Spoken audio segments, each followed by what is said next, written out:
Haya, karibu Lois. Waheshimiwa wale wamefika, I was actually giving a speech about our father. So I wanted to say a bit about my parents, our mothers. You may have heard a lot of drama about the divorce. Actually, there was never any divorce officially. My father only wanted to cause some drama, and he did it.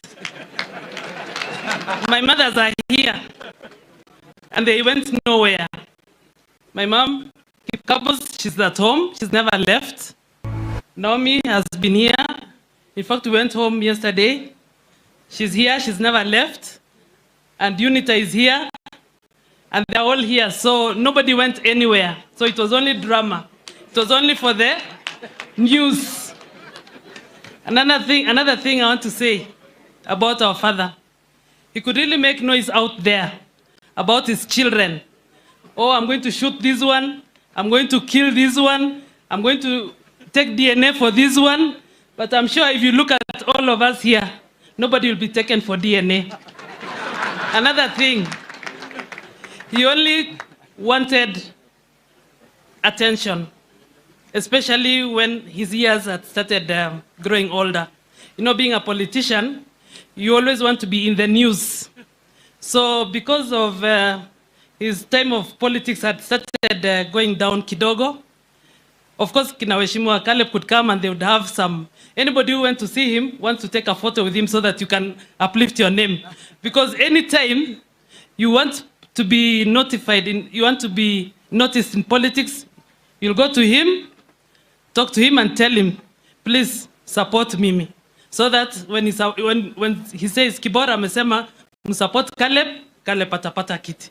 Msupport mtu fulani. So that is what happened. Anyway, in short, our father loved us very, very much. Don't be mistaken. He loved his children. He loves his lovers. We wouldn't be the way we are today. He worked so hard. He was a very, very hardworking man. So I'm sure anybody who has his blood will also prove that we can work hard. We shall be in politics. We shall work hard. We shall keep his name. You're going to be hearing us also in this politics. Shole, I know you came a couple of times home to visit him. And we really do appreciate. This time round, 2017, I wanted to be a women rep. This time round, no. Gladys niliona wewe umeshika laini. So I think tutakuachia uendelee. Another one thing I want to say is that Kenya Kwanza, we are praying for you so that mambo ya BBI ililala jana. I'm sure we've buried it. So now, UDA, Kenya Kwanza, we hope for the best so that Mheshimiwa DP will become our 5th president. I wish my father would have been here to see Mheshimiwa DP president becoming our 5th president. So, kesho, usudi, msitusahau, tuko tunawangojea. Mkishika kiti, mkumbuke sisi kwa Kibor, because we are all politicians in blood. Thank you very much. Makofi kwa Mheshimiwa Lois. Makofi tena. Hap Kibor kwa wanasiasa tosha. Si ndio? Basi Ketesetai Ezekiel Kibor. Ezekiel Kibor. Karibu.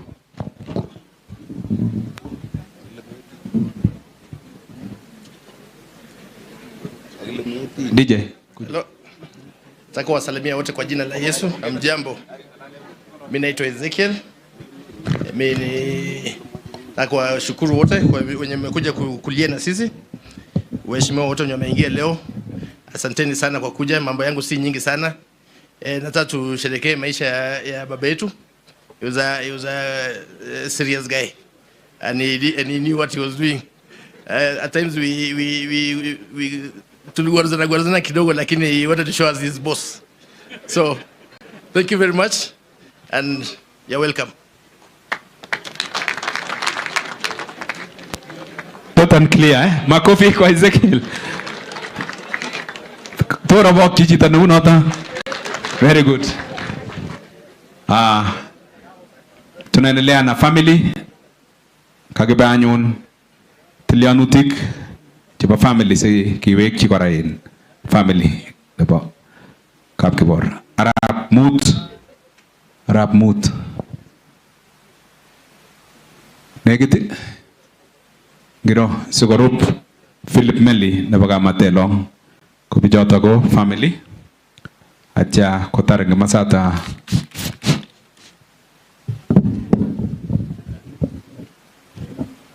en family noto kora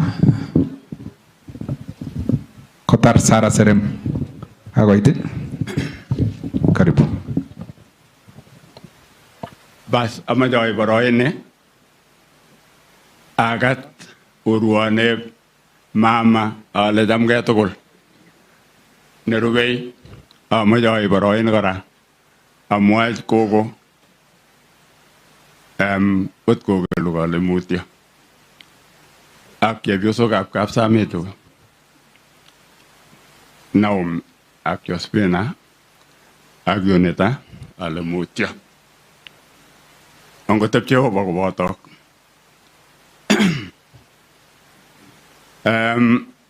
amajoy boroyne kora ait kamama komoe kora ngulin amu kimitei tugul kibagenge kokimite tugul ak amut akot arap koske kemi kora kemwachini mama tugul soisere kainenyu kwaramut abo kakimut aweritab chepto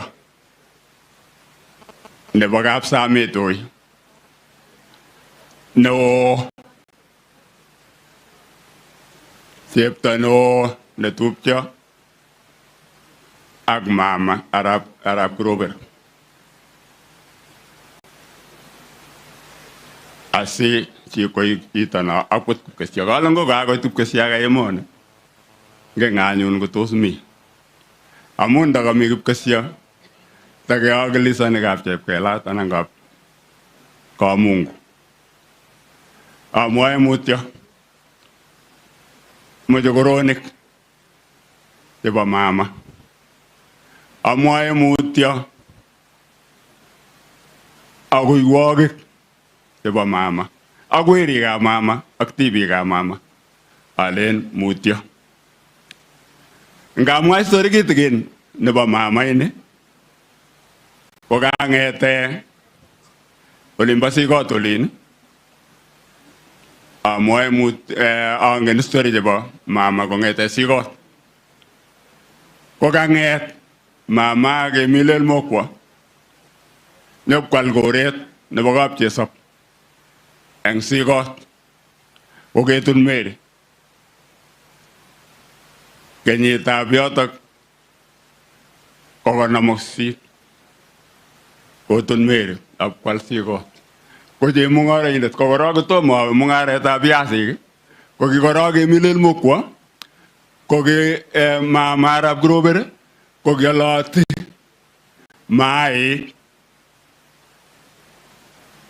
kondoi kitonget nakibo eunek nakisusune suswek asikinde maik asikoib eng yemite in Kamalel ko kikure yoto kambi kuku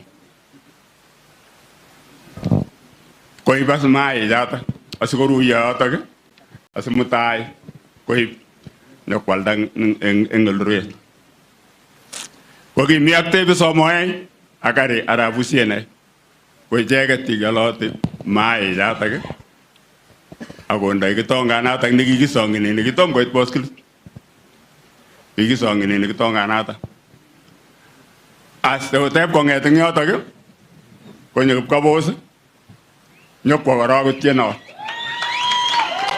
ang'ema kaibata tiendo karibu Governor Mandago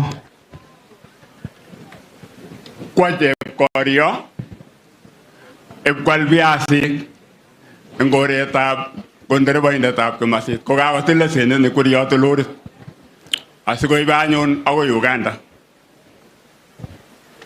Koibe biasik kokakwal akopangan ne lori notok kokibet pot. Akopangan akwo agoi Uganda. Akolaune chepkorio, chepkorio biasik koib Uganda. Kokiap kobata kotun Mary kwal sikot. Yep kobata sikot kwal Kipkabos. Bas ko taunetab mama ak taunetab boisietab mama yotok. Kongoi. Angen history chebo mama ako yotok. Chemung'araindet namba moja murenoni anan boyondoni ko chito nenerechi akokes neregek baroroktochin asista konerechi ako kichomei lagokyik, kichome tilyanutikyik. Kongoi. Kongoi orabaki Arab Mut. Karibu. I want to recognize as the presence of His Excellency Governor Mandago. Karibu Mheshimiwa. Haya, Getach Philip Meli, Nebagap Matelong. Karibu. Kongoi. Family tugul Nebagap Matelong, Nebagap Kibor, kandoik chekakobwa yu, tilyanutik, choronok ak biikab kokwet amache akatak tugul eng kainetab Jesu ale chamgei. Kwa niaba nebo family nebo Kamatelong kokakimwa kele poleni mutyo eng ruondab agui amu sandana eng Kamatelong kimwoiwo kele mutyo eng ruondo nebo agui. Agui kotinye history neo mising aswa eng inendet nekiitun Kamatelong. Ako history nebo agui Jackson Kibor ko kiite tilyandit amu sikonai Kamatelong ko kiimutu boyot Arap Moek. Inendet nekiimutu Jackson Kamatelong sikobit kotun senge ne Naomi. Kokateb Arap Matelong agui kole ngo boyondoni ango manai konyo Arap Moek kole anendet ni konyo waibo kainai. Ako te chorwandit kong'etege yotok agoi nguno achek Kamatelong Moek ak Kibor family nebo Kapsamitoi. Kwa hivyo we've maintained a good relationship as a family Kamatelong with the family of Kibor. We want to thank God for the opportunity that He gave us to build this relationship, and we want to appreciate so much. And it's very difficult to eulogize such a hero in times and moments when he really built himself from that history that was little known to the history that has become popular with the people and is now eulogized worldwide, not only nationally. We want to appreciate each one of us who has come here to mourn with the family. The Matelong's family are sending their condolences from the wazes of his age mates, who are very few now. Aginaboyot Jemoror, who served with him in the council, sent his message of condolence to the family. That was his one of the best, greatest friends. Because I remember when Kibor's news broke up that he has divorced Naomi, mzee Jemoror came around with fellow wazes. I've been your Kiborge leji, and Nejugogi in television. Kole Kibor chako ngalekab television to maon jebiosen new tos mamiga keleji ko gones go mi television kole je moror mo berberin to maon miga ama wendi hui. So we realized what Lois is saying is true. He liked drama for the sake of media, but in terms of leadership he was so focused, so determined and sure of what he wanted to do. This is one mzee whom when I joined university I came home here, and he gave me a lift to Nairobi. And on our way, we left here at 9 at night. We arrived in Nakuru at 11. So we went to Kunste Hotel to spend there. Then when we were having breakfast, he decided to interview me on the 7-course meal for breakfast. For a villager like me, I didn't know that. So I went straight to look for the chapatis, but the mzee called me back and said, now come back here, start with the juice. Then I told him, no, we start with food. He told me, you've gone to university and you don't know how to follow a menu. can you stand here? I teach you. I realized he was a very intelligent old man who really wanted people to succeed. So we cannot eulogize beyond that. But we want to remind ourselves that this is one mzee who really stood as an icon, and some of us in our family as Kamatelong, we learned a lot from him. True. Finally, we used to come for Christmas holidays and these merry-making parties. He is one mzee who could send his vehicles to collect all his relatives from wherever they were. So the family would have Christmas in Kibor, a vehicle would come to collect us from Kitale. When he has it in Cabernet, he would bring all these people. When it is in Kitale, he would collect everybody and gather us up there to celebrate together as family. Surely, as the sons and daughters, kindly continue your father's legacy. Otherwise, and we want to pray for you. We want to wish you all the best in your endeavors, and may God continue to guide and protect you and give you his blessings in abundance. Asanteni. Makofi kwa Kamatelong. Kongoi Philip. Basi moja kwa moja mpaka Eric Barngetun. Sandana. Eric Barngetun. Baba yake Ezekiel Barngetun, commonly known as Bloody Hell. Karibu.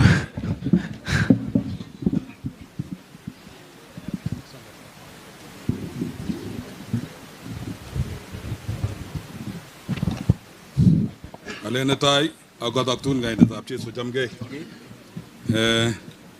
Ya kwanza nataka salamu nyinyi yote kwa jina hamjambo mote.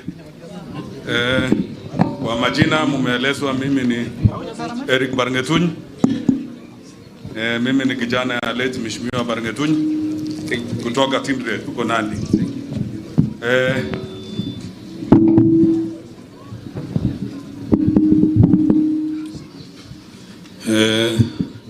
Kama sijaendelea sana, nataka nitoe pole zangu kutoka familia yetu Kabwaber mzima na kwa Barngetun. Huyu mzee alikuwa rafiki sana kwangu na baba yangu. Kama sijaendelea, ningeita bibi yangu kwanza hapa. Bibi yangu alinipatia bibi. Kama ngao nilijua yeye kitambo bila kuoa bibi yangu. Iko rafiki yangu mmoja anaitwa Abraham Boit. Tulikuwa nasoma na yeye huko India. Na alikuwa na heshimu sana hii mzee. Alikuwa anasema yeye mzee ni tajiri, na siku moja kweli alipeleka mimi na mzee yangu. Akaonyesha sisi ma combined harvesters yake, anasema angalieni hii ni yangu. So hii mzee alifanya kazi, and we are proud of him because he knew how to brag, and he did in reality. Mzee yetu hii alikuja kwangu na akakuja kana mimi mwaka mzima. Na sababu gani? Sababu alikuwa anapenda msichana yake huyu madam. Na unajua kwa anapenda watoto wote, lakini hata kwa klasi iko namba moja na iko namba mwisho. So naonekana nilipata bahati. Na saa ile alikuja kwangu, akakaa kwangu, hata watu hawakuwa wanajua ni kwangu. He was already taken over as his house and his place. I remember when President Uhuru Kenyatta was campaigning with Deputy President, he landed at my place, Songo. Commander ya Rift Valley akaniambia, hii shamba si yako sasa bana, hii ni yetu. So Kibor took over my house, he became his. And we stayed with him. We stayed with him and he was happy. You imagine somebody staying in one place for 1 year and he was taken care of. I remember hata bibi mdogo anasema, wewe umenyang'anya mimi mzee yangu bana. Nikaambia hata mimi nimenyang'anywa bibi yangu. So we are in the same pot. So Kibor really liked us and he stayed with us, and he was a very difficult man. I was trying to reconcile his family, but I talked to him on several occasions. Paka niambia, wewe wewe una bibi moja unaniambia nini? Mimi nina bibi wengi, wewe hujui kitu wewe. So, but finally I told him, chairman, kama huwezi sikia yangu utasikia mtu kweli? Akaniambia, Samuel was there. Akaniambia usiwezi sikia. Wewe, nikaambia, lakini inside him, he used to acknowledge what I say. And that's why he liked my place. And he stayed with me. Even when he was leaving, he told us, we told him, we are not chasing you, but anytime, welcome. And he came to his farm. He says, I want to go now. Maybe when waziri alikuja hapo ndio Koskei, labda aliweka sundano kidogo akasema, ili wanaothink hapo absandana, abwati alikuwa kidogo, lakini hata Koskei was very happy. Hata I managed to receive so many dignitaries like our Vice President, Deputy President, Dr. Ruto, he came, and many other dignitaries, His Excellency Mandago, they came to my place, and I appreciate. And Deputy congratulated my wife, atasema kitu kidogo tu, for taking care of him.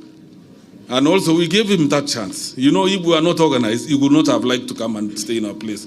Kama singechunga nyumba yangu, unaona, a well-behaved man, tumbo kubwa hii, there is a woman behind it. Kama ingekuwa na chaos, angekuja. And finally, what I want to say, mimi nataka sema kwa family ya Kibor, we have gone through so many things. Iko vitu mingi, makeses mingi ya ngaine, ya watu wengi. So, Njenga Karume, mimi nataka niambie nyinyi, ile maneno iko kotini yote, mimi nataka irudi nyumbani na msikilize. Na mkuje fanye nyinyi pekeni pole pole. Don't involve other things. Don't involve other people so much. Be on your own. Centralize yourself and think forward. This man did a good name, and you have to maintain that name. Hata sisi kwa Baringetunyi, ukiona mimi nikisimama hapa, nilichunga hiyo jina. Sababu mzee, na hata mpaka saa hii watu wengine wanasema mzee alikuwa anasaidia vile tunakula pamoja hiyo mali ya mzee. Mimi nataka mkule pamoja na watu wengine. Asanteni sana. Nataka niwasalamie nyinyi nyote katika jina la Bwana. Mjamboni. Sina mengi ya kuongeza, maneno nyingi wameongea. Being the eldest child, I think with my other siblings who are immediately after me, tulipata top layer ya baba. Tulipata all his attention. But as the family grew, like my younger brothers and sisters, mzee alikuwa amekuwa rare kwa hawa. So what I know about my dad is that he was very caring. Alikuwa anatupenda sana. Mimi nakumbuka akikuja nyumbani jioni, anakuja ananichukua, and then I just fall asleep when he's holding me. And I used to love it. So mzee, he was very organized. And we never lacked anything. Sasa mzee amelala, Mama Mary amelala. Those were the founders of the family. They've built an empire. So I'm telling my brothers and my sisters, especially my brothers, kwa sababu sisi wengine tumetoka, hawa ndio wanabaki. Mukae pamoja. Anything that you want to do, you discuss pamoja. Na maneno ya kotini, hata mzee alikuwa ananiambia several times, sitaki mtu anaenda kotini. Tukimbilie kanisa, ikwe kotini yetu. Tukimbilie watumishi wa Mungu, to be our lawyers. Not that lawyers are bad, lakini let them advise us on legal issues. Lakini kama tunataka tutatue our differences, mapastors, mabishops, watuombe. Na sisi tuite family tuongee pamoja. I want to thank our mothers. I've said the founders of the empire wamelala. They just set the foundation. Mama Josephina akakuja. Akapata the foundation has been laid. She helped to build the empire. Mpaka ikamalizika. Thank you. Thank you, Mama Naomi. She came and maintained that empire. Nyumba ikijengwa alafu imisusiwe, it will just crack and fall down. Lakini yeye alifagia, akaiendesha, so that's why it is still standing.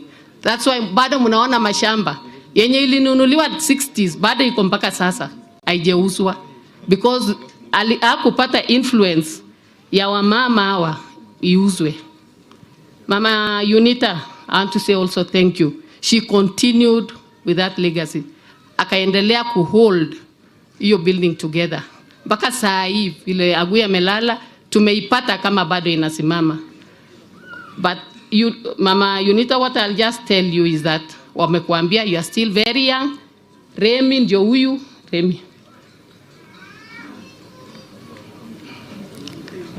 Makofi kwa Remi. I always say I'm the Alpha and he's the Omega.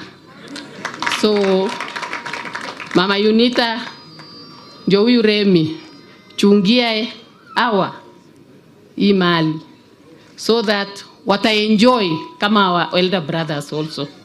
So when you'll be doing your business, when you're doing your everything, you choose your business partners very wisely.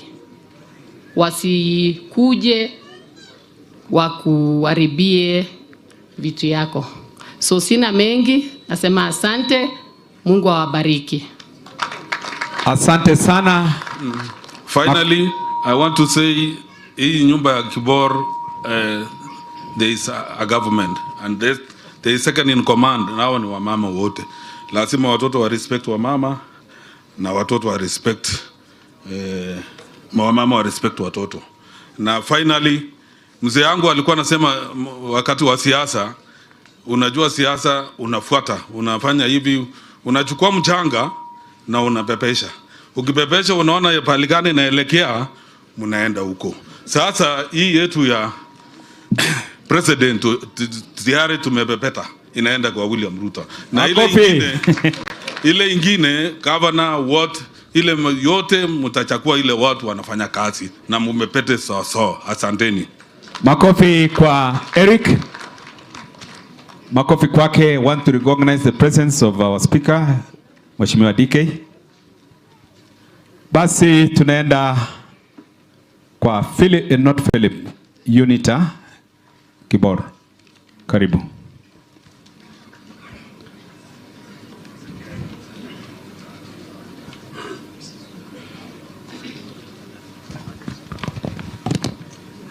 Bwana asifiwe. Nataka tusalamiane hewani. Bwana asifiwe tena. Bwana asifiwe. Kabla sijaongea, nataka kusalamia viongozi wote. Nataka kushukuru mapastors sababu hawa ndio wanasimama na sisi, sababu kama Mungu wako na sisi tuko salama. Kabla sijasema neno lolote, nataka kusimamisha friends wote wa Jackson, friends wote wa family, sababu mzee alikuwa anapenda marafiki. Na kama sio marafiki, leo singesimama hivi nikiwa na nguvu, kwa sababu walinisaidia sana. Marafiki wangu, marafiki wa Jackson, marafiki wa family wasimami. Ni nyinyi wote. Aya, pigeni makofi. Haya, asante sana. Kibor ni mtu wa watu. Hiyo nimethibitisha. Kuna watu tulisaidiana kuchunga mzee Kibor, na pia ninataka niwasimamishe sababu singeweza kuchunga mzee peke yangu. Kuna watu tulisaidiana. Tafadhali msimame kidogo, kina Wilson. Mbio hapa. Wilson na kujeni mbio hapa. Jagu. Pili, nataka kushukuru kanisa yote ambaye tuliomba pamoja, kuanzia bishop, kanisa ya AIC, kanisa mingi ambayo walikuja kuombea mzee, na washukuru. Na kuna rafiki moja nitamuita hapa, Levite 1. akuja aongee kwa niaba ya marafiki ambao tuliomba pamoja na mzee. Hawa ni watu tulisaidiana kuchunga mzee Kibor, sababu mimi nilikuwa mama, singeweza kumbeba peke yangu, lakini nilikuwa nasaidiwa. Huyu anaitwa Wilson, ni kijana ya ndugu ya mzee, anaitwa harap kidogo urabokchi kitarita gegana boyota geriptwai. Wilson, asante. Mwingine mbio mbio. Huyu anaitwa Isa, alikuwa anawasha moto na alikuwa anachunga mambo ya security ya mzee. Asante. Yes. Huyu ni Kimeli, alikuja hospitali kunisaidia na Kimeli, asante. Huyu ni Hilary, alikuwa anashughulikia mambo ya oxygen, alikuwa anashughulikia mambo mingi ndani ya room. Tulikuwa tunashare room na hao vijana. Asante Hilary. Huyu ni Kipkorir, pia alikuwa anasaidia kwa side ya kuchunga ng'ombe na mali ya mzee. Asante. Levite one, I will give you after my speech, or you can say something. You can say first. Kwa majina naitwa Pastor Charles kutoka kanisa la Spirit Power Embassy. Kwanza kabisa ningependa kupeana pole zangu kwa familia, majirani na viongozi wote waliofika mahali hapa. Na poleni sana kwa yale yote, but ningependa kusema ushuhuda wa mzee. Nilikutanishwa na mzee mwaka ulioisha, na kupitia mzee tukakuwa na karibu sana. Nimekuwa nikiomba na mzee. Kuna wakati mzee angenipigia simu hata nyakati za usiku, na ningekuja mahali hapa na tungeomba na yeye, tungekaa na yeye, tungeongea na yeye. Na hakika mzee ninasema alipenda Mungu na aliweka njia zake sawa. Tuliweza kuongea mengi, na mengi tuliongea na mzee hakika alitenda. Poleni sana na Mungu awatie nguvu. Asanteni. Asante. Hii inakaa ni okay, sawa. Mimi nataka kuongea sababu mimi nimepoteza leo rafiki yangu mkubwa ambaye nilimpenda sana na alinipenda, na tulifikiana mahali kama marafiki, na ingawa alikuwa mzee tulisikizana sana na tulienda pamoja, tukakaa pamoja, na ninashukuru Mungu. Nataka kusema kuna neno kwa Biblia Proverbs inasema trust the process. Unita leo anaposimama, mimi nilikuja kwa jamii ya Kibor tukiwa wafanyakazi wa Kibor. Nakumbuka mama Naomi akituma pick-up yake Kipsangui Center kutuleta kuja kuchunga mzee ambaye alikuwa ndugu ya Kibor, ambaye alikuwa anaitwa Harab Lagat. Bwana asifiwe. Nikisimama hapa nilikuwa mfanyakazi, mama yangu alikuwa anachunga mzee ndugu ya Kibor ambaye anaitwa Harab Lagat, na mimi nilipata Jackson hapo akiniona nikihudumia ndugu yake. Na siku hiyo akasema ila kwenyu koleja Kibor ameje gotunin ngetenyu, aleje sugotuna ngo koleja ameje gotunin ngetenyu ne bab kabos kwa kidogo koleja aja mata magune bab kabos ango miten kele Kipkoeju ngame igotuni nito, aleje anguye ameje sugotun jorwenyu. Sketebi kole koonata kabisa kosajata kumakyaba kanisa ako kyaba kadet kyachame Jesu bishop. Nataka kushukuru Mungu sababu sijaangusha kanisa. Leo nataka munisamee sababu nilitoa kofia ya cadet na nikafaa kofia ya Jackson. Na sijafaa kofia ya Jackson peke yake, na leo nimemleta kanisani. Bwana asifiwe. Leo ameokoka, amependa Yesu, najua kwenye anaenda. Na hiyo Mungu alinileta kwa hiyo kazi. Nilichunga ndugu yake Harab Lagat, na vile alifariki tulikuwa tumepewa shamba kama squatters 5 acres, na tukaishi kwa nyumba yetu ya nyasi, tukafurahia sana.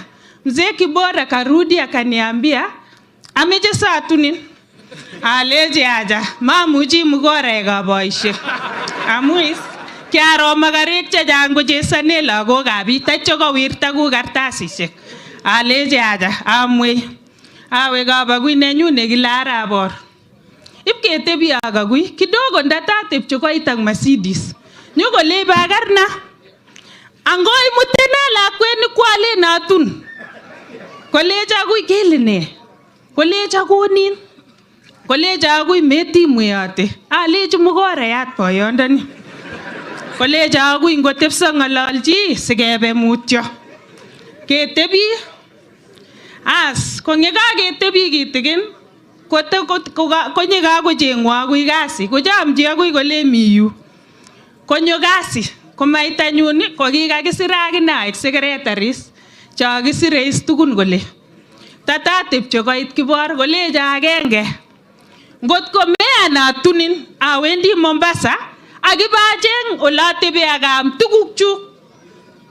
Alechike he asatebi koleja anam briefcase ni akisis anyone sai. Kwa duket ipkoib simet nakile Siemens. Kiro simano kicham kowache nebirir kole.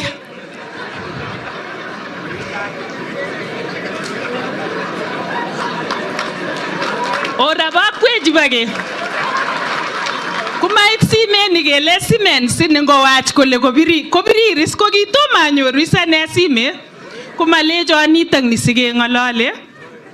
Kolecho konorwa briefcase ni sanyo. Kiabotan. Ngipkoeche karon ko ingen kiamenye pioneers korik chakikombwani ako ka my cousin. Alechi my cousin uroni briefcase anyoni mongen as ole kiyotito. Lakini ba Kibor. Kale kekonor. Alechi ngesishe anyun karon koit kobirwa simet kai malechi pioneer ko yu kole kome manyo akoi kot kaitak alechi nam tugukuk kole ingen iteptei tuguchoto cha simemweis. Ngotimwe ko kasit. Ashotenis ine momakeke. As kidogo alechi anyun boyot ikere kita nimite yu ane aba kanisa akoba kadet. Kita netai ameche kityo indawo beteot eut. Kolecho noto kityo ipkocheng chief arap cheyo. Komut arap cheyo kitikin kocheng biich ing yo kole ngipkomutage alwa ngoroik aeng akawe kap DC. Kindawo beteot eut. Aketesta ak chairman kong'ete yoto.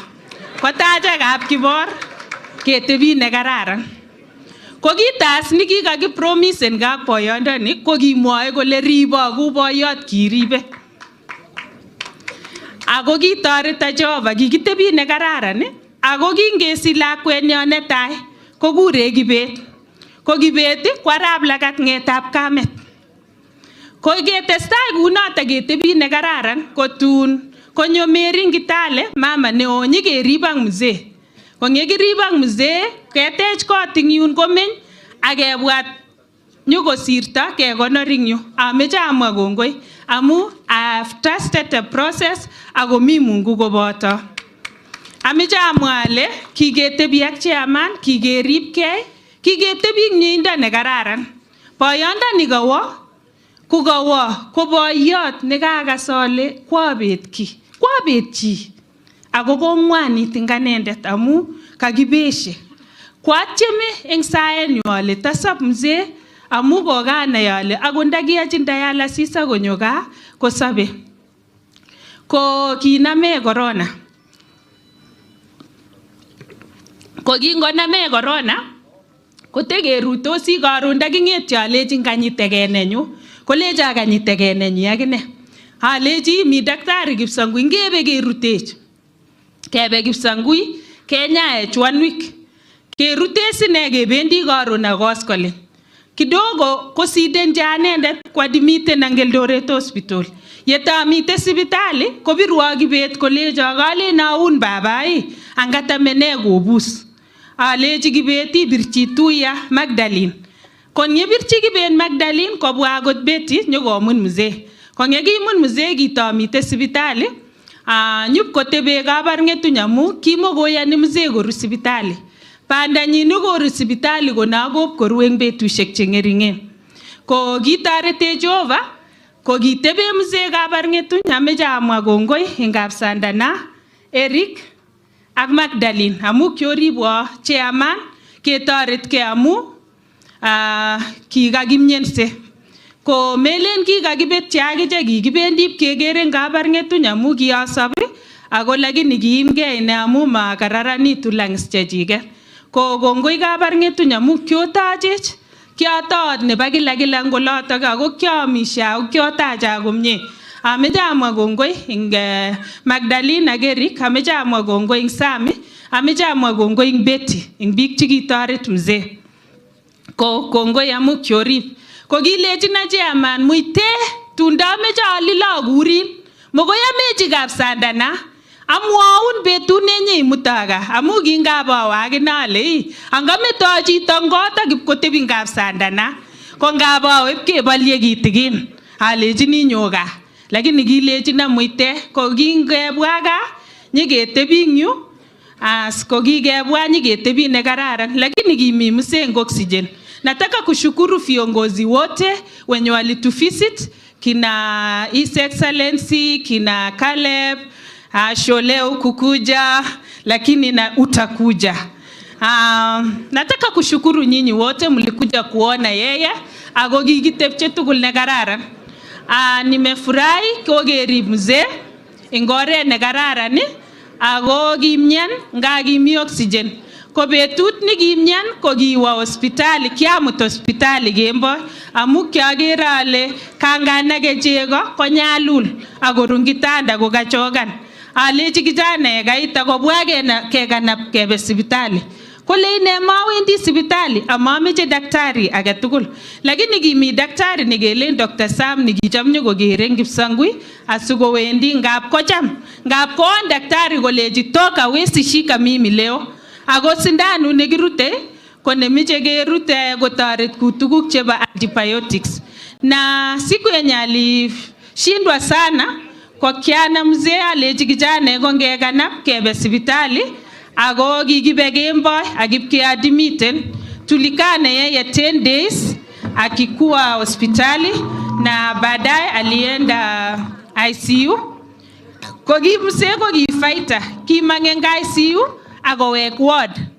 Kwa buse bori koroku ya konech ops. Kidogo koit pichu kole kimuti ward in kimuti ICU kokeny. Ko kingwa ICU ko kipkomut Jehova akorune kararan. Nataka kushukuru hospitali ya St. Luke kwa kusimama na kushughulikia mzee Dr. Kimayo, awa madaktari wote na St. Luke at all, sababu mlisaidia mzee. Na kabla sijamaliza nataka kuita watoto wangu wakuja hapa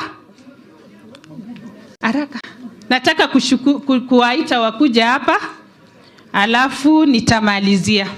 Ameja amwa kongoi bororiani kaobwa keririe. Kiamisi tugul chairman ngawa itakuwa siku ngumu lakini saenyu kotarete Jehova. Kap Kibor hamatari ajama amwa kongoi sababu for once tumekuwa pamoja na tulikaa pamoja na tukasaidiana kupanga masishi ya mzee na tumekuwa kitu moja. Tafadhali matkochutechki ongete bigu got agenge. Nataka vijana na wamama msimame. Wapi Remi? Nataka vijana ya mzee wasimame na wamama. Haya, wanaposimama katikati pale, tafadhali press wanatumia hiyo nafasi, please. Kameja mwaiwa gale kimwa mzee gole konyi koba murenik ak chepyosok chik. Ko kameja mwawak chepyosok eng sang koechen ale ongetononji kotab chairman asikotonon konyi. Namba 2, ameche kechomye. Chomyet ne kotinge chi tugul boyonyi ko ngocham chi tugul siyenyi. It will work. Ngoto jama ajamagi machutech ki age tugul. Nam chomyet ne koitinge Jackson akicham siyengung koek notok nenengunget amu kikametwagikab lagochu. Kongoi. Vijana sijasema mketi, ni wa mama nilikuwa nawaongelesha. Kamwa ale murenikab Kibor, msimamie nyumba sawa sawa. Otononse ku murenik amu ngetunda ni garu otinye korotik chi. Ako ngototononse oegu biik. Amat kotononchi chi tugul mama nenyi. Otononse ongen ole kot tugul ko nengwonget. Otononse onai ole mengech lagokab UNITA ako chekwoget. Ongalalse ongen ole mama tugul kakosit Josephine, kakosit Naomi ako mi Sengeyo. Otononse ongen ole otononchini biik tugul. Abana gawa sisi. Mukisimama nyumba itasimama. Mubarikiwe sana. Philip Meto Bungony. Philip amejamwa gongo uongozi niko itononchi masishi ni mzee. Philip imetitrani ku Kibor, imetitrani ku chairman. Kimeche itonon Philip kabilet age. Tonon kabilet na mpya. Na itononchi ni korik tugul. The way uli conduct masishi nataka kukushukuru sana. Maikwecha kukuikaswi ng'alek. Ngomwa mama ni kole ikoshi. Komwa lakwe ni kole ikoshi. Tonon Philip. Kakikonin kecheretab boyot. Kemeche itonon ku boyot. Ak itonon ku boyot ni makokwe kole ng'ong'o. Tonon ku boyotab Kapsamitui. Boyot ab Kibor. Tonon Philip. Kimeche itonon ku notok. Ak ichamech achek tugul. Komatinye ng'alio netia Philip kongoi. Ukiongoza hivyo tutafaulu. Na nyinyi wengine wasichana wetu gobe korikwoki, we wish you all the best. Otononse kora ogas ng'alekab kaa kole kakitebi ne kararan. Alafu bibi ya vijana, pendeni vijana yenu vile nilipenda baba yenu. Alafu ukimaliza sikiza maneno yenye bwana yako anasema na tuheshimiane. Ngobiti mpaka akekonyitke. Na sisi wote tukikuwa moja, hii nyumba ya Kibor itasimama. Morgan sikirare jech kebe gotini mutage ngusatege. Ya mwisho nataka kusema, nataka kushukuru Mungu sababu mzee aliita watoto wake wote tarehe 27. Na hiyo 27 alikawa mali yake yote, akasema hii inaenda kwa hii nyumba, ile inaenda kwa ile. Sisi tulipangwa. Mzee hakuwa anapangwa, apangwingwi, alijipanga. Na kenye tu ninaomba tafadhali watu waheshimu kitu yenye mzee alisema sababu yeye ni mwenye mali, yeye alituleta wote na yeye alitupenda wote na anajua sisi wote ni watoto wake. Otherwise mimi ninafurahi. Nataka tu kuwaonyesha watoto wangu ambaye Jackson aliniwajia. Kuna kijana anatoka Kabara. Wapi Remi? Remi, where are you? Mulikuwa mumeona Remi. Huyu ni msichana wangu mkubwa anaitwa Evelyn Cherono. Ngale ngiongen ole kikokoite Caleb. Ko cheptanyu nikikona boyot, ko cheptanyu neoni. This is my daughter. Anaitwa Evelyn. Evelyn, kwanza nataka kukushukuru. Kiipchi oxygen lakwani boyot. Kikakerwate tangishekab oxygen kerwate. Koib lakwani oxygen nikinyo kolejinat kole koboishe stimet na tukaanza kusettle. Sasa amejamwa Evelyn kongoi sababu ulifanyia baba yako kitu mzuri. Aya, cheptanyuni komi Australia. Kigure Chelimo Shalin Kibor. Chebet Shalin Kibor. Yeye ametoka Australia na amekuwa akitusaidia kwa mambo ya kuchunga mzee. Chebet, asante. Huyu ni my daughter. Nitakegure bot Kirober, kametab chairman, kigure Chelagat. Na atakuwa na kitu atasoma baadaye. Utasoma sahi? Kuna kitu atasoma. Kegure bot Kirober, kametab chairman. Huyu anaitwa Chepchumba. Huyu ni my daughter na ako Moi Girls. Huyu anaitwa Remi Jackson Kibor, toweta mzee. So hawa ni watoto ambao mzee wameniwaachia na nikiwa mama mdogo nataka muniombe. Mimi mzee alinishika mkono na aliniahidi atanishika mkono hata kama hayuko. Kogeut nuko metai wa mzee golana mini kwa muga go meta ameche bishop isaiwa amu ameche geunyu go na Jehova. Utasimama uniombe nani sai? Si sai. Nyo saiwa. Amungo na minjita utago go sirtai ndacho go meteni. Kigochin ngo eunotok. Kwa sugobanga na Jehova inege. Kwa bishop amu ichumnyat ko iyo kidogo kwa towenyu go kitigin isaiwa amu ga kwa towenyu ameche isaiwa sugona Jehova geut nugo meta Kibor. Aya ongesochi lakwani. Kwandanyo Jehova kamuktaindet. Kakosom yunita la saet. Nito ko kwandab Kibor ne mining. Kongoi Jehova amu eng sirutikuk ko kibaitinik tugul ko kitinye kwanyikwak. Ko kwandab Kibor ne mining. Kasom kole inam eut amu boyot anan manong'otiotab nemakotinye manong'otiot. Egu manong'otiondenyi kong'ete rani. Nam eunyi akiberur lakwani Jehova kotonone mie akochamin akocham lagok chepkab Kibor. Ngobwa lagok chepkab Kibor ko inyi nyokokasege che murenik ak tibik. Ngobwa akot gogo nyokotebiso nyokoruiyo eng yuto akobai lakwani. Kimeche keker akot gogo nyokokasege yuto akot betut agenge betusiek aeng akot wikit amu tinye malik Kibor. Kakiberur inendet eng kainetab Jehova kwanda werit ak tamirmiriet ne tilil. Amen. God bless you. Makofi kwa UNITA tafadhali. Yanyonei Naomi karibu.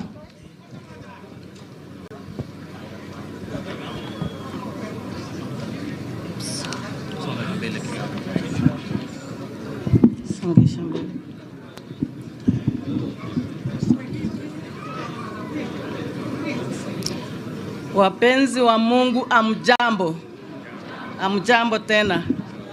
Napenda kuchukua nafasi hii kushukuru Mwenyezi Mungu kwanza kwa kutupa nafasi na kutupa nafasi ya kuja kulia pamoja kwa siku ya leo.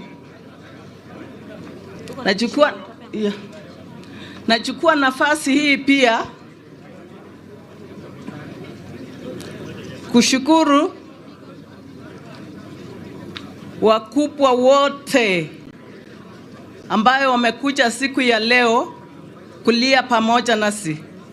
Nashukuru Mungu tena na ninashukuru wakazi wa area hii yetu kwa kuja ama walikuja tangu mzee alale na tukaendelea pamoja kwa kazi nyingi tukisaidiwa na serikali yetu. Tukiongozwa na tafadhali kuna kelele hapo nje please. Tukiongozwa na His Excellency Mandako ambaye alikuja kutufanyia kazi mingi. He really supported us. We thank you, Your Excellency. Tunashukuru pia mbunge wetu Bwana Kosita. Thank you so much, our MP. We love you. Ulikuja kutufariji all the time you are here with us. We thank you. Watu ya area yetu hapa yote tunasema asante. Tunasema asante hata kwa kina familia wote ambao walikuja hapa. Marafiki ya mzee ambayo wameongea hapa tangu tufike hapa. Mzee alikuwa ni mtu jasiri sana. He had to take his own way ikifika mahali ambayo he had to take his own decisions. Na hakuwa muoga. Mzee, tangu nifike kwa Kibor, I really thank Mary and Josephine because they really welcomed me. They were my mentors. Walinisaidia sana. Ili nijue kuishi na huyu mzee ambaye alijulikana akiwa ni simba. Tulikaa na mzee kwa hizo miaka yote during his prime life. Kama ameingia tu kwa siasa. Tulifanya kazi na yeye vizuri sana. Mzee loved all his wives.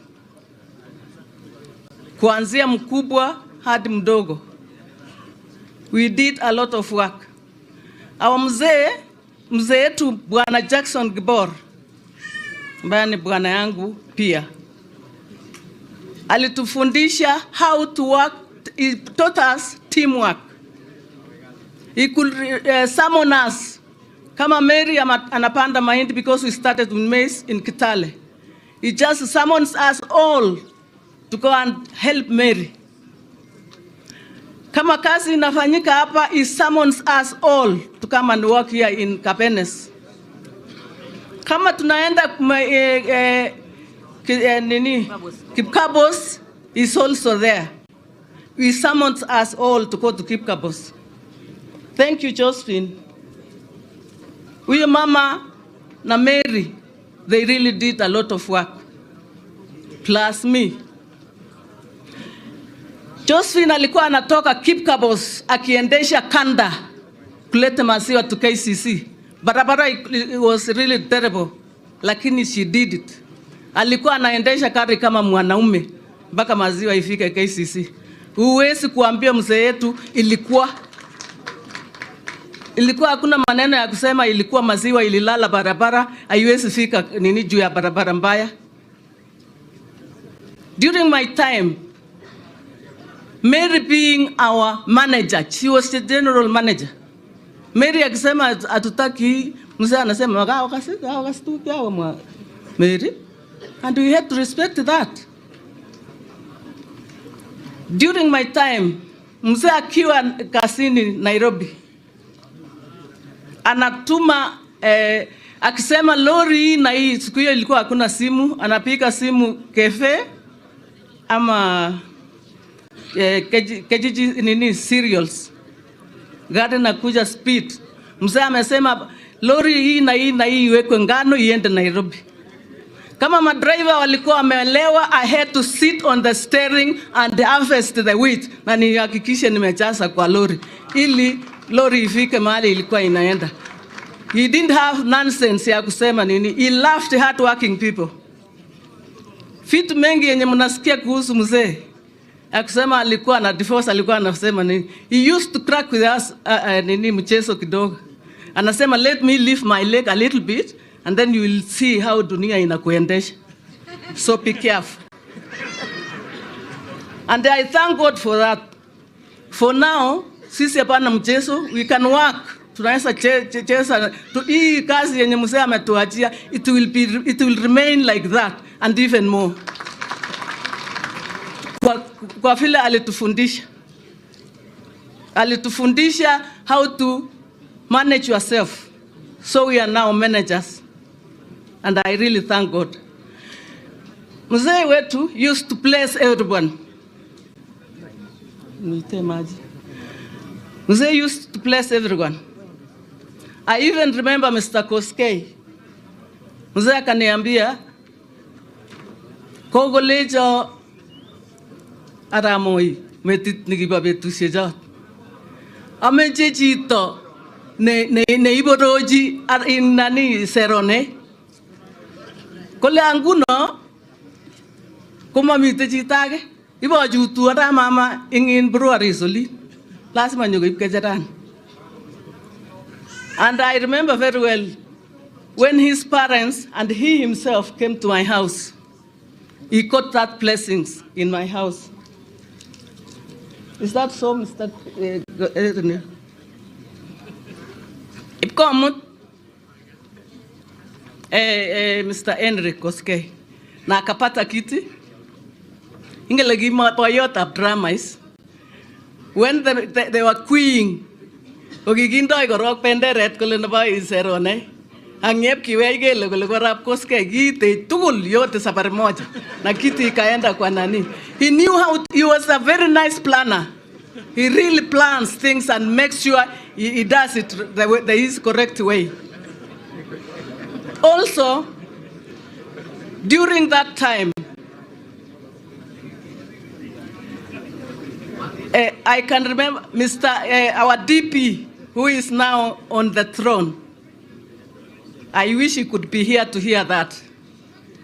Alikuja nyumbani kwangu akiwa amemaliza tu form 6. University. He had finished university.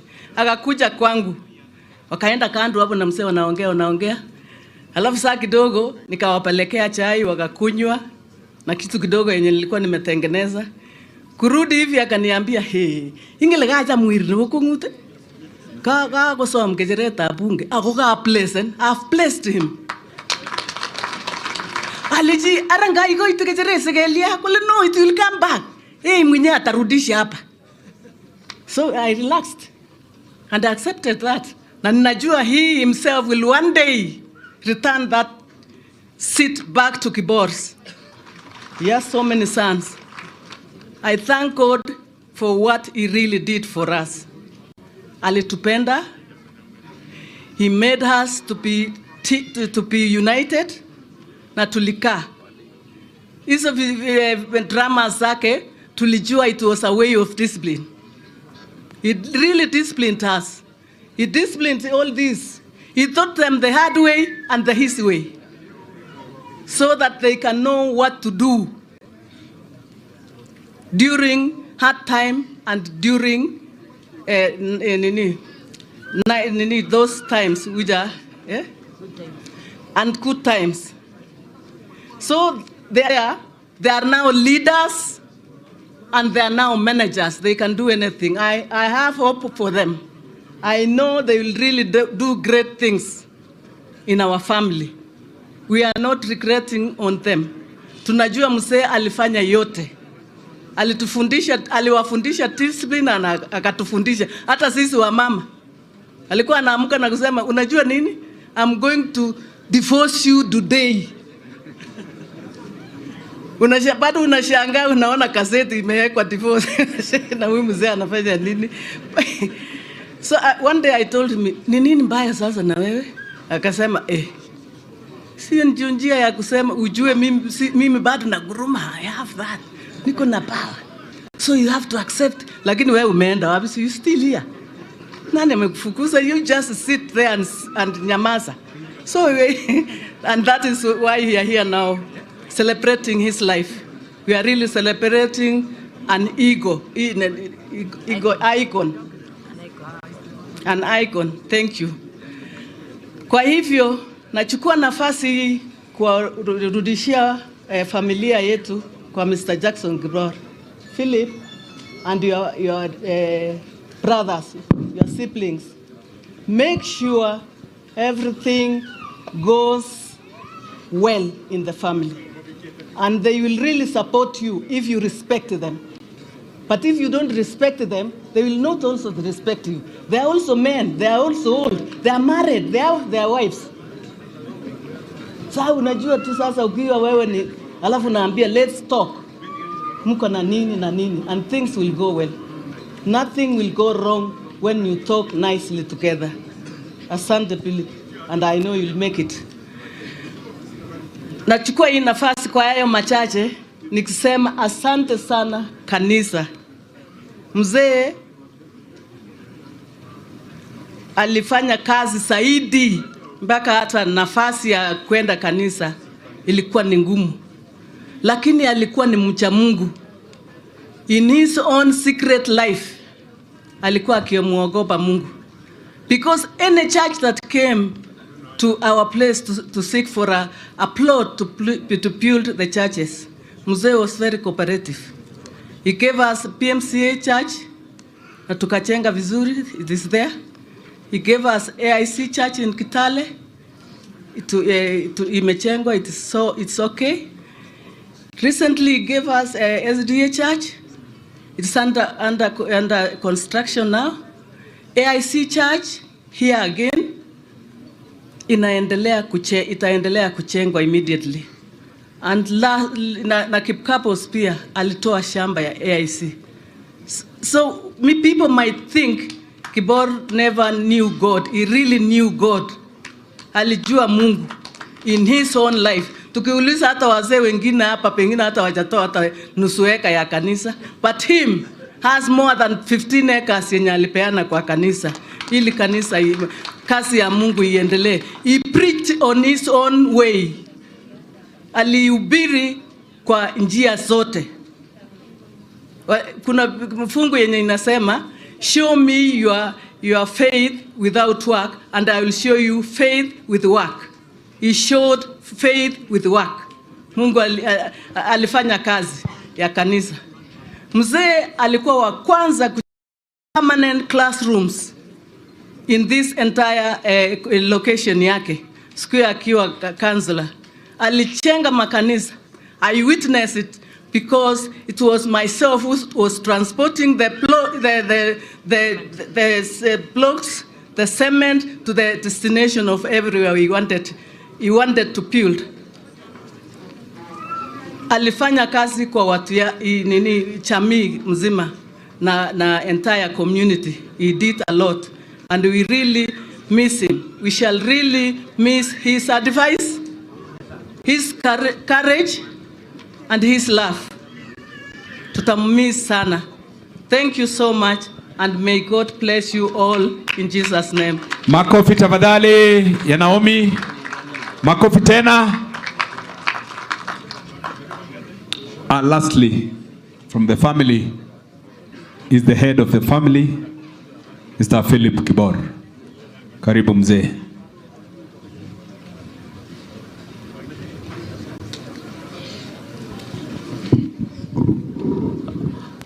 Once again, I want to tell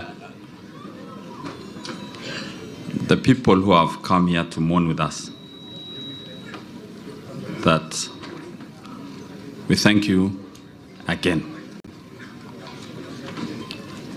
As the ladies have talked, I don't want to add much, only that UNITA forgot one thing, that when mzee was going for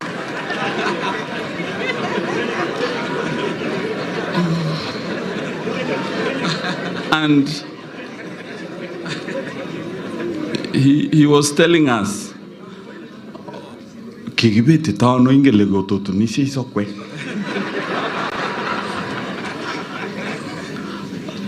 Eleji kitabeletyo sisupuichi. And that was mzee. It was very hilarious. He taught us a lot, especially some of us who are older, we really had him. And for me, he was my frenemy. When we kosana, we really kosana. When we are friends, we are like brothers. And that was his nature. Charles here said that he shot me. If there was a world record timing, that day I broke it. Because when he drew his gun, if it was not for Charles, I'm here today because of Charles. Because he actually knocked that gun up and it missed me. And when he loses his temper, he really lost it. But after that, he would come and he'd tell me, why you lilin?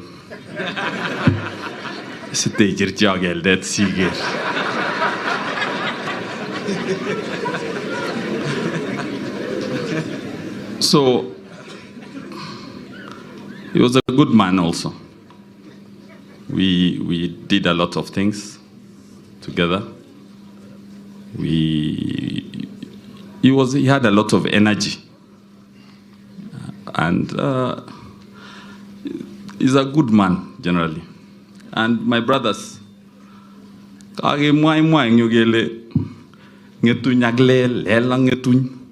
those me man kap Kibor. Amita moy wak pororion. Mami lel.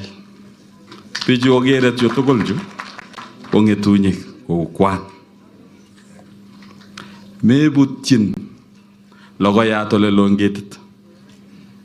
Konguna ameche amwoe kalecho koi koteleli.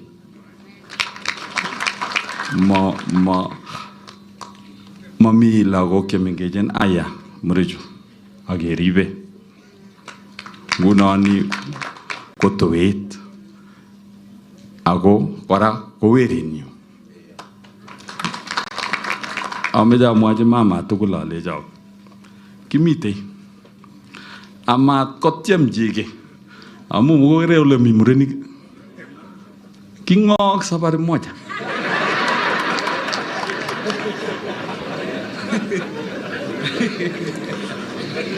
Ko nguno abwoti ale asimoib sait neo kekonor boiyot ako tokochang kandoik chemeche sikomwoiwech ng'alek ako ng'atech. Amwoe kongoi Bishop amu murechu kwatebe amut alechini kokebatisan ng'o kole ang'wan eng yo kikebatisana, lakini mekere nye ing hesabu cha ile chang chetomo. Ko nguno cheboto anendet. Ko nguno Bishop ngikero kurkeng'ung inai ile kakemach kebe oret nekiwo boiyot.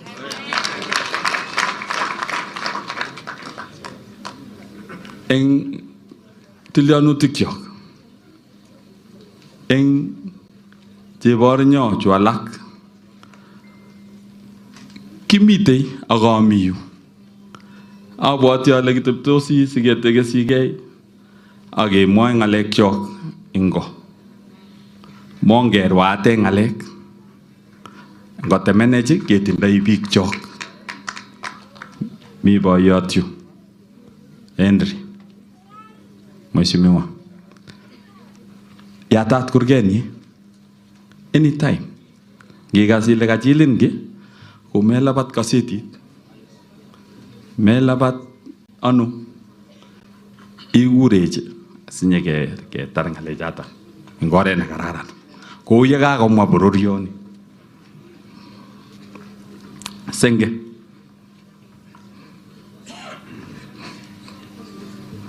arane manabo mwisho ni ngoing'wong inyegei nekeng'etu kimite kongwe. Makofi kwa Philip. Makofi tena. Malio nakatare Philip nakabalet na Bishop. Noto. Bas tumemaliza upande ya family na tutapatia kanisa, alafu baadaye viongozi wetu wataongea. Sawa sawa. Bas koma getinye ngaljetia kimaje sigeta utienda ya nyonei Arab Roti Administrative Secretary aendelee na program ya kanisa, alafu watanirudishia baadaye niwapatie viongozi. Karibu. Oui, masa.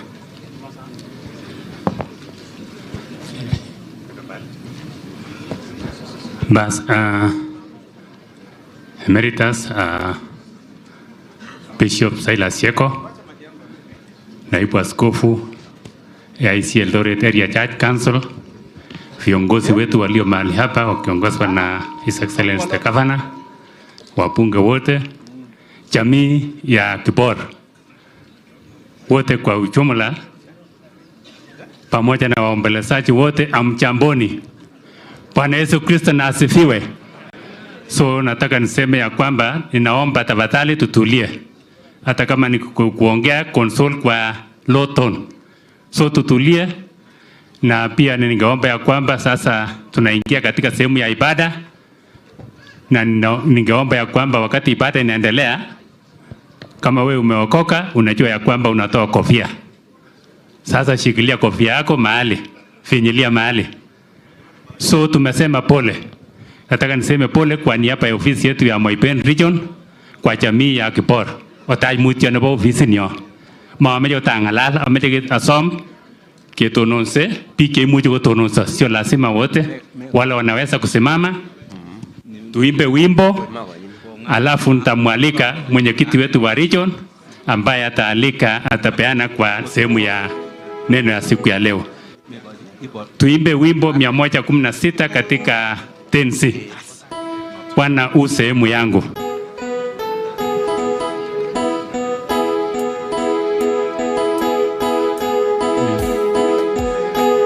Haya, tuanze pamoja. Bwana u sehemu yangu, rafiki yangu wewe, katika safari yangu tatembea na wewe, pamoja na wewe, pamoja na wewe, katika safari yangu tatembea na wewe. Mali hapa sikutaka ili niheshimiwe, na yanikute mashaka sawa sawa na wewe, pamoja na wewe, pamoja na wewe, heri nikute mashaka sawa sawa na wewe, niongoze mbele unichukue,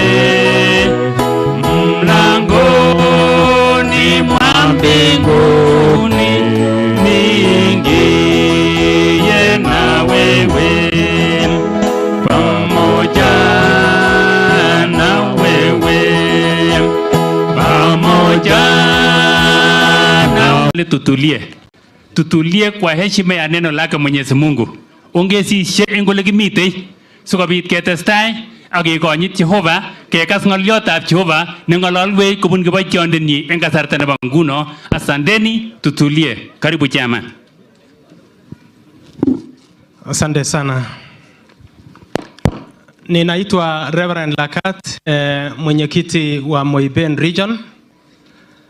Nataka nichukue nafasi hii kuwakaribisha nyinyi wote ya kwamba tu katika ibada, na ni ibada ya mazishi. Waheshimiwa ambao wako hapa, familia pamoja na Emeritus Reverend Dr. Silas Sheko, sema karibuni. Askofu wetu anatupenda sana, ya kwamba tunapokuwa na kazi Moiben tunakaribisha na anakuja. Nataka nikushukuru askofu sana kwa kazi nzuri ambayo ulifanya, ya kwamba uongozi ambaye ulipatia mzee aweze kujua Yesu na apate upatizo. Nataka nikushukuru. Nataka pia nishukuru makanisa, kanisa la STA, kanisa la UPEC, PMCA, na pia Waislamu na Hindus ambaye pia walikuwa marafiki ya mzee. Tuwashukuru sana. Tukiwa kanisa la AIC ambao tunachukua nafasi hii siku ya leo, tunawashukuru. Ninaona kwamba kuna maaskofu, lakini siku ya leo sisi sote hatutakuwa na nafasi. Nataka tu niwatambue watumishi, na baada hiyo nikaribishe naibu askofu, alafu akaribishe mnenaji wetu wa siku ya leo. Kwa hivyo watumishi wote wasimame mahali walipo, ya madhehebu yote. Just web kwa hali kusema pole. Asanteni watumishi, mketi chini. Reverend mtumishi wa Ithiko, simama. Mzee alipokuwa Eldoret, huyo alikuwa mtumishi wake. Asante sana. Mungu akubariki. Naibu askofu karibu, alafu utatukaribisha askofu aweze kuendelea kwa neno. Karibu.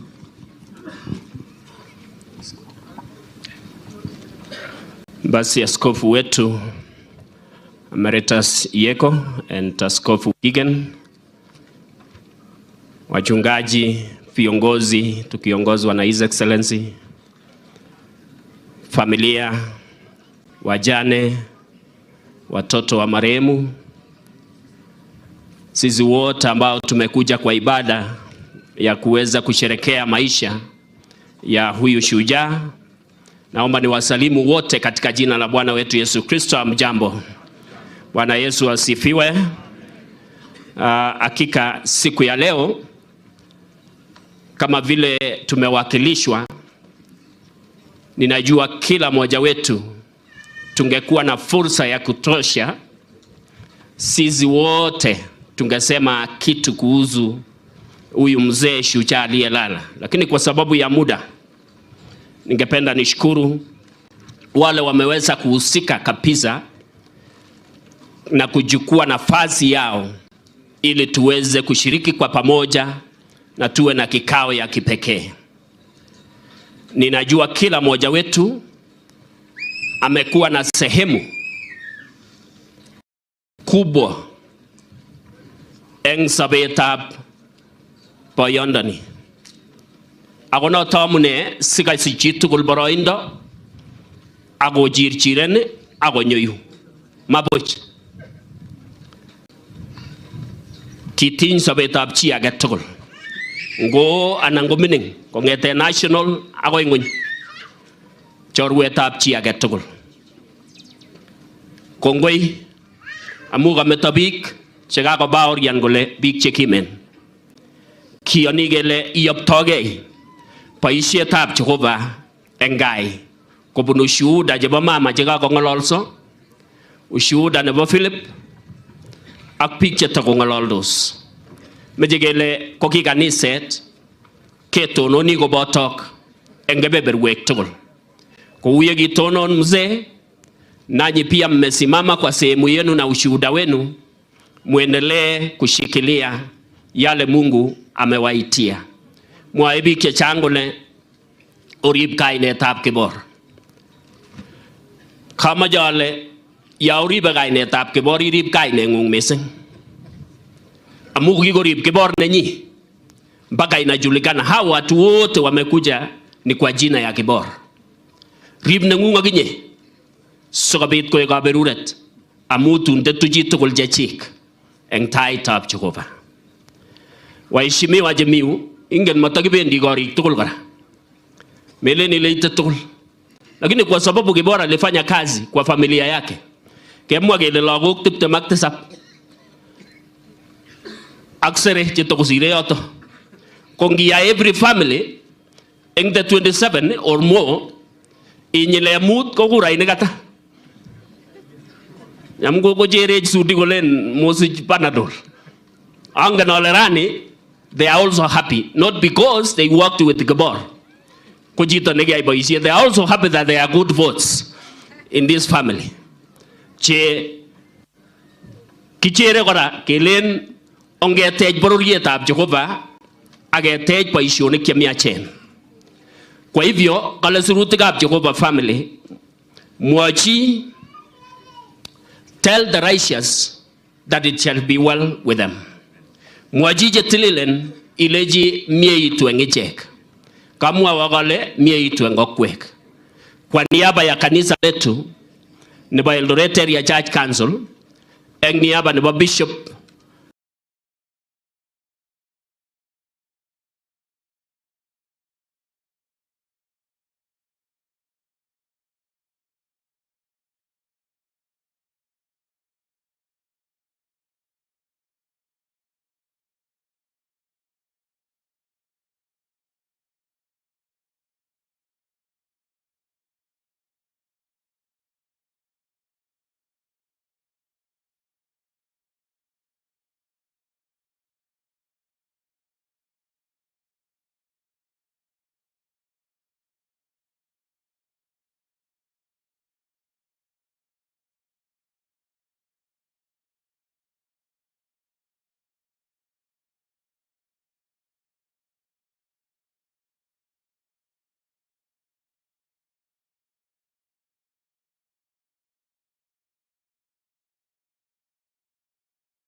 Council eng niaba nebo Bishop with them. Mwajije tililen ileji mieitu eng ichek. Kamwa wakale mieitu eng okwek.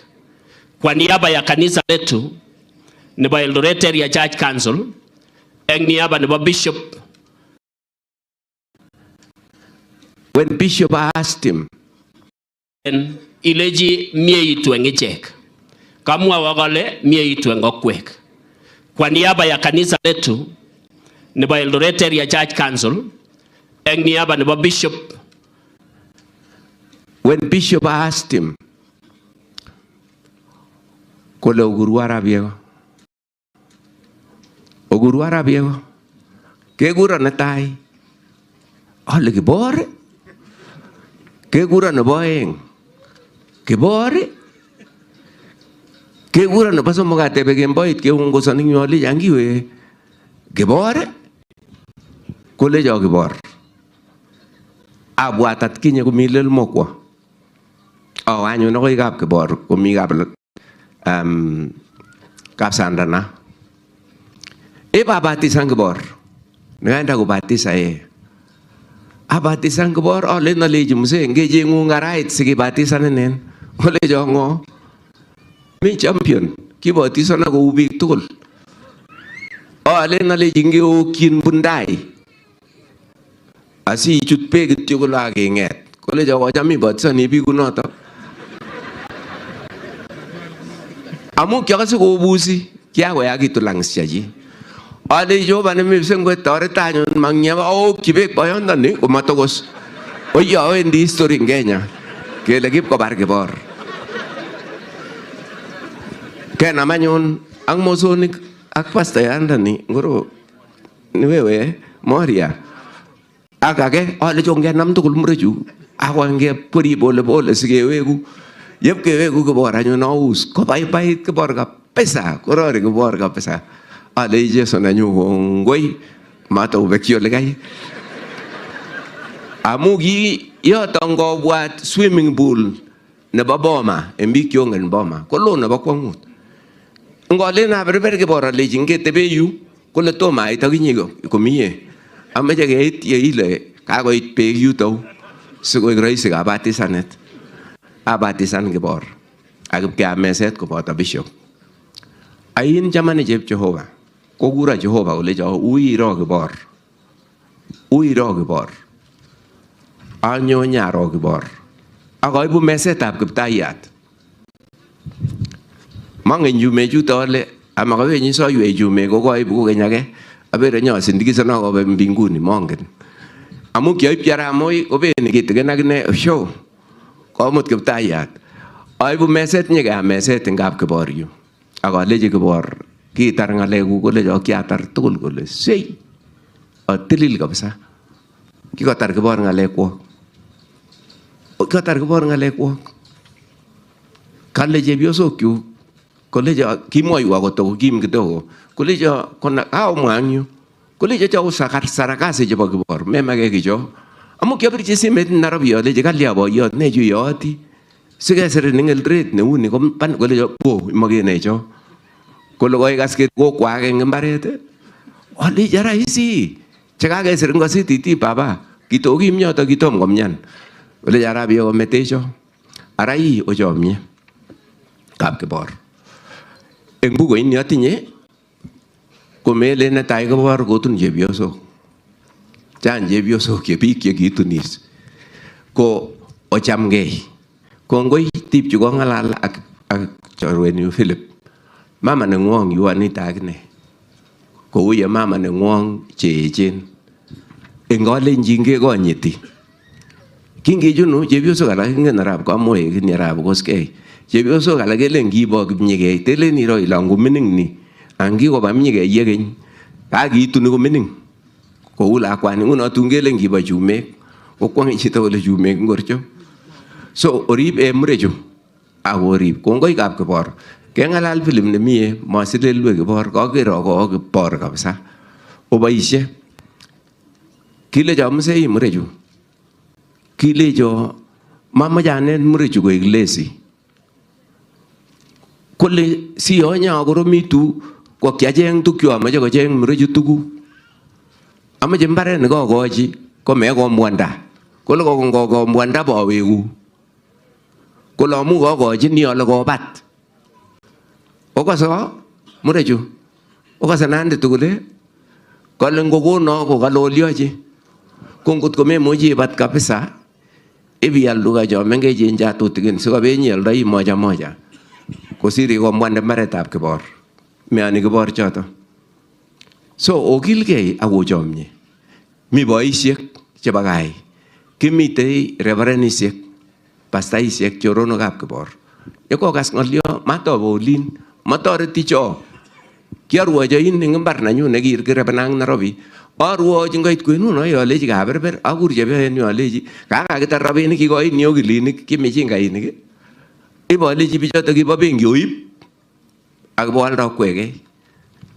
Kingyepamwa kunoto anyoru amani netomo akere. Akotom koib akoi rani kora. Bwana asifiwe. Ile kuro kora kole ina kilia alechi kilia ko kialecho atkinye oib. So chamanikab Kibor, lagokab Kibor, ochomye kabisa. Chang tuguk chotinye le iye. Chuikere kaisetioni kae mingyu matinye cho otinye. Kochomye. Kotoretok Jesu. Amache ang'ololwok choto amu kimwa Kibor. Kibor ko kichome kanisosiek, kibutyi kakomwa biik tugul kanisosiek. Siona ole kiintelligent Kibor, obwoti chito ne feseni Arap Moi. Kikonye ng'o Mr. Koskei? Kikonye?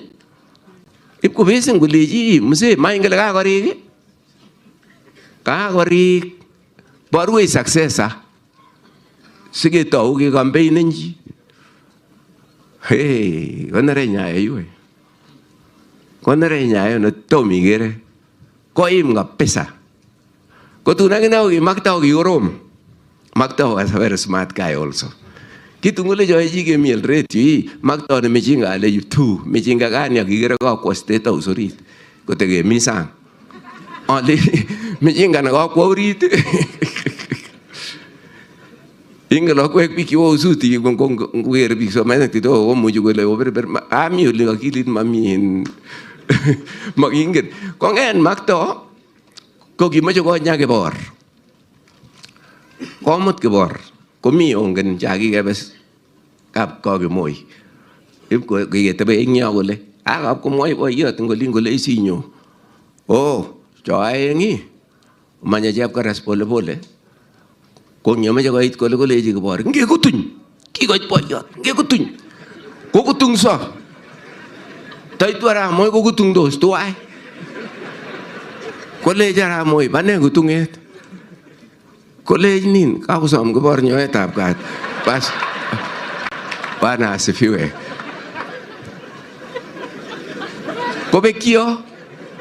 Nguno ukiwa Arap Moi netilil kochome Kibor. Orani kakwa Kibor nemie. Kobaibay akine. That was Kibor. Kibesen Arap Moi kongwanit, kingwaniti Arap Moi ne. So, amache aweki Jehova kongoi ya amite yurani. Pole waheshimiwa, nitaka kufundisha hawa kidogo juu ya Kibor.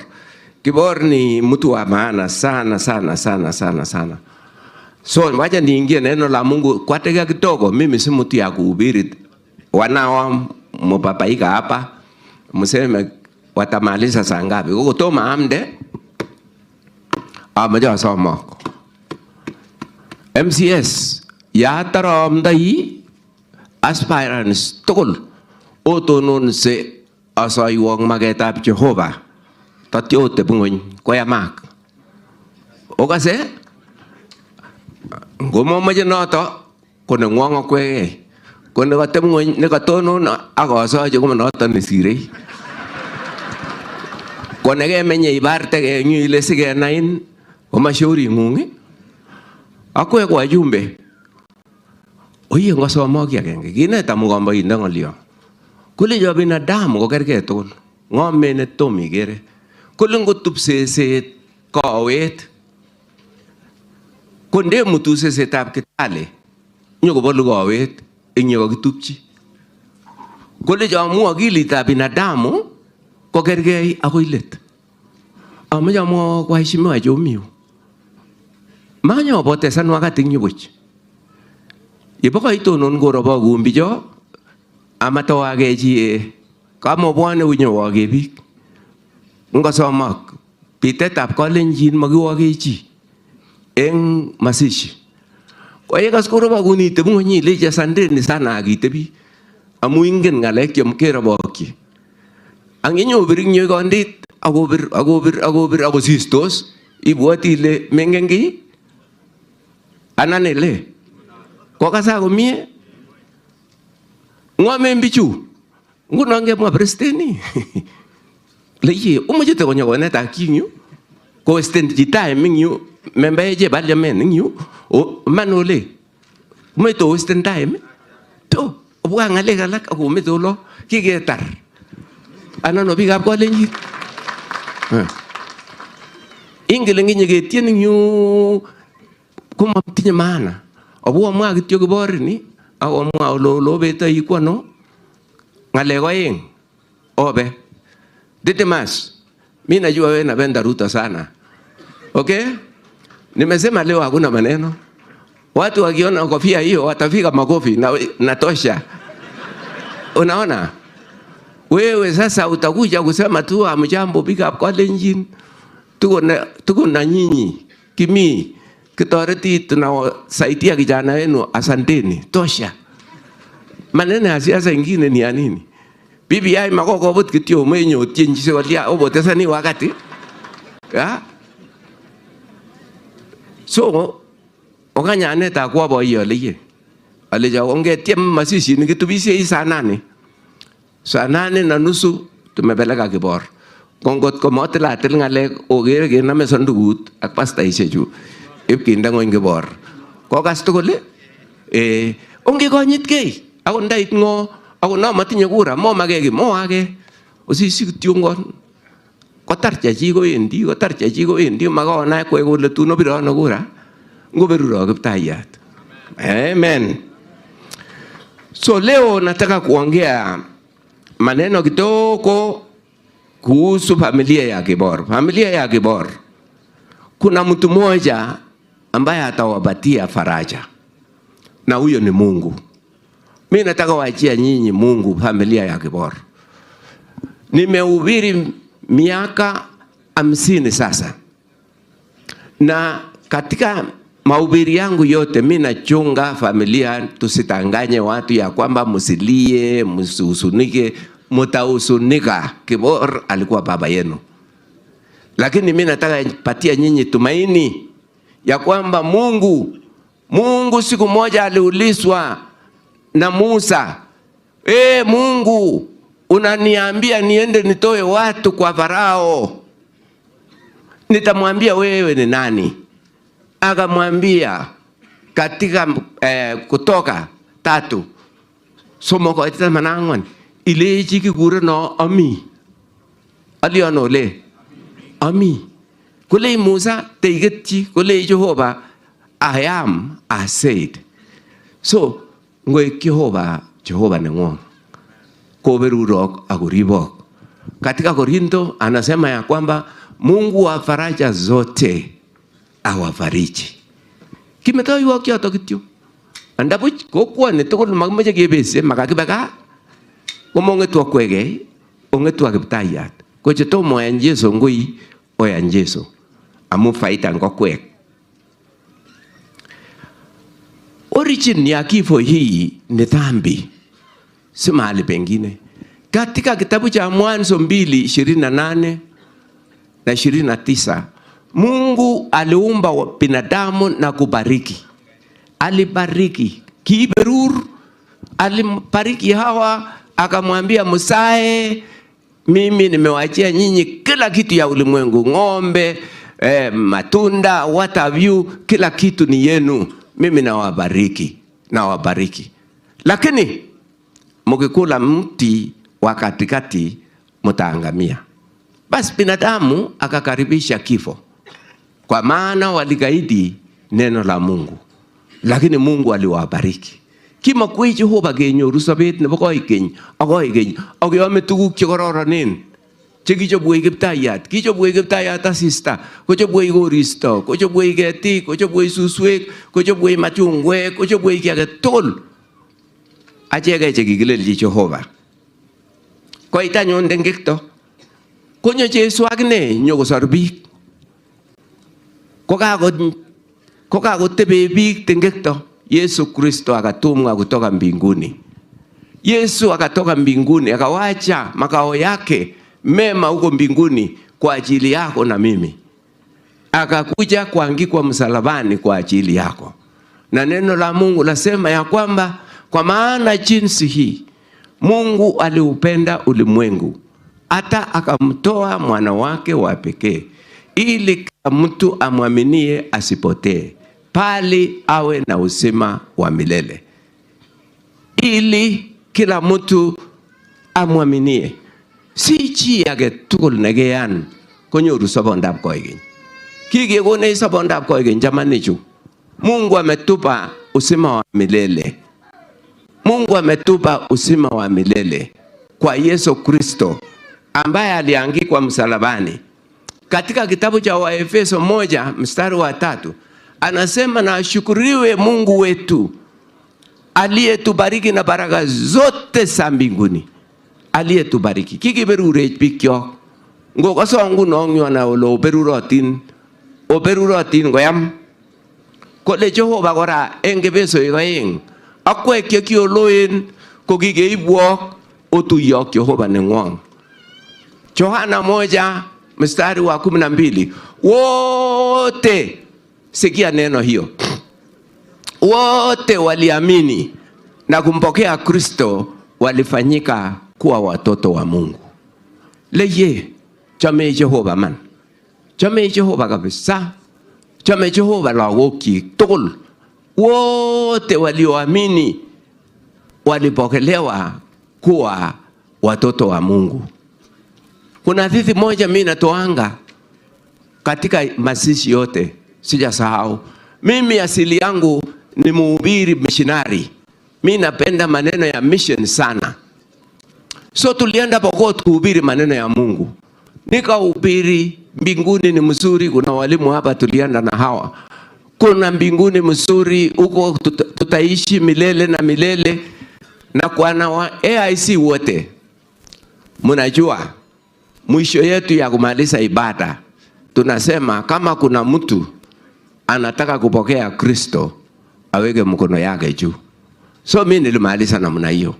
Kwa ninyi wote wazee na kina mama, kama kuna mtu anataka kupokea Kristo awe mwokozi wa maisha yake aweke mkono juu. Mzee Mpokot akaamuka, hajasoma. Akaamuka na mbio. Akaniambia wewe kaa chini kwanza. Mimi nikasema kimeumana, unajua Pokot si watu wa kuchezewa. Nikasema yu mengalek. Kaa chini. Akamwambia watu hawa kwa lugha yao, wechara. Man. Anyenyen ngalechu nebo man. Osutmorin tugul. Osutmorin golindo kinde unek barak. Kulo osutmorin chi tugul. Belengit ya kibik 15 lo. Ngoker ne tom konde ut barak koleji iyoe ne inye inde neunget barak. Ngoker ne tom konde koleji kulo osut tugul. Nyei koba morik tugul barak koleji ikesu ngalek oku. Bwana asifiwe. Koleji ongeku mubakusi. Ngile michi imache kulano ubakusi noto. Michi imache kongen ngo kimache kebe tugul kipsengwet. Ko kakoyan bichu tugul. Bwana asifiwe. Akere ale ngoker nisen sole amasoman. Oye kaikai chamanik chuk okaso. Ongiang kiptayat Yesu. Kiman ak sobondo. Manyonjin chi kwanda amaingane. Mi sobet en Yesu. Lakini mi maat en shetani. Mi maat kabisa. Ngisoman Luka, kitabutab Luka 16 ak kiwakoi mamache asoman amu amache anachame biik ak amache biik ale tong'ololse ako ng'ololse chekororon atile ng'alekchuk. Luka 16 koite 19 akoi 31 ko kikesketo mokoriot agenge. Kongoi Kibor amu maame kunoto. Kikeske mokoriot agenge akokeskei kibananiat nekekure Lazaro. Kimut kibananiat nekekure Lazaro kipsengwet eutab Jehova. Kwa magoriot maat nelalei. Maat nelalei nemwoei eng Malaki kole maat neliblibeni kou ngetetiot. Bikyok maat matkokenakyi. And in my conclusion, amache amwoiwo kole Jesu ii konyigis iyan inde muguleldo. Kiyan boyondoni kabisa kole jane arabie ko kole kikobe ngalek chuk iche tugul amache atebe kaniset orit. Melen kingen is kole mei. Ako kiyan kole wafanya chu che kasetisiek chu ingele ingen ngotangol chito. Nguno ndo mandai putangul kole kakemwaita ano. Kole ngotangol Kibor kole jin kweli maneno ni kweli kole Kibor kagenyo unya berberini. Mimi nimeokoka na mimi naenda mbinguni. Tosha. Kian boyondoni. Asoma koyan leye. Well, magabirchinchi kala age tugul ne yoni. Konyoru samandamne. Kone meoni koendi mat nebo keena nekilal koigenyi akoigenyi.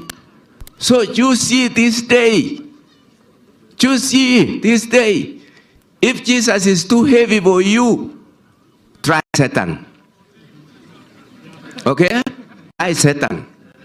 He will take you to ang Satan ngabo jame Satan biseta kalo ngomangal jakwe utingoti kiko mama ko berberindet kityo kikure ngolindet ko kingolso ko ngolin ko ngen kole condemnation nenyi kiketar. Tafadhalini Mungu awasaidie.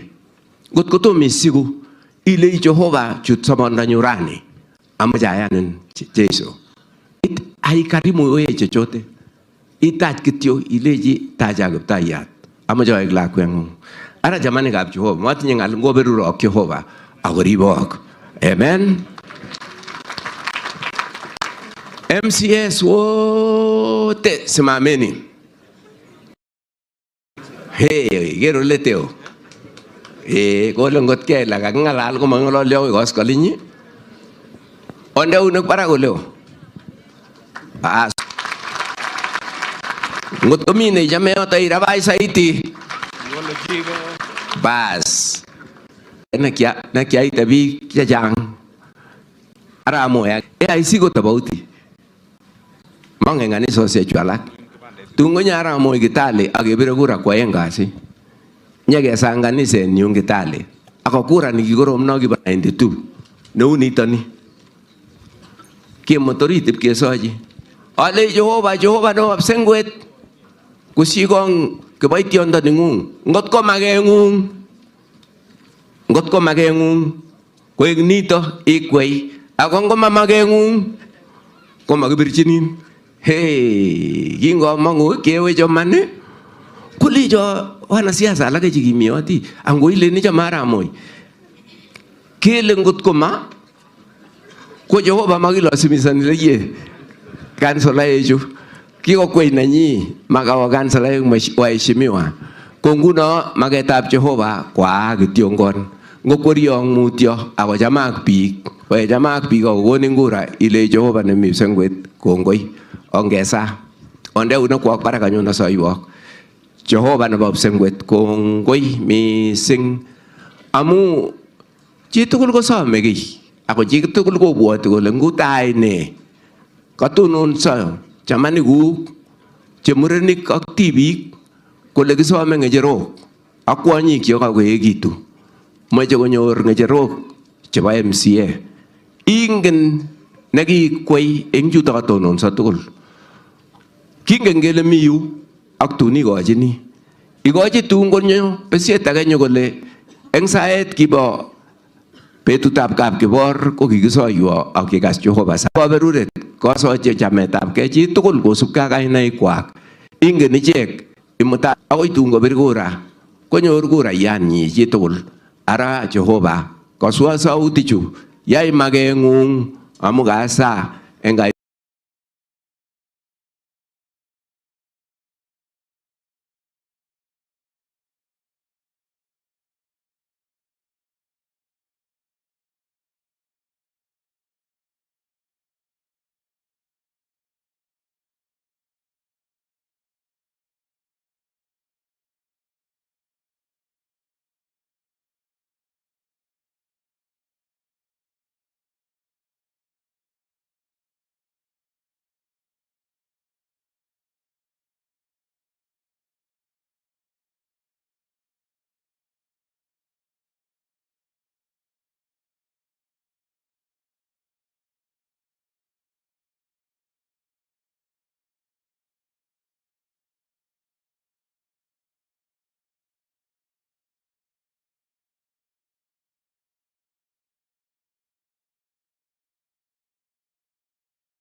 na nitaita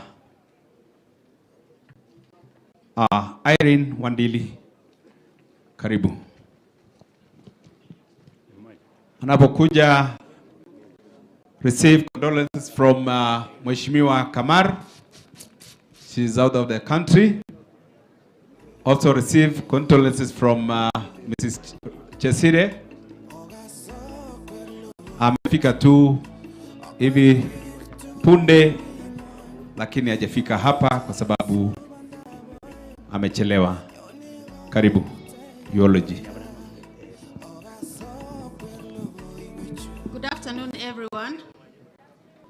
Celebration of life for our dad, grandfather, great-grandfather, brother, uncle, and many other hats that he wore. So today I stand between my two sons. They are my bodyguards. A lot has been said, and so I'm not going to read the whole eulogy. His political career, I bet the politicians are going to come and talk about it. His marriages, the mothers have already taken care of that. Hi, moms. And so I'll just talk about a little bit about his character. Mzee Jackson Kibor,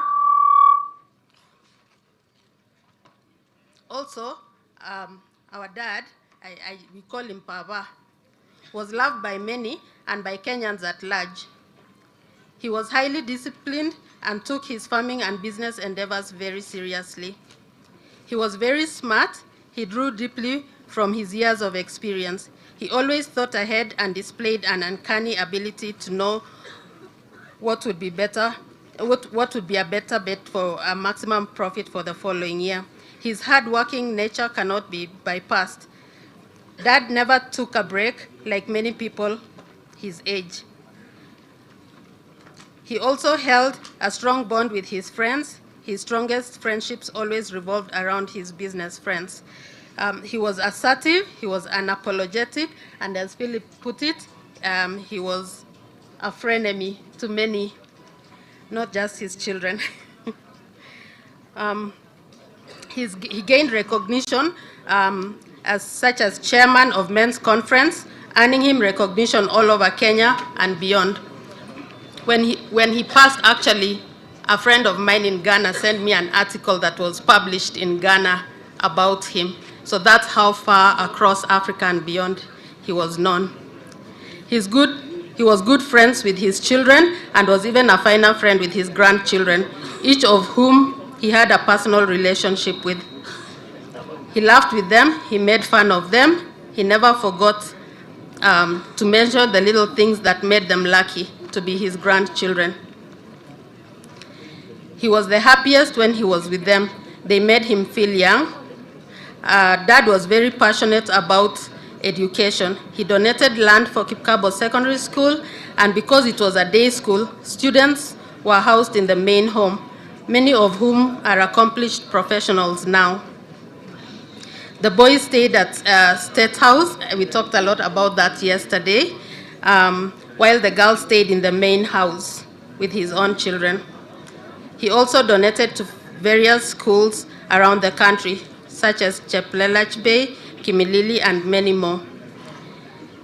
He educated a lot of students, many of whom are here today. A lot has been said about his health, so I will not go into that. But if you have this booklet, you can get all the information that I've skipped. But what I wanted to also mention was we haven't talked about his brothers and sisters, many of whom have gone before him.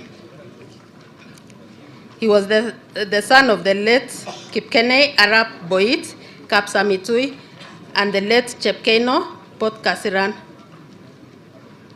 Dad was the younger brother of Kasiran Port Kogeluk.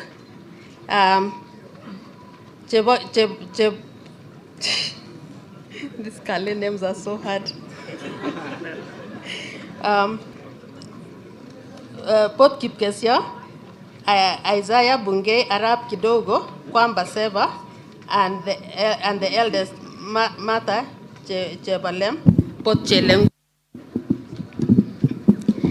We've talked about his wives, 3 of them, mothers. As a recent widow, you'll go through a hard time, but be assured time heals. And thank you for being there for me. And Dad was there for me when my husband passed away, because he called me and I was having a hard time with my in-laws. And he told me, Mine, menyo nega kigonin ngo.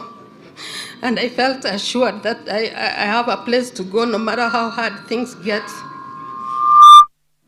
And I think I'm just gonna end here before I get too emotional. Thank you all for listening. Rest in peace, Dad. We will miss you. We will miss your jokes. We will miss your harshness. We will miss your stare down, because he stared down at us a lot when we did wrong. Until we meet again. Makofi tafadhali. Tumemaliza upande eulogy. Nitasoma tu majina chache ambaye wametumba rambirambi. Some of them are watching us live from Australia and the USA. Those are friends of the family.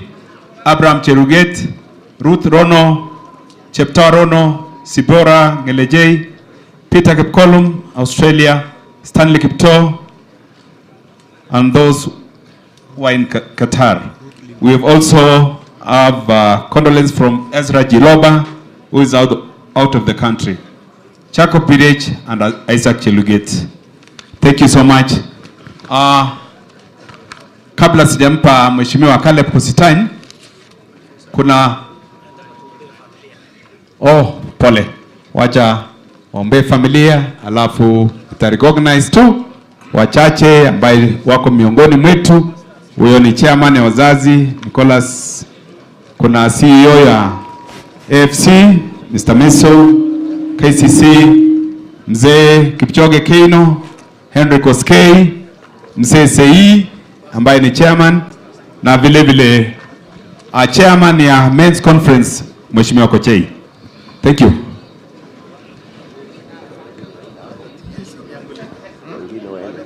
Otonon sekap Kibor tugul, tilyanutik tugul, otonon sekesoiwok, kakotonon sa kiboitinik moche kosoiwok. Simameni ninyi nyote. Another reverend, you go down there. Why is Katwa Kigen? Kuja karibu. Thank you so much. You are here. Okay. What we normally do, we bless you. So tunataka kuweka mikono yetu juu sisi wachungaji, tuombe pamoja. Baba wetu wa mbinguni, tunakushukuru. Hii ni familia ya mzee Kibor. Wanawake wote watatu na watoto wao. Na Mary aliyetangulia ako na Kibor sahi. Tunakushukuru Mungu kwa familia hii. Familia kubwa ambaye ulijalia Kibor kulete katika dunia hii. Mungu wetu, sisi kama wanadamu hatuna baraka nyingi. Lakini tukishaweka mikono yetu juu kama Aaron, utapitia mikono haya. Na wewe utawabarikia familia hii.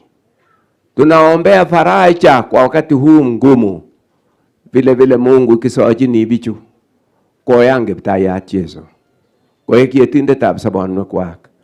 Kimwa Jehova engipsengwet ila Jehova na Abraham. Jehova na Isaac.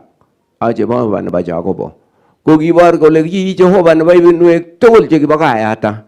Kisome kae kapsame tui kotebe kainengung agoi. Kongete chekikoba boyot Kibor ak Mary ak alak kesojini chuminguno Jehova kosutyi barak songoliet nebo Jesu Kristo akolos kainenyi akotebisa eng kanisosiek asikobor kweyesi lagokwak meche koronikab Kibor ak meche kwer kocham Jesu kora kou chebo Jakobo che nguno kikekure Israel. Ara anyun Jehova iberur bichu, kakiberur ak emetoun Amu kimandai tugul ngoi rani. Mami chi ngetu bichu ngorikwak. Kisomchini kosyinet na kakosom ichegei. Ngo kosyin bichu Jehova kiberur umewabariki kiasi. Kwa hivyo Mwenyezi Mungu wakutegemea. Ngo kotienengei ngomi ngolyo mami kapchi kitinye tugul chuketononi ngal eng korikyok. Lakini kitare ak kesisyo ak ketestai. Kisomchini kap Kibor konem korot age tugul nekomi sang ulo ako ngololso ichegei. Kisochini Philip nekaek boiyotab gaa inguni sitonon koboto inendet akondochi bichu. Kocham lagochu tipchep Kibor, kichame Kibor. Kocham senge, kocham chi tugul nebo gai, kocham chepyosokab Kibor tugul. Ak muren chu kororon chu mi yu kesochini koek murenik iman cheu Kibor sikobit korib kainetab Kibor. Mami kiy nekemetoiywok akwek tugul. Kakimetoiywok kainet netilil nebo Jeiso. Kasa eng kainetab Jehova Kwanda, Werit ak Tamirmiriet netilil. Amen. Kongoi neo. Basi kotom kongalal kemboi ko ingen Mheshimiwa Caleb akomache kekur. Mheshimiwa Caleb anajua mimi tangu zamani. Huyu ni kijana yangu, rafiki yangu sana. Akwek tugul ko osan. Anan ole. Ma osan tugul. Mosome kura tugul. Mochupkei. Sandik ngomi yo kisome kura. Kuchupchingei nyanan soe chi tugul cheptalelinyi. Mochupkei. Ngololchigei mutyo. Mat komwa chi ngolyo nebo chi age. Ngalal kityo nengung ak koyama. Unoto sosuti. Kulene merkwete ngoli. Ngomi olo kokutungtos koma cheptalel kityo. Bas. Basi makofi kwa Bishop tafadhali. Nitaomba tu chairman ya funeral committee alike Mheshimiwa Caleb Kositany. Huyo ni Mheshimiwa Moses Keter. Karibu. Asante sana. Gap Kibor tugul. Kanisa ako ambalisaje tugul. Majala mutiagene nanyu. Gap Kibor. Majanga lekya moy. Kagi pigap siasa. Kibor wagi ganso langorani 15 years. Ako meta yu amagi wirta Kibor ki ngeta ako wona ngajariat. Awagene 15 years. Ki chairman ni boy ku chairman en county. Kibor gep che gore chutayu. Yutayu ora na osbu wa fence na boli nyolo. Ama mi betut ngelengi kweke kelge gap chosia agap Kibor. Kararan biju ki mengi senyu. Ki jam ge bwana laget ko masi agete bine kararan. Wati ngalak biju. Philip kagietin. Matemenen o tem nyamuri ju ko aga tet ngale kap Kibor. Moi boi nandie nyegete tuo. Wateta kwege. Watane gishi yeta go mini ngamugi ko sita boyo. Aga atem jege amu arif kap chosia. Matemenen rip lago ju go bagari kwa ge ribe. Ngo bwaga ke toje. O eksegi on mi sikom nie mabendi buch. Mo noto. Mama jang majang. In siasa tukul na onget ko Kibor. Ine ta Kibor nyu, we ko mo ngachal ski jam ge bini ko ne mi yoki ngap kete be ko ech. I bangani to ni level tweet. Ngap kete be ge len galia lo gi bangani ngap Kibor was ngisho tukul. Embis tukul ge jam ge bo nyu. Anget siasa la mo ma jang la mo ga ge mo ga le joto. Aga ge amda. Lani ji jogi te vitu ai agi neta siasa agi te vitu ago nemni ago era magni ngal jo agaf Kibor agi bai pai ago agere ale folde ni agaf Kibor mami ngala. Okay. In goto ale gangan al jo Kibor motere. Inget kon me agi jam ge mitkul. Ye bangon ito no era magut te forma me. Imitukul ngot ke le ngal al motere amama te gebe oto mu ga kwa site ago ne bishop time ne me ko ta grasi tinyu ago mi biga siasa kagele ja mi grandchildren na engu chemiu Chakakosom komwa ki. Ngameche akoi priority. Grandchildren karibuni. Makat ale ng'o.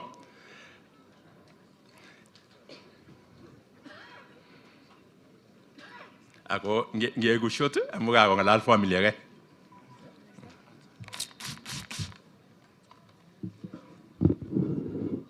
I greet you in the name of Jesus. My name is Chebet Kibor, but chairman called me Peliot. I have lost a grandfather and also have lost a best friend because I used to drive him around town and he could tell me, Chebeti, tunaenda kwa kuku. And that was Java. And I tell him, chairman, lazima tukule. And he would just look at me, he's like, vile umenona hivi, utaolewa na nani? Na namwambia, chairman bwana, si nilifikiria nabaki kwako. Anasema, na kweli we ni ndovu yangu, utaenda wapi? And most times we would get people do mistakes on the farm. He would just call me and say, Peliot, uko wapi watu wanaharibu vitu yetu? Na namwambia, baba, nimechelewa pole. There was a time I came late.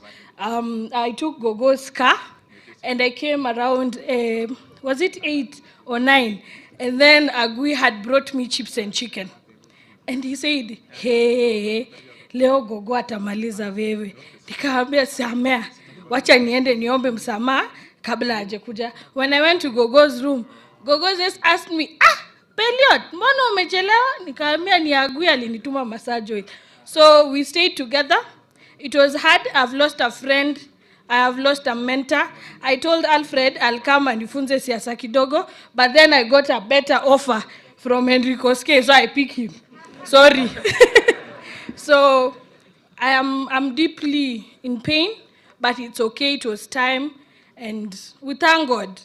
I have cousins that I would like to speak for. If you see those beautiful women wearing something like this, don't worry. Tunaendesha tinga, tunalima, na wote hapo ni wakulima. Yes? The one standing behind me has already reached 200 acres of farming. So musikwe na wasiwasi ati boma itavunjika, imesimama. Si ndio? Magogo wako, mwenye alituacha ni sawa, lakini tunashukuru. So for my best friend, Mr. Chairman, may he rest in peace. It was time, and we thank God for him as grandchildren. And there was a time I went to town and I saw Karori's photo on top. And Agui said, huyu ni mtoto mgani? Nikaambia Mangen, akaniambia Sumatne. Sumat. But Mandogo, you're the best. And please, kindly ladies, Agui is a very big person in Eldoret. Mandago, kindly, Mr. Governor, name one road for our chairman. One. Especially the family bank one. Name it. That one is ours, Kapsa. Thank you very much.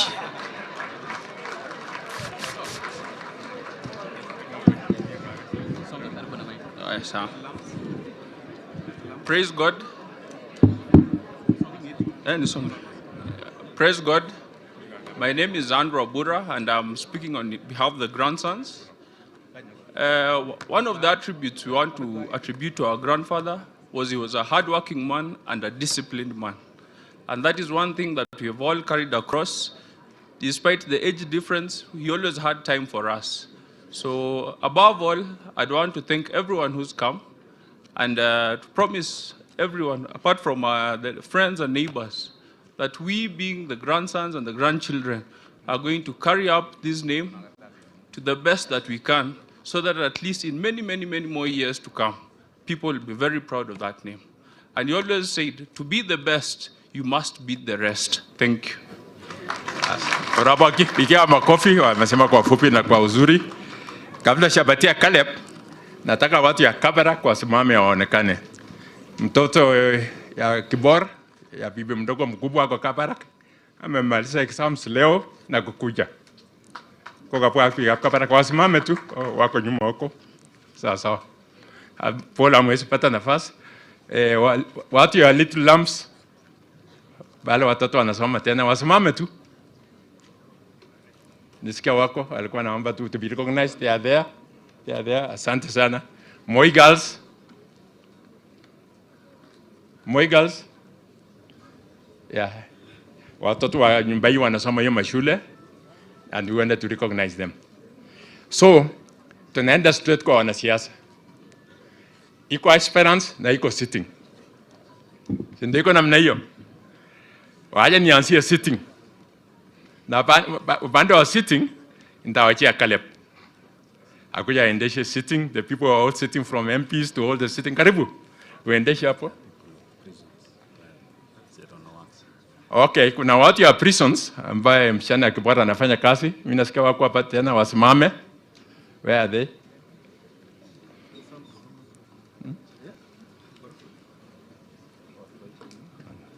Sasa waje ni tukaribishe Caleb aendeshe kipindi ya wanasiasa, alafu nitarudi tuone maneno tutafanya ya aspirants itakuwa namna gani.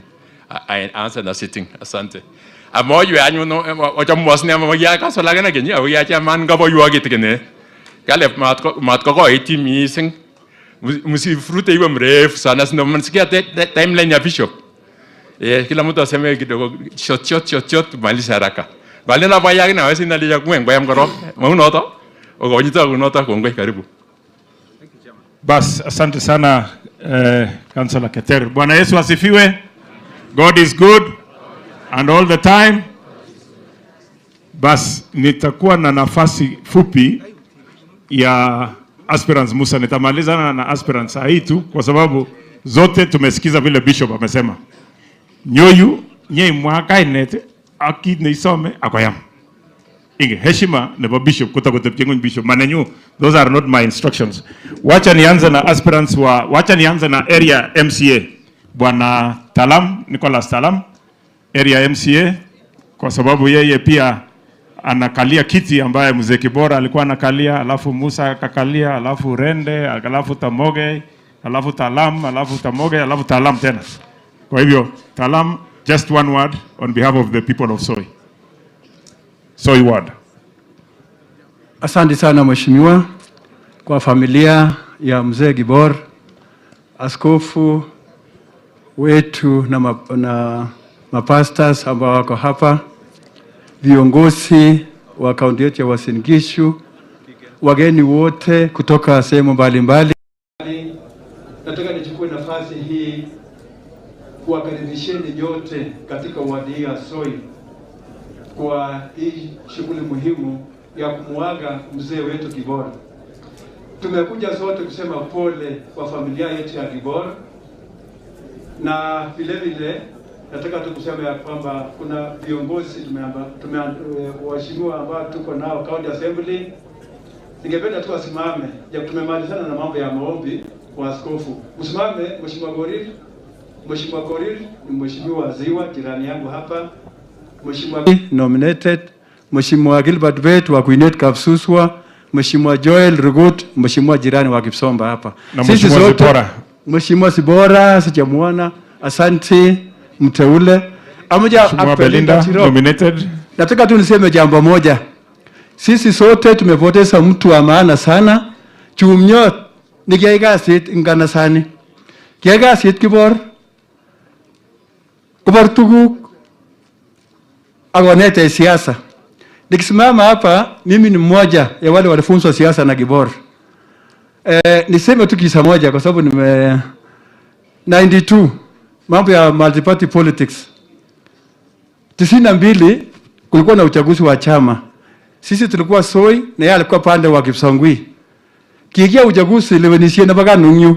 Kia inenyo ngoli na sublocation. Lakini kiwa polisi a contingent of policemen glory. Kwa kiwa ako unique le Kibor. Magun ngajeret na bakano. Kwa kiwa Kibari ako flash and the two fingers salute. Kolekawa wano Fort Kenya. So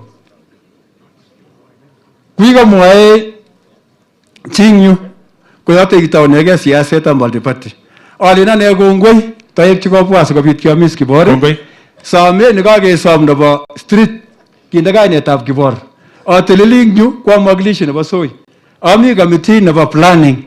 Ako ngalekab kerinemen streets che choche Eldoret kwa chairman arap Talamo telili ko kamache ashwan the family if keteta gavana nenyo sikinde kainetab Kibor streetit netogu nemi Eptayu manimbolet yun. Kongoi. If ko ay ngalyondo noto kama assuring the family. Kongoi mising biik chok ngobirot Jehova betusiek cheuchu kongoi. Bas, asante. Tuko na MD wa AFC Bwana Meso, just stand and wave. Rafiki ya mzee Kibor.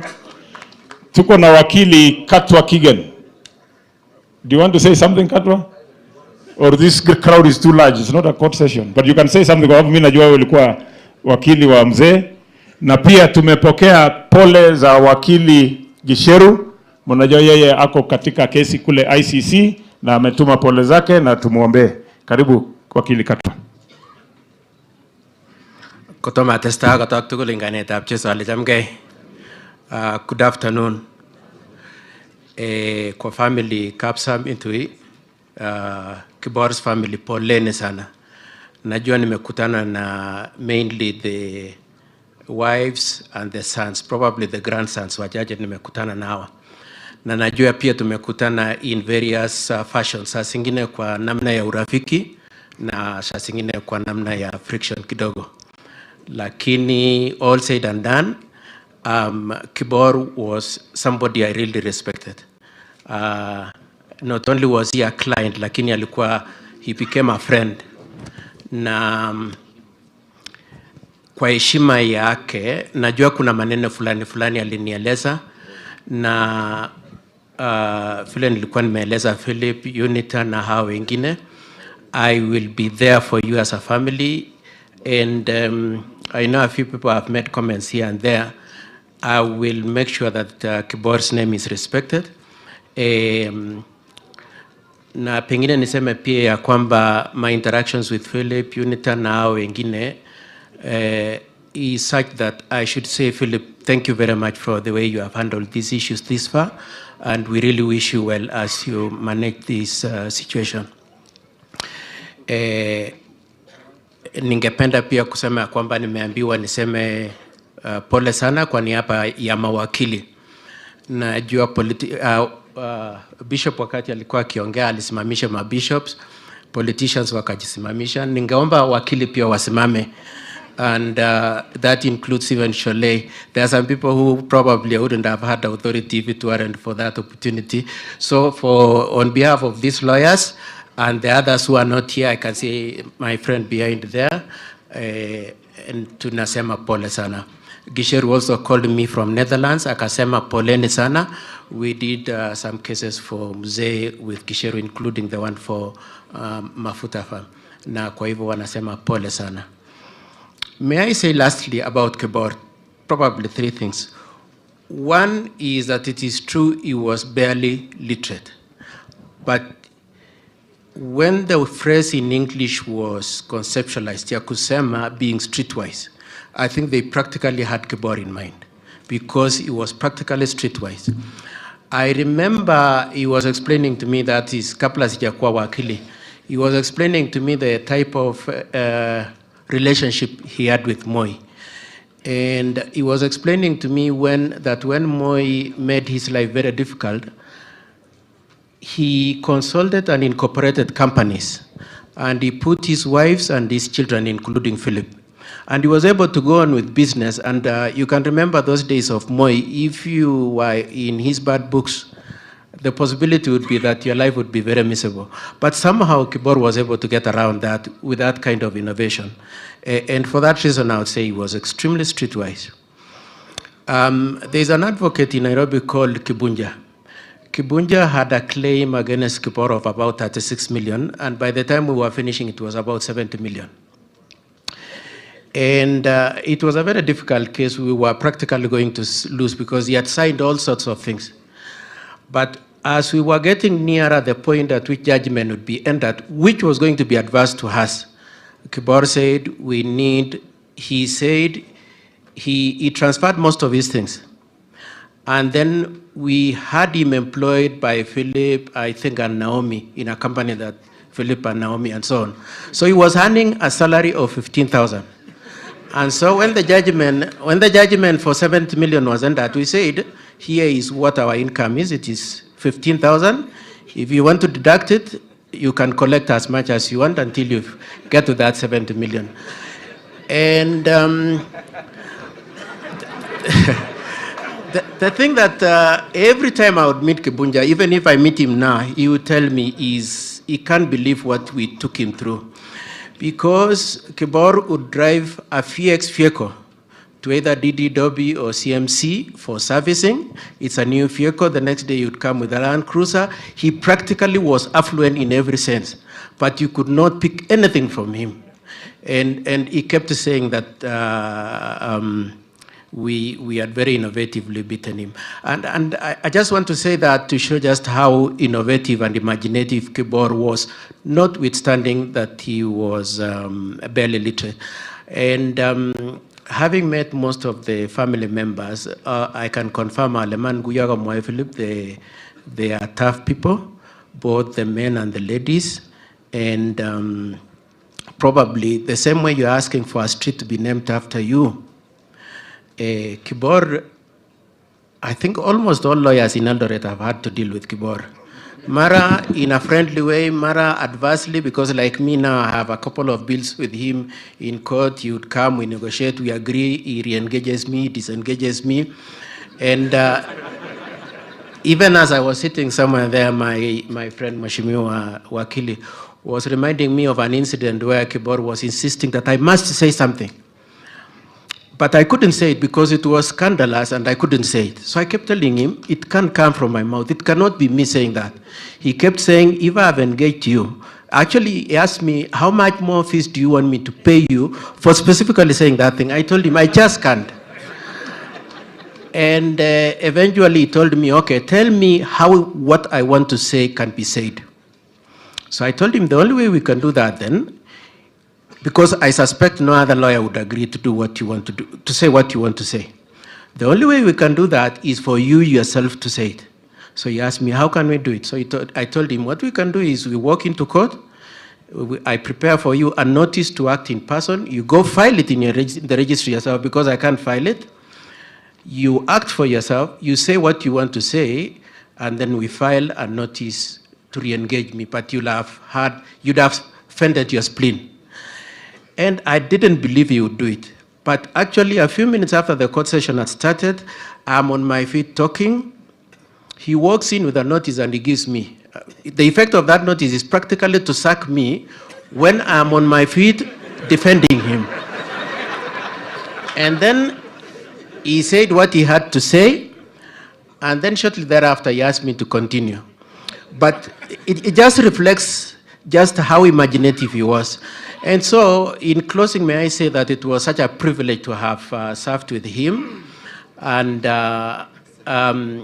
let's say, even as we mourn his death, may we say that we also thank God for the years he gave us with him, the type of a person he was, the type of example he gave us, the type of challenge he showed us, and we thank God for the years he gave him.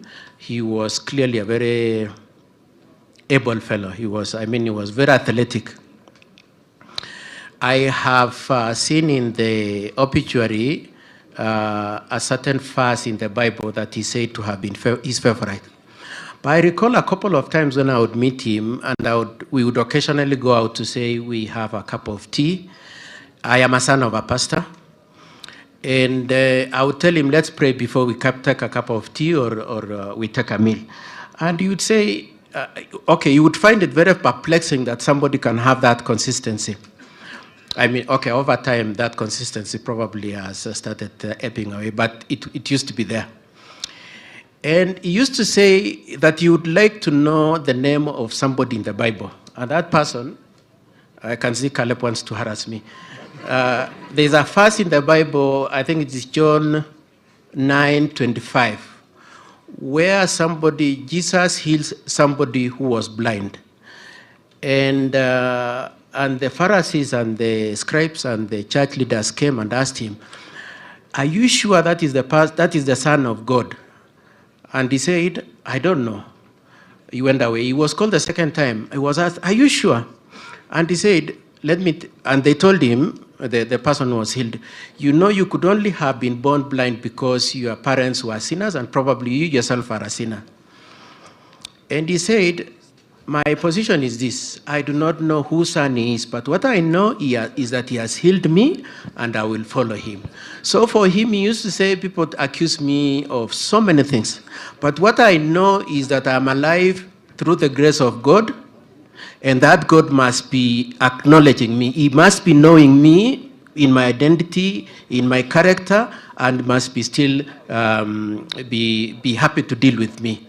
And used to say that is his favorite verse. And so he used to ask me to say, please try to get the name of that person because I want to see if I can adopt his name if eventually I get to be baptized. Lastly, he asked me if I could write to the Pope. According to him, the 10 Commandments were written by the Pope. He said, if I could write to the Pope a petition to make poverty the 11th commandment. He used to say, if you have been born able, you are not disabled, you have no challenges, but you still end up in your life being poor, then God should not admit you to heaven. And so he said he wanted the idea of being eventually old and tired, poor, to be made an 11th commandment, so that it is a sin to be poor at the end of your life. People, you can see what Caleb is doing to me. Thank you so much. Thank you so much for tolerating me and the family Poleni. I am with you. If there's any value I can add to this process and the way forward, I am happy to. And please, since Kibor really benefited lawyers, please produce for us a lawyer from your family the same way you're asking for a street to be named after you. Asanteni sana. Thank you very much. Thank you, Wakili. I hope if I come to you, you'll not add the harassment to the fee.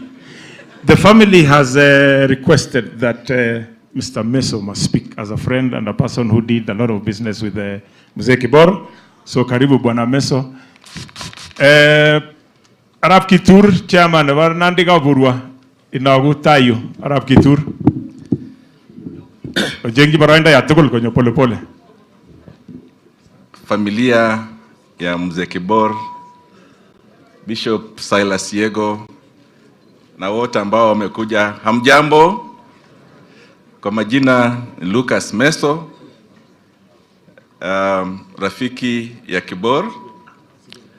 Nataka kusema ya kwamba nimemjua mzee Kibor wakati niliandikwa kazi Agricultural Finance Corporation as the managing director in 2011. Na wakati nilikuja Eldoret siku ya kwanza in 2011, niliona mzee akikuja kwa mkutano yangu na akauliza maswali mengi. Akaniambia, wewe umetujibu maswali vizuri, lakini wewe ni kijana mdogo na sijui kwa nini umekubali kuandikwa kazi ya FC, kwa sababu serikali itakuja kufuta kazi kwa sababu haitaki watu ambao wako straightforward. Nikasema mzee, kwa nini? Lakini akaniambia, one thing, if you want to succeed in your job as the managing director of Agricultural Finance Corporation, lazima uchunge wakulima wa Eldoret, kwa sababu wao ndio wanakuwa na kelele mingi. Na kweli mimi nimewachunga mpaka wakati nimetoka FC hakukuwa na problem yoyote. Mzee then adopted me as one of those advisors, and Katwa Kigen will testify that he met me a few days after he had been sacked by Kibor. There was a case we are looking at. Na nataka kuhakikishia familia, whatever issues that Kibor had with AFC, we finished, and I handed over all the documents to him before I left. Ya pili, he let me into his family so much. He didn't have any secret on what he was doing. Na ingawa mzee Kibor alikuwa mtu wa kichwa ngumu, alikuwa mtu wa kichwa ngumu sana. I can testify. So one day he was complaining about his own children wakiwa kichwa ngumu. Nikasema sasa, wewe una complain na wewe mwenyewe ni kichwa ngumu na watoto watakosa kuwa kichwa ngumu. So we agreed on one thing. Even when I visited him this year in that house, he called me all the way from Nairobi to come and visit him. One thing that he and Philip knows, all the Kibor children, I think they know me. Aliniambia niwaambie leo, he doesn't want his name to be disgraced. Mzee has left so much. Please use it the way you have found it. Use it for your own benefit. Musinganganie what he took so long to build.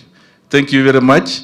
Watoto wa Kibor, hata mimi unajua he adopted me as one of you, so nitakuja pia kuwadai kidogo kama kuna kitu mnajua. Asanteni sana. Asante sana Meso. We are running out of time, so sasa tutaharakisha. Kuna kijana anaitwa Gideon Kibet, a cousin ya hii family. Nasikia anaomba Senate ama ni kitu gani huko Nakuru. Wave wherever you are, Gideon, we recognize your presence. Tuko hapa na Dr. Misoi, former MP Eldoret South. Dr. Majimbo. Haya, huyo ni Gideon Misoi. Anaomba kiti ya Senate huko Nakuru. Asante sana Dr. Misoi. We have our legend Kipchoge Keino. Asante sana mzee. Thank you for honoring Mzee Kibor. We have General Cheruiyot, who is amongst us, former army commander. Asante sana General. We have Richard Sile, former chairman Wareng County Council. Asante sana. We have Councillor Nick Mayo, chairman of Parents Association. Where is Nick Mayo? Asante sana Nick Mayo. Because I'm pressed for time, we have Isaac Mayo, former chairman of CDF, Eldoret North. We have Bwana Sigei, MD wa KCC. MD wa KCC, Bwana Sigei. If you are anywhere, come close. The family would like you to speak. Bas, Kanyaguru Arap Kitur, chairman of Nandika Burwa.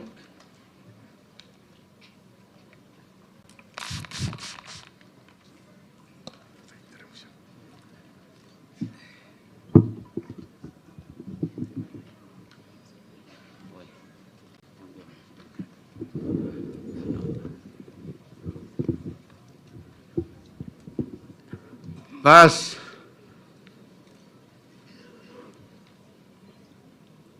kanisetab Jehova kondochin retired bishop, kandoik tugul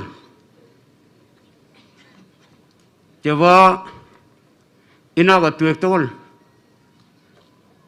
komi excellencies, governor, ak toek tugul chekabwa komwa mutyong'yu. Moche oib boroini akata kokwek tugul eng kainetab Kiptayat Jeiso ole chamgei.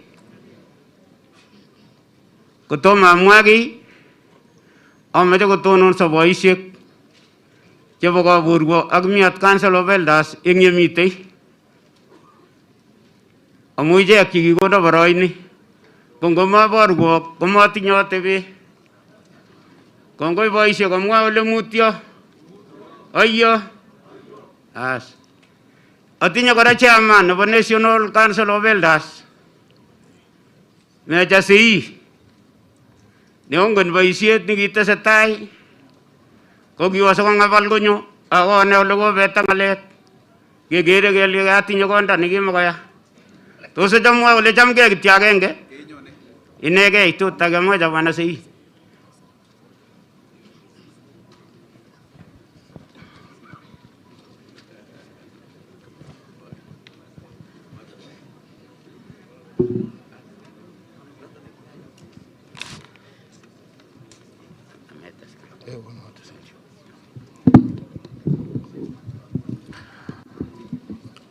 Wai bye tomo nafasi nikakekono kuna batai ko urwani Boyot Jackson Kibor kwa majaga tugul ngani nebo Jesu ole chamgei nebo aeng ko mache ole law ka Kibor mutyo mising akopo rutoito nekokoruto mzee enga Kibor komite liandit chepyosetab Kipkabos kukureno mama chebo kap Chemuto kokisiche kabon nebunu Keiyo nebunu Sego Ablegenui. Atinye ngoliot agenge kityo chairman. Kotugul kemwoe kouni kele ngosirto chi nekotinye tugukchi nekikoset akoset kobor. Komabete chi netinye deni nenyi, amabete chi netinye deni nebo chito nekakosirto. Konyo nebo Kalenjin ko yekakoru chito, ngokitinye kiy imwochi kai. Ngokitinye kiy boyondoni imwochi kora kai. Amu makomi kirwoket kakoru chito nin, mami chi nerwokchini. Ko nebo mwisho ko ngamwa kouni biik chok. Kikamwa ngolyo akamwa chairman. Alechin generation nemining nemi yu kongoi kandoik chok chomite yuto yu. Kamocho protocol komie amu kakiambushana kidogo. Katamwoe ale tisik chok, kandoik chok ak boisiek chemi yun. Amache amwa kouni.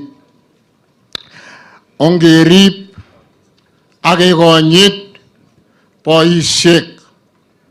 Amu boisiek akwek younger generation okurege digital. We digital.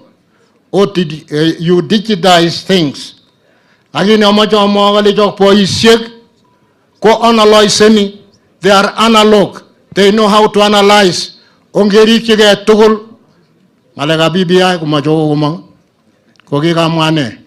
Ngoyem kunoto.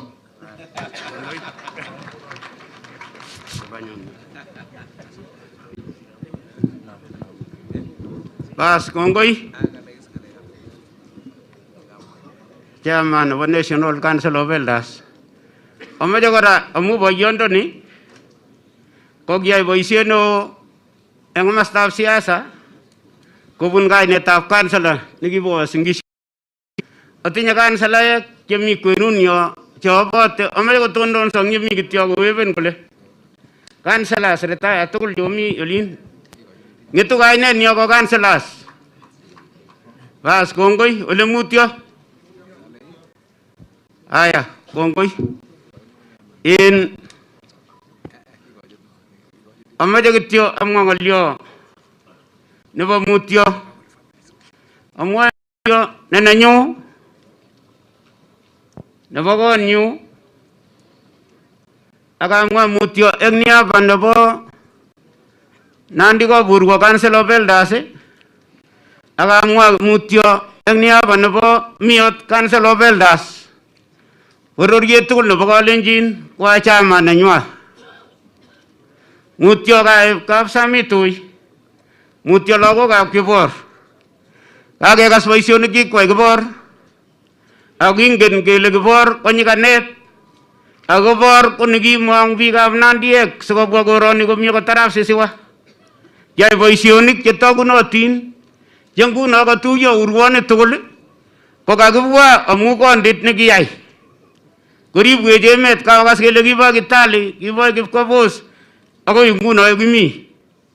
Ara amache asom lagokab Kibor, amwa murenak nyu, kole kiyakimwa kele kapkoi ng'etuny lel, lakini maolelwek o ng'etunyik.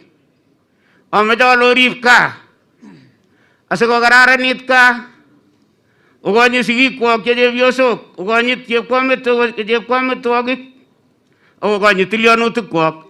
Tatya yapte boisionik chekikwai Kibor. Otes murechu mobut. Mobut kot komutai kemwa kele kokile kimi chi yu. Kaimache akwake? Olyo ko noto, kokile kakwa sait. Kungasomwok Mungu kotoretok, kotokitinye ng'alek chechang chekimwoe. Ara amache kityo amwa ole waheshimiwa ambaye mmekuja hapa, tunawatakia baraka ya Mwenyezi Mungu. Wale mnaomba viti mbalimbali, ikiwa ni ya governor, ikiwa ni ya MCS, ikiwa ni ya senator, kama wazee tunawapatia baraka. Sisi kitu ambaye tunahitaji kama wazee, tunataka amani. Tunahitaji kama wazee, hatutaki yule mtu ambaye tatukana mwenzake. Nyinyi wote mtu mmoja.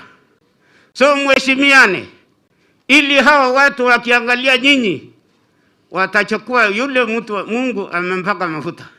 lakini usije ukakuwa natokana watu. Hata kama ile mtu anapita kwa barabara, msitokane. Kongoi.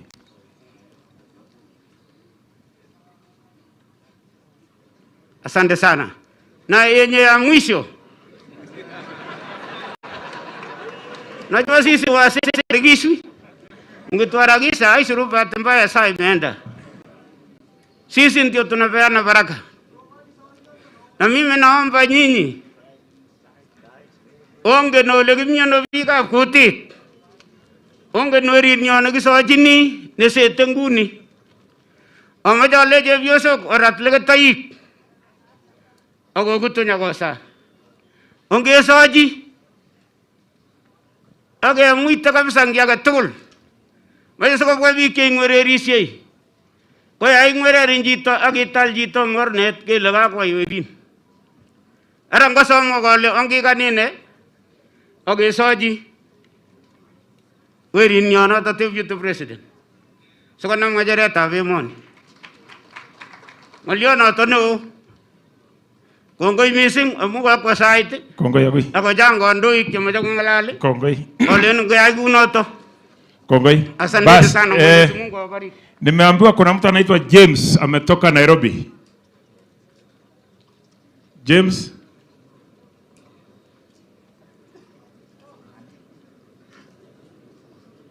Ambiwa ni representative ya mahali Kibor alikuwa chairman ya men's conference. Sisema kwa ufupi. I mean, you don't look like you qualify. Who is James? Ni mimi. Okay, sawa. Wewe ndio utazungumza. Asante sana. Viongozi wa siasa, na nianze na viongozi wa dini, tunashukuru sana kwa nafasi hii. Familia, tunatoa pole zetu nyingi sana. Poleni sana. Kwa majina naitwa James Gathonjia na mimi ndio nimekuwa Nairobi. Najua wengi wamekuwa wakiona kwa social media mambo ya men's conference. Watakuwa wakijua ni kina nani wanafuatilizia haya mambo. Nashukuru kwa hii nafasi kwa sababu inanikumbusha mambo matatu ya muhimu sana. Jambo la kwanza, nikiwa high school, Nakuru High School, na kipindi hicho nimemwona mzee ambaye alikuwa rafiki wa shule yetu, alikuwa mheshimiwa, kipindi hicho alikuwa waziri, Mheshimiwa Henry Kosgei. Kulikuwa na kijana mmoja wa hapa Uasin-Gishu ambaye alifanya niwe brave. Kila wakati nikiwa form 1 alikuwa ananiambia form 1 nyun wigantino lon magatiat. Sasa nilikuwa nashindwa, jamaa anasemaje? Mwisho wa siku I had to understand the language, na kutoka hiyo wakati nimekuwa rafiki wa hapa, na siku moja nikija kumtembelea mzee nilipata kukutana na huyo kijana. Kwa hivyo hii boma imekuwa ikitujenga kama vijana, men's conference imekuwa ikitupea busara nyingi sana. La kwanza, la mwisho, nataka nishukuru mzee wetu hapa, mwenyekiti wetu, alicheza sehemu kubwa sana ambao watu wengi hawakupata kujua. Men's conference ya mwaka huu Februari iliyopita, tulivyokuja katika hii boma tulikuwa na ombi. Na ombi lilikuwa ni kwamba angalau katika international tulikuwa tumeona kuna nchi jirani, kiongozi wa upinzani Mheshimiwa Freeman Mbowe alikuwa amewekwa magereza kwa kesi za kisiasa. Tukawa tumetoa ombi kupitia mwenyekiti wetu, na leo hii huyo mzee Mheshimiwa Freeman Mbowe yuko huru, ambayo ilikuwa ni ombi la men's conference, aachiwe huru. Si mzee alifanya jambo jema? Jana tulikuwa na huyo Mheshimiwa Freeman Mbowe wa Tanzania, akaomba nilete shukran kwa familia na kwa kazi ambayo mzee alifanya. Kwa kweli tunashukuru. Kwa hivyo naomba niachie tu mwenzangu amesema hawezi maliza 2 seconds. Na nawasalimu wote, mimi ndio Secretary General, National Secretary General Men's Conference. Na yangu tu ni moja ambao nimeomba na wazee takriban milioni 15 ambao ni wa Kenya, ya kwamba wazee wote ambao wamewakilishwa hapa, ningependa tu wazee wote tusimame for only 2 seconds on behalf of our mzee. Tafadhali wazee wote, wazee peke yao. Naomba wazee wale wameoa. Wazee tusimame. Naomba tu for only 2 seconds, inua mkono moja juu, tuinamishe kichwa. Alafu naomba tuwave tuambie mzee kwa heri. Nawashukuru sana. Asante. Mungu awabariki. Asante sana. Bas. Haya. Pokeeni familia ya Kibor, pokeeni pole kutoka Yako Supermarket, Isaac Kipto wa Atlas, Kipkabos TTI na Kipkabos Secondary School. Now, wale wote wanaomba kiti cha women rep, tafadhali. Wale wanaomba kiti cha women rep, tafadhali msimame. Chebiji is a member of the family. Mtakuja kusema tu jina na mketi. Aya, mzee Kibware alikuwa kanzo la zamani, anaishi pale Soi pale Kakaboi, amesetumana pole.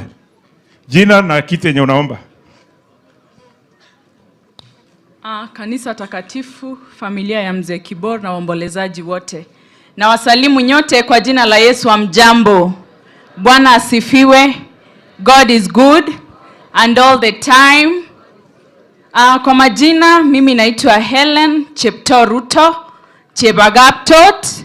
Ninaomba kiti ya Women Rep Uasin Gishu County na ninaiomba kwa unyenyekevu, and my request is I just want you, the people of Uasin Gishu County, to give me this opportunity to come and implement Article 97 in the Constitution of Kenya. Nikuje nifanye hii kazi ya kina mama ya kuwakilisha the vulnerable people in our society in the Parliament of Kenya. Sasa mimi ninaomba na naomba munikumbuke, sisi wote ni wenyu, lakini choose a leader with an intention to come and serve you. Thank you so much.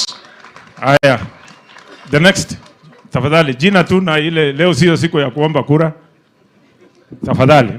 Na mfuate tu maneno ya bishop. Asanti sana. Bwana asifiwe. Tumsifu Yesu Kristu.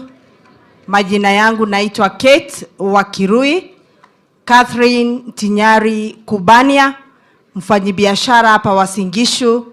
Ninaomba kiketi cha Women Rep Uasin Gishu County. Raundi hii wakazi wa Uasin Gishu, tuchukulieni hiki kiketi kwa uzito, tuchaguone kwa ukamilifu. Asanteni sana, Mungu awabariki. Mpigia makofi. Next. Agatak tugul engainetab Yesu jamege.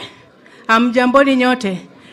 Leo ni siku ya huzuni pia sana, kwa sababu huyu mzee Kibor alitulea, nendo alikuwa mwanzilishi wa kwanza pale Jua Kali kupeana hiyo micro and small entrepreneurship, mahali tumekuanga na hizo spaces zenye tumekuwa tukifanyia Jua Kali.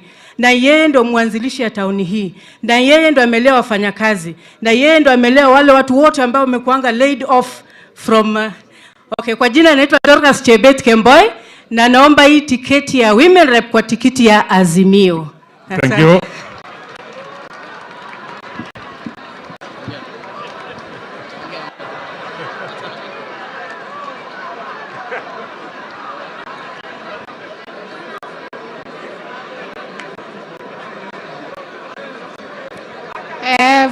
Familia tosha.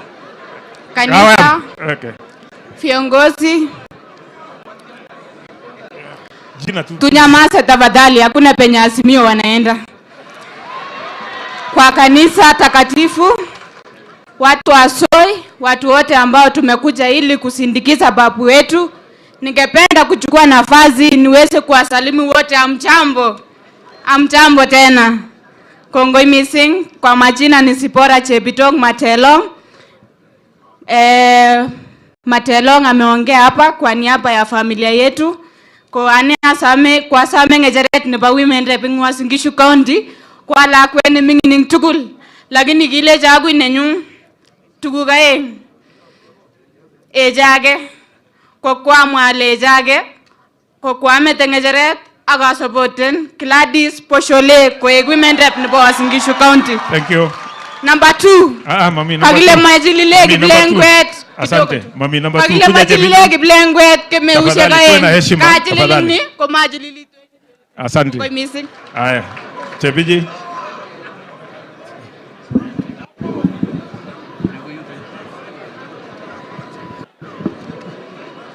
Asante sana.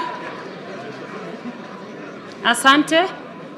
Kanisa la Bwana likiongozwa na presiding bishop wetu Yego, familia ya mwenda zake mzee Kibor ambaye ana double kama yeye ni shemeji yangu, pia yeye ni mentor wangu. Hii watu ya kamera mtatafuta mahali ya kwenda. Mnazuia watu hapo ama mkae chini tu flat hapo. Okay, asante. Viongozi wetu walio hapa siku ya leo, wageni wote ambao wamekuja hapa siku ya leo wa mzee Kibor, naomba niwasalimu katika jina la Yesu. Bwana asifiwe. Asante sana. Mimi naitwa Raila Chebichilele. Mimi ni familia, sina maneno mingi ya siasa leo, lakini ninaomba kiti cha Women Rep ya Uasin Gishu County. Niliomba wakati ule, bado niko ninawaomba, na kwa sababu huyu mzee alikuwa ni mentor wangu ambaye alinifunza siasa na akanifunza kazi, ninawaomba kwa unyenyekevu watu wangu wa Uasin Gishu. I am able, I am equal to task, I am in a position to do it, I can do it. Please allow me to exercise my Please, ninawaomba mniruhusu niende nami bunge, ninaweza kufanya kazi. It is unless you give me an opportunity, you will judge me ama you will compare me with someone else. Please, potareta ganya obruwagura. Say women rep ne baso mokne ba wasingishwa. Thank you, Chebiji. Haya, Imam Abubakar, tafadhali dakika moja ndio tuende kwa hao viongozi wengine. Kwa niaba ya Waislamu wote, tunashukuru mlikuja kwangu na mkapitia hapa kusalamia mzee. Kwa hivyo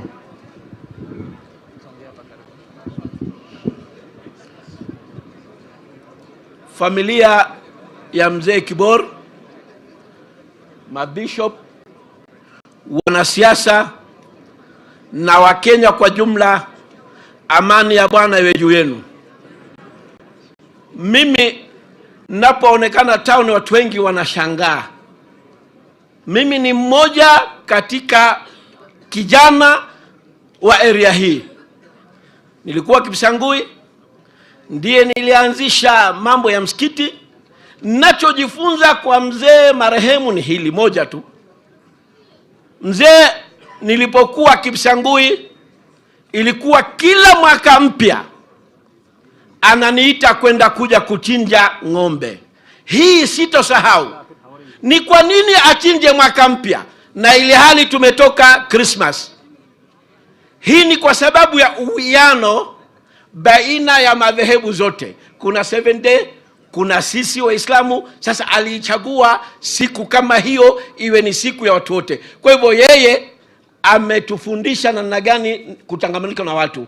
Tumetoa pole zetu kwa jamii waliopoteza, na nimeandamana na mwenzangu. Nataka asimame tu kwa sababu amekuja. Mzee alikuwa akimletea mahindi, nataka asimame, na vijana wa mzee wanaendelea kumletea mahindi, yeye anafanya na pembe. Asanteni, Mungu awabariki. haya, sasa nataka wale wote wanaomba kiti cha MP msimame mahali mko. Kama unaomba ya Soi ukuje hapa mbele. Kama unaomba ya MP usimame tu mahali uko, unless you are from Soi. Haya, tuko na Jemutuna anaomba kiti ya Tarbo, wakili Terer anaomba kiti ya Keses, deputy governor wetu Chebno anaomba kiti ya Napkoi, na wote wale ninataja ni UDA. Bwana Kinuthia anaomba kiti ya Tarbo na UDA. Patrick Kipto Moiben UDA. Patrick Kipto. Haya, Songok anaomba Tarbo na UDA. Haya, wale wanaomba Soi tafadhali 1 second. Oh, sorry. Jeba Marari anaomba Keses, anangangana na Sudi huko. Oh my God. Haya. There is a lady there, Gina. Adekala Kiminini constituency kwa UDA, Murgor kwa Moiben kwa UDA. Sorry? Diana anaomba Moiben UDA. Jose anaomba Keses. Sema jina bwana. Felix. Wapi? Hasla mdogo anaomba Keses. Cheboiwa anaomba Keses. Dorin, Victorine anaomba wapi? Ainapkoi MP. Aya, Wasoi please. 1 minute. Inege, Bwana Mbele. Asante sana mheshimiwa. Tutatunza za kanisa, waombolezaji wote wadogo kwa wakubwa na wasalimu kwa jina la Yesu, amjambo. Engikate Bwana asifiwe. Mimi ni Isaac Meli, senator wenu wa kwanza, naomba kiti ya mjumbe ya Soi. And just to say one thing, Mzee Kibor is a perfect example of bottom up, that you can begin from nowhere to somewhere, from nothing to something. May God bless you. Asanteni sana. Maimwa chama ito lakini yange nengungu wale UDA. Bottom up. Sawa. Bwana Yesu asifiwe. Praise the name of the Lord.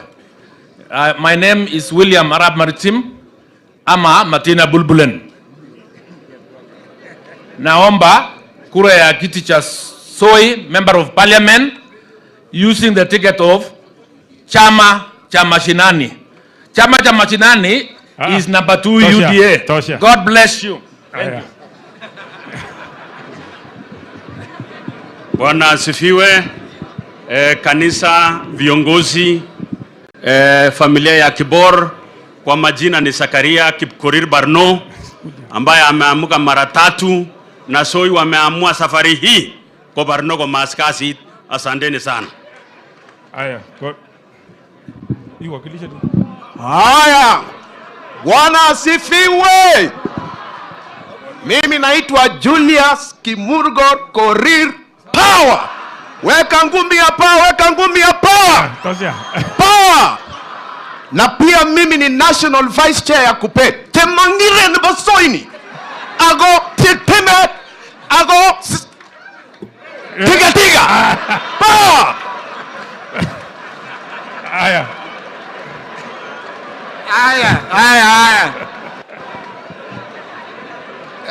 Jina peke yake na nini? Aya. Amwa ane age gureno na isa Chepkonga, Dr. Chepkonga asome ngejera nebo MB Soi. Ngalekab siasa tutakuja kata baadaye. Thank you. Thank you very much. Aya.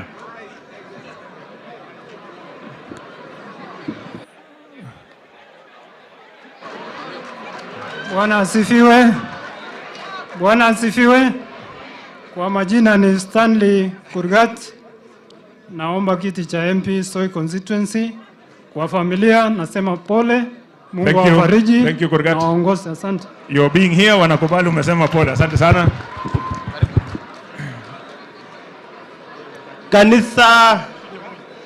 Kanisa tukufu ya AIC Kenya. Familia ya Mzee Kibor, viongozi wetu walio hapa tukiongozwa na excellency wetu Governor Mandago, viongozi wote. Mimi ninaitwa Daktari Elias Kipchumba Meli ambaye anawania kiti ya ubunge Soi constituency. Thank you. Nimekuja kusema pole familia. Mwenyezi Mungu na awafariji. Muniruhusu jameni niendeleshe kazi ya Mheshimiwa Caleb Kositany hapa Soi constituency.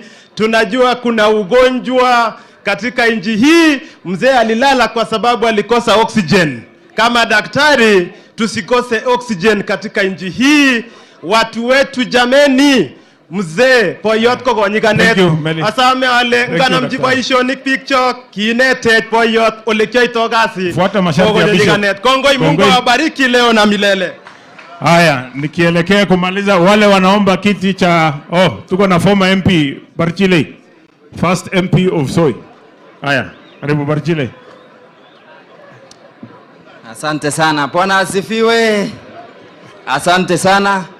Kwa wale ambao hawanijui, mimi naitwa Edwin Barchile. Mimi ni mbunge wa kwanza wa Soi. Kwa nataka nichukue fursa hii kusema pole kwa familia, rafiki yangu Philip ambaye tulikutana na yeye katika kinyang'anyiro ya siasa 2013 akiwa independent, na ninasema pole Bwana Philip na familia yote. Nataka tu niseme jambo moja, Bwana Caleb Kositany, nikiwa mbunge wa kwanza wa Soi, mimi ndio baba wa Soi. Caleb Kositany is my son. Kwa hivyo nataka niseme hivi, watu wa Soi tunaenda katika wakati wa siasa ambapo tunataka tufanye siasa kwa amani na utaratibu. Kwa wale wote ambao wanaomba kiti ya bunge ya Soi, Bishop ninasema ya kwamba tuwaweke wote kwa maombi, kwa sababu wote ni wetu na wote ni wazuri. Hakuna mtu yeyote ambaye ni mbaya. Shida kiti ya Soi ni kiti mwenye atachukua ni mtu ambaye anaitwa nani? Thank you so much. Asante, God bless. Thank you so much. Asante Barchile. Haya, wale wanaomba kiti cha governor tafadhali muje mbele. Wale wote wanaomba kiti ya governor tafadhali. Oh, Senate, sorry, Senate. Haya, wale wanaomba kiti ya Senate.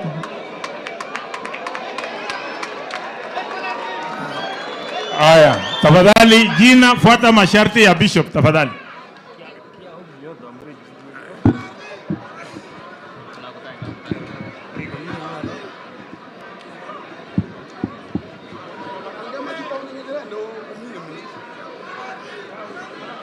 Kanisa, familia ya Kapsamitui, waombolezaji na viongozi, chamgei gogeny. Nachukua fursa hii kuleta rambirambi zangu na za familia yangu kwa mazishi hii ya mzee Kibor. Na kabla niendelee, nataka nimjulishe senior wangu Katwa Kigen kuwa familia ya Kibor iko na wakili anaitwa Alex. Alikuwa mmono wangu campus. Alex ako wapi wakili?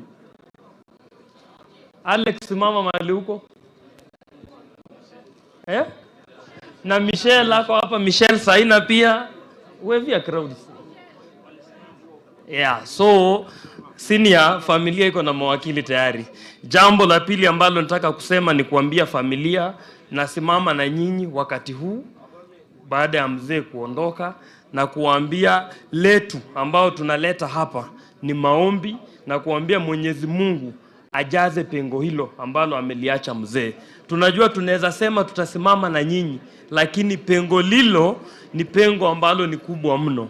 Na kwa mambo ya siasa, mimi kwa majina ni wakili Oliver Kipchumba Karori, na nimekuja hapa leo ili kujumuika na waombolezaji na kuwaomba kwamba nawania kiti cha useneta wa Singishu County. Na mambo yangu ni mawili, kusema county yetu tunataka tuweke mambo ya oversight peupe. Tunataka tujue pesa zikija zinaenda wapi na mbona haifiki ground. Hiyo ndio ombi langu kubwa. Thank you. Hiyo si leo ni jina tu.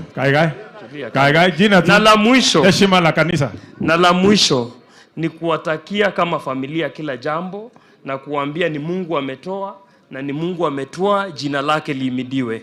Amen. Asante.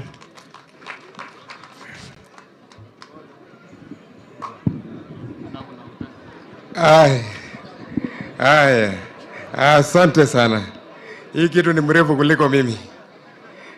Kwa majina naitwa Kongeluk Maxwell Mitei Arabraswe Nebogap Kongeluk. Ya kwanza ninasema kwamba kwa familia hii ya mzee Kibor napitisha pole zangu na pole za Kapkongeluk kwa jumla, ambaye hapa nina rafiki Lois Kibor ambaye amenimenta biashara. Yeye labda ajui huyu ndio kijana ambaye amesaidia namna hii through my mother Janet. Ninawaambia Mungu awatie nguvu wakati huu mgumu. Na lingine tu la mwisho. Mimi ni aspirant wa kiti ya senator kwa nyikan Kibor gagarab kemeyo. Na sauti pia nikisema Mr. Speaker watasikia. Asanteni sana. Arab Kapkongeluk Maxwell Mitei. Asante. Next.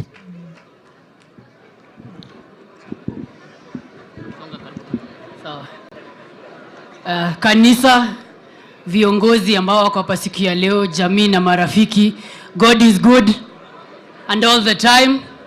Asanteni sana. Pia mimi niko hapa siku ya leo kuja kuombea familia ya chairman. Poleni sana. We've lost a legend, we've lost an icon. Kwa majina ni Edwin Kiplagat Kosgei. Jina ya siasa ni Arap Mtafutaji, na nitakuwa na wania kiti cha Senate wa Singishu County. Raundi tunasema tusiangalie mwili, tusisikie sauti, bali tuangalie hekima. Ya mwisho, mimi nataka kusema wakati ya nominations ikifika, ukienda pale kwa ballot paper, uangalie hii sura vizuri, uone hii maua, hii sura ya mtu mungwana, mtu anakaa kwenda binguni, unaweka sura utaambiwa baadaye. Edwin Kiplagat for Senate wa Singishu County. Asanteni sana, Mungu awabariki.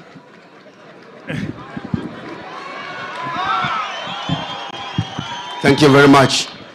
Asante sana bishop wetu pamoja na kanisa.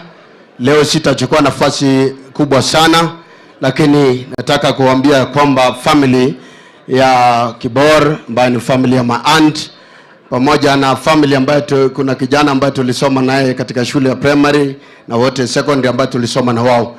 Kwa majina, mimi ni Robert Arap Kemei, zaidi najulikana kama Excellency. Haya. Yangu tu nitasema kwamba ofisi ya senator ya Uasin Gishu itakuwa wazi, ripoti yote ya pesa yote ambayo imefika katika kaunti yetu ya Uasin Gishu itawekwa wazi kuanzia mwezi wa 9.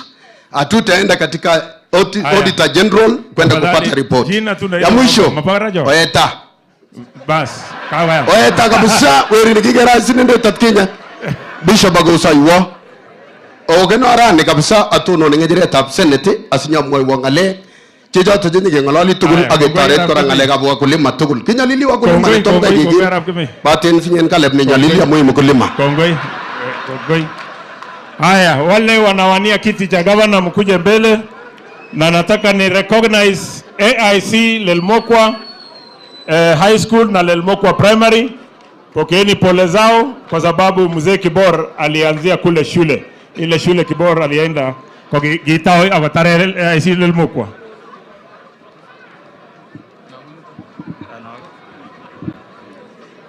Familia, Bishop na viongozi wenzangu, ningependa kuwasalimu amjambo.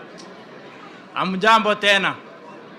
Kwa majina ni Solomon Maritim, najulikana kama gavana wa baiskeli. Mimi naomba gavana, ni chama yetu ni UDA. 2017 niliomba, nimerudi mara ya pili. Wakulima kama Kibor na familia ya Kibor, mimi nawahakikishia nakuja kumaliza Moisoi.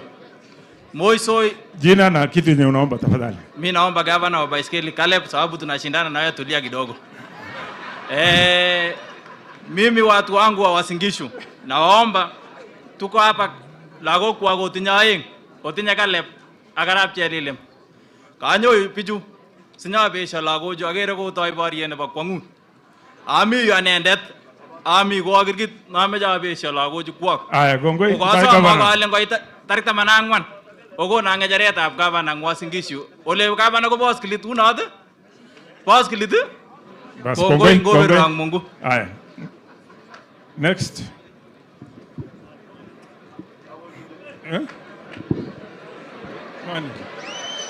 Bwana asifiwe. Bwana asifiwe. Kwa majina ninaitwa Joshua Kibowen Kibrop Kisomur. Mimi ninawania kiti cha ukavana katika Elgeyo Marakwet County. Makofi kwa mzee. Na Kibor alikuwa rafiki yetu. Kibor alikuwa shujaa. Yeye mwenyewe alikuwa shujaa katika sehemu hii ya Uasin Gishu. Kwa hivyo ninasimama kiti cha ukavana katika Elgeyo Marakwet County kwa chama cha ODM. Azimio.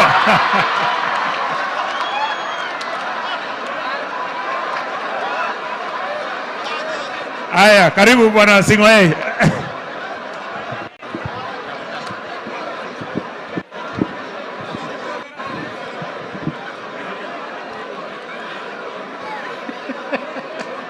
Aya, tosha. Ako sirta jo. Bas, age tar ngalek ab ODM. Bas, ameche aib asisye kidogo. Ameche aib kasari eng niaba nebo biikab olin bo Kaptarbon ngami mheshimiwa nenyo ale ngaib kap Kirober Kapsamitui kwa ujumla. Ameche ale mutyo mising ako ayyo eng boiyot, lakini kakekas ako kakinyoru kalyet eng lagok chik ak murenikab kai, ko kakonech hakikisho kole tesetai kainetab boiyot kou ye kou. Ara amwae ng'olyot agenge kityo. Aya. Amache Caleb muita kidogo. Ingele ngoe ko gavana baunis. Asubi instructions zebo bishop. Okay, sawa kongoi. Amache amwa ng'olyot agenge kityo. Mure Chepkai. Angen ale kaomwa wenyewe. Ako kamwa boiyot Bishop kole mi biik alake chemotinyei, so mochamdegei koboisien ak biik Sai komi karo katwangyo ak biik cheboisie sheria. Ingoek sheria nengwong ko family nengwong boisiekwok so tar ngalekwok ak kwekei. Ako yoto kemokwok age tugul ne kararan ak koribwech kainetab boiyot. Kimoche ko kibororenik chebo gai amu ko boiyondoni ko kokimushini tugul eng ki age tugul ne kokimoche. Ara speak kyok kakamwa chi kole ki nekemwa eng kutingung ako kamwoe kwooksei. Ara isasome ng'ulek ak asome saet amu akot akine ami Mabwai asome ng'echeret nebo gavana nebo Uasin Gishu alejinok kongoi nemie akobirwo kura. Kongoi missing, thank you. Kongoi. Haya, wacha niite Jonathan B. Jonathan B.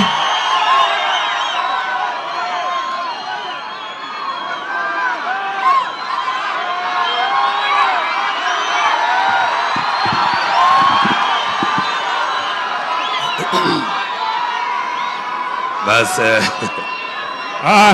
Bishop alisema tuache hiyo tabia tafadhali. Haya, asante sana. Asanteni sana. Natai kwa heshima kubwa sana ya mzee Kibor ambaye nilikuwa rafiki yangu mkubwa sana. Heshima nebo Bishop aganise heshima nebo wajumbe jajake miteo a governor akpi chebo Uasin Gishu County. Amejale kigurna Jonathan B. Chelilim aka koti moja. Bishop kigurna koti moja agwene mayaga ine ngalega yung chamwa kityo. Kibor ko kiboyot ne kibo heshima. Ako ki jorwetab chi tugul. Abwati he was also very comical ngalechi kagemwa. 2017 ko kisupporta na Kibor ko kamwa Bishop kole chito ne kasupporta Kibor ko ibe ko baru le 2017 ko kikoibis lakini magumwa rani. Number 2 ko kimi betu na kikoita chepkondok yabo siling 50-50-50 konam Kibor kora jajiket ko lokotene ampiga kura tun maana lagilia siko konere unita kuleja kalia unita rani ko mairip ko mi ko arip rani unita kuleja ko riboni abia. He was a very friendly man. Ameja alikuwa boyandani en wakati nego meje wakulima koro moiso ko kakwe complete amu magi ani ko geny ko tegalde bande kyo ko muguleni kimeje ge ngabe so mutango jam choba ga go governor ke megani shoge le ga ngabe kyo ke processing and manufacturing ago bata je ko ra mamiki en county ninyo nigisir ga ine nyo ge Uasin Gishu County amaje ge sir be kyo amaje ge sir kyo ne bolet ko ga ko som je ngole mat ke ngem siasa ninyo ngai siasa ngaliet kubi chaba propaganda jawongen ge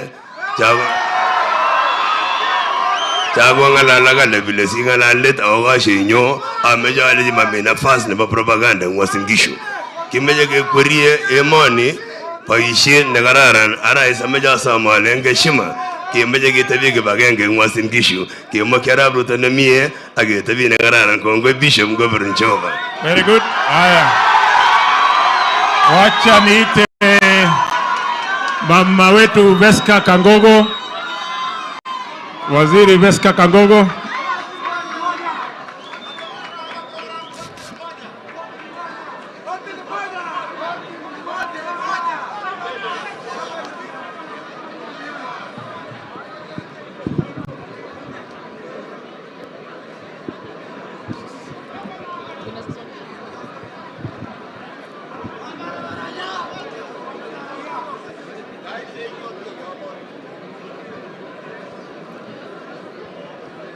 Asanteni sana.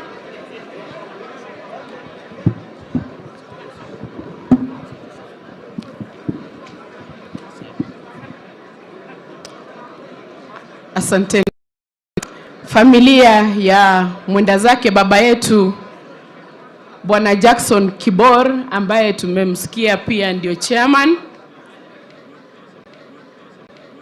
wetu, mashujaa wenye wameongea hapa siku ya leo. Kiadmire sana Naomi Even through adversity, you stood and spoke of love. Watoto wenu wakiongozwa na rafiki yangu Philip and Lois. Kanisa letu la AIC, wabunge walio hapa, gavana wetu, wananchi wa Soi na sehemu zote hapa Uasin Gishu. Kwanza ni wasalimu katika jina la Yesu. Hamujambo? Wamune. Amune lago kwa mutio engruonda bagui. I think we have so much to borrow from him. Leo wakati nilikuwa najitayarisha, nimeona kile kikundi ambacho wamesema wanawakilisha hii kikundi cha wazee wanaitwa the Men's Conference. Na kijana wangu wakati nilikuwa naondoka, mimi nishavaa nimetoka, akaniambia mam ningoje. So I asked him, why do you want to come with me? Akaniambia mam, you are aware we have lost our chairman. This is 5.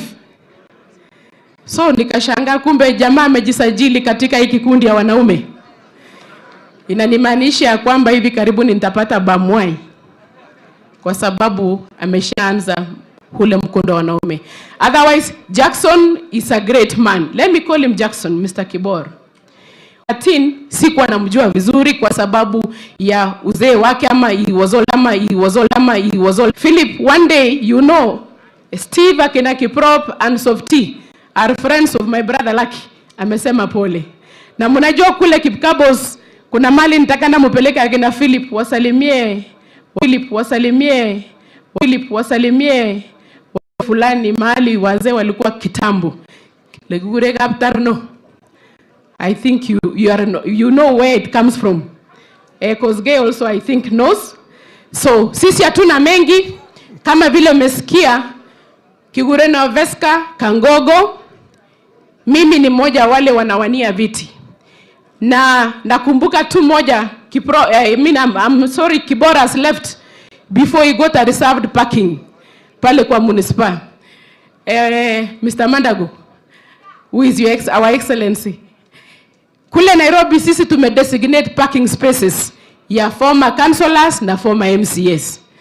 Na wakati siku moja gari yake iliklampiwa kule Eldoret, Kiboji, jamaa akaingia kwa hardware, akanunua hacksaw, awele baraga.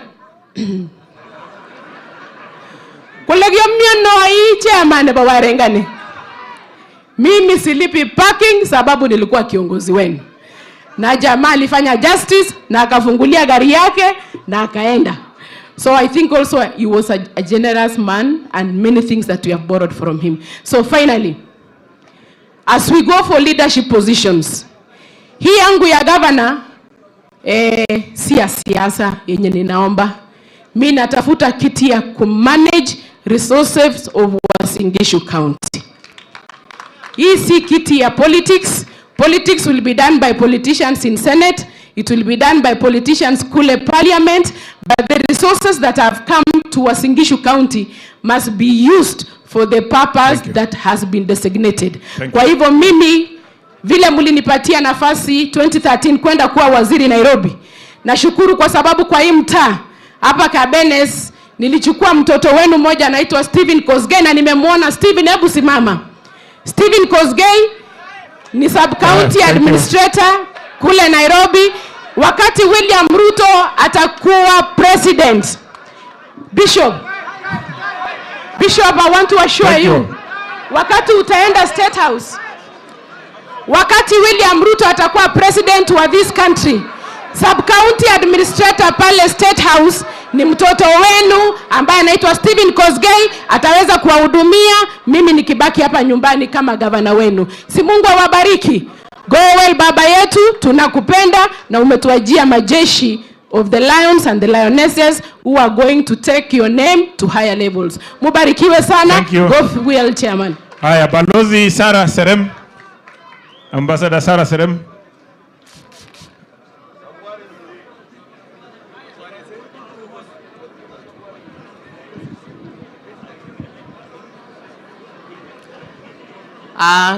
kanisa ambao wamekuwa wakiongoza sherehe ya siku ya leo ya kucelebrate maisha ya baba wetu, familia, wamama wote na family ya mzee Kibor, our governor, Excellency Mandago, and all the leaders that are here today.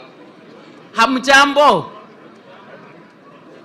Niko hapa nikiwa katika nyumbani, kwani kwa Kibor ni familia yangu, na he is also my mentor because ni riga moja na baba yangu. We have admired him because of his boldness. Tumemwangalia kwani kwamba ni yeye negigobara emetab Kolenjin.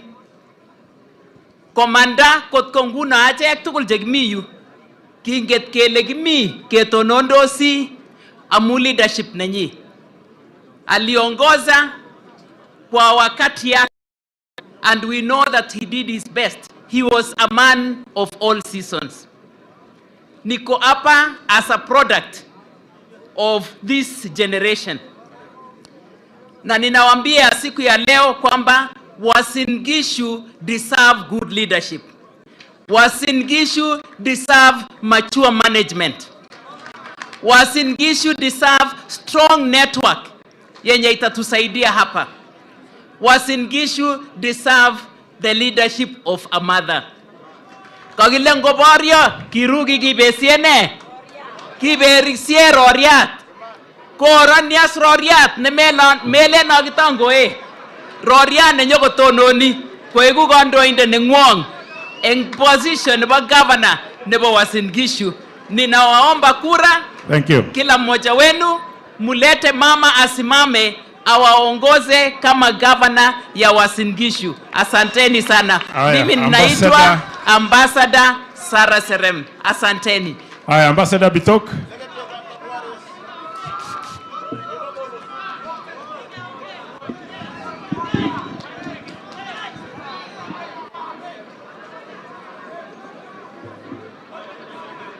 Bishop Silas Yego ambaye anaongoza ibada ya mwisho ya rafiki yangu Jackson Kibor, viongozi ambao wako hapa siku ya leo, familia, marafiki wa Kibor na sisi wote, nataka kuchukua nafasi ni wasalimu nyote katika jina la Yesu. Hamjambo.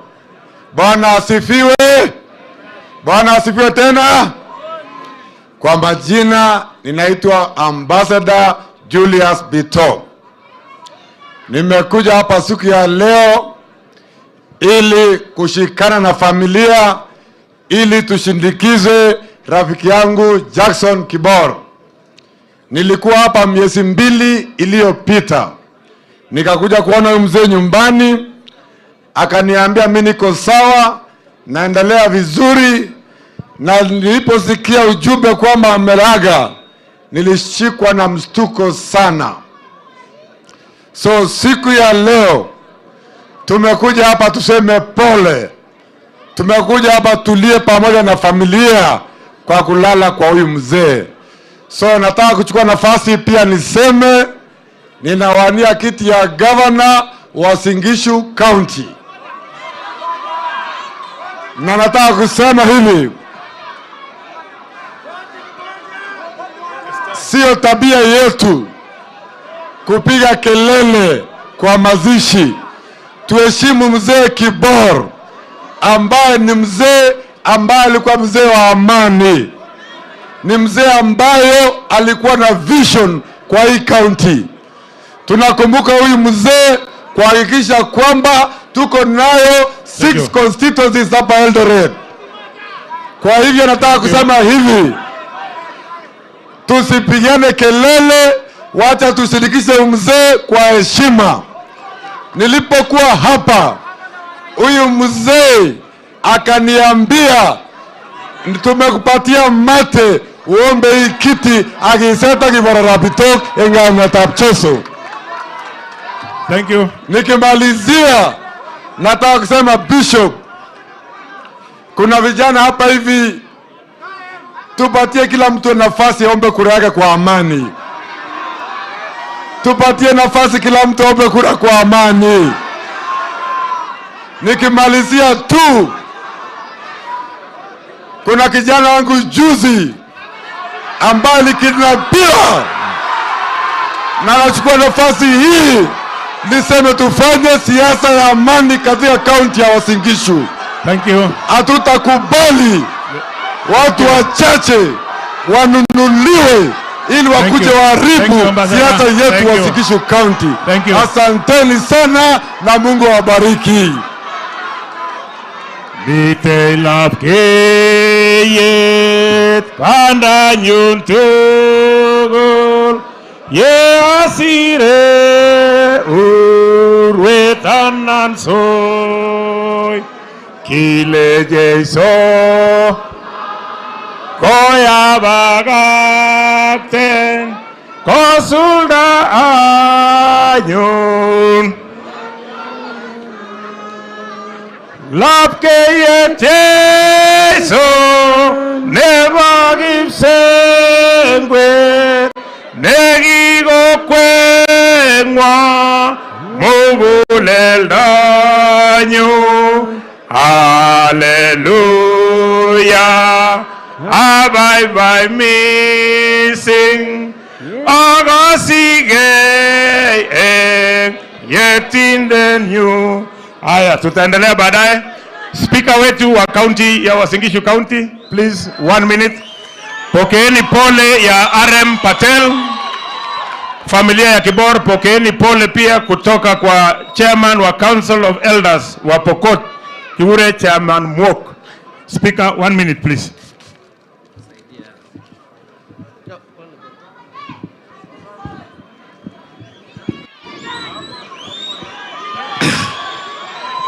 Asante sana.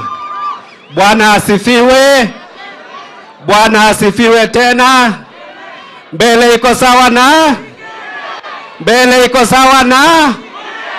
Mbunge wenu wa Soi ni nani? Mbunge wenu wa Soi ni nani?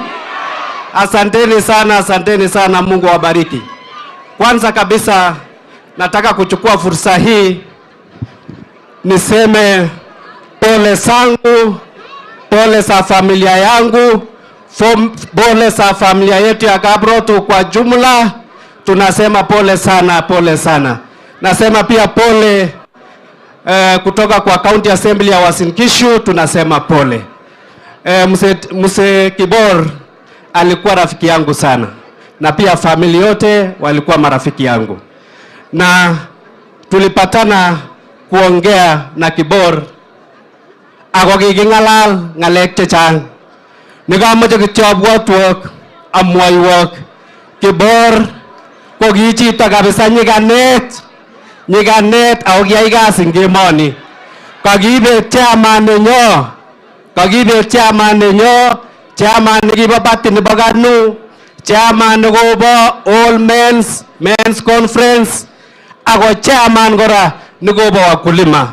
We have lost a soldier, and today we have come to mourn with you, the family, ak choronok tugul chebo gai. Kingengalala Kibor kobesyo kemi taon yun, kokur mandasi ak chaik. Alechi Kibor, kalya ngokoba kenyisiek tayame mandasi ak chaik akondo sukaruk chechang.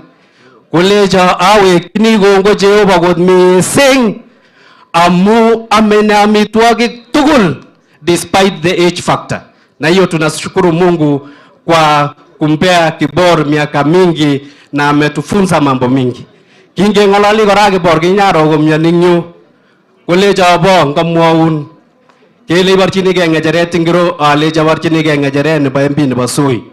Kolecho ngamwaun inye arap Kabrotok ak arap Matin ak akaro arap Matin ak nyu cheamei ondochi Soi ininyo. Okase ako kaek maajabu amu wendi speaker koegu candidate nebo UDA ako wendi arap Matina koegu candidate nebo CCM. asiketuye ing chomyetab Kibor arap sisit akangen alongen tugul ole MB nengwong ko ng'o? MB nengwong ko ng'o? Mbele iko sawa na? Mbele iko sawa na? Atoroti amache kemwochi kekuni. Tafadhali tuheshimu kanisa. Amache kemwochi kekuni. Achek tugul ko kisanik. Achek tugul ko kine. Achek tugul ko kine. Ama ko ing'et arusiot kotoi komotiris. So kimoche kemwochi arap keter kakarong yu.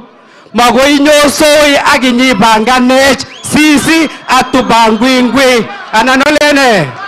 Mbele iko sawa na? Mbele iko sawa na? Asanteni sana, Mungu awabariki. Haya, asante spika wetu. Basi naelekea kumaliza, wacha niite mbunge wetu, wacha nianze na Sudi ndio wacha niite mbunge wetu jirani wa Kapseret, Mheshimiwa Oscar Kipchumba Sudi.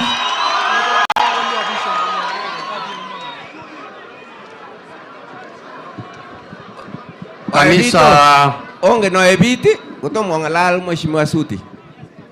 Kyokas oebit oebit kakile kingobolyo biik kele oebit sokasta. Amache asomok ngotko momoche oibori botubi osisye. Ngongalal chi tugul ko ngoteto obolye oibe bori si ong'ololso ak bichu kwok. Okay? Jamaseni kabisa. Asante Bishop, Mutia Bishop. Kanisa takatifu tukiongozwa na Bishop yetu retired Bishop Yeko, familia ya mzee wetu Kibor, viongozi wote walio mbele yetu tukiongozwa na gavana wetu Mandago, wananchi wote wa Soi, wa Singishu na taifa la Kenya kwa jumla, mjambo. Chamge. Bwana Yesu asifiwe. Wakati la kutiki mbendi kanisa, Bwana Yesu asifiwe. Mimi yangu yatakuwa machache sana.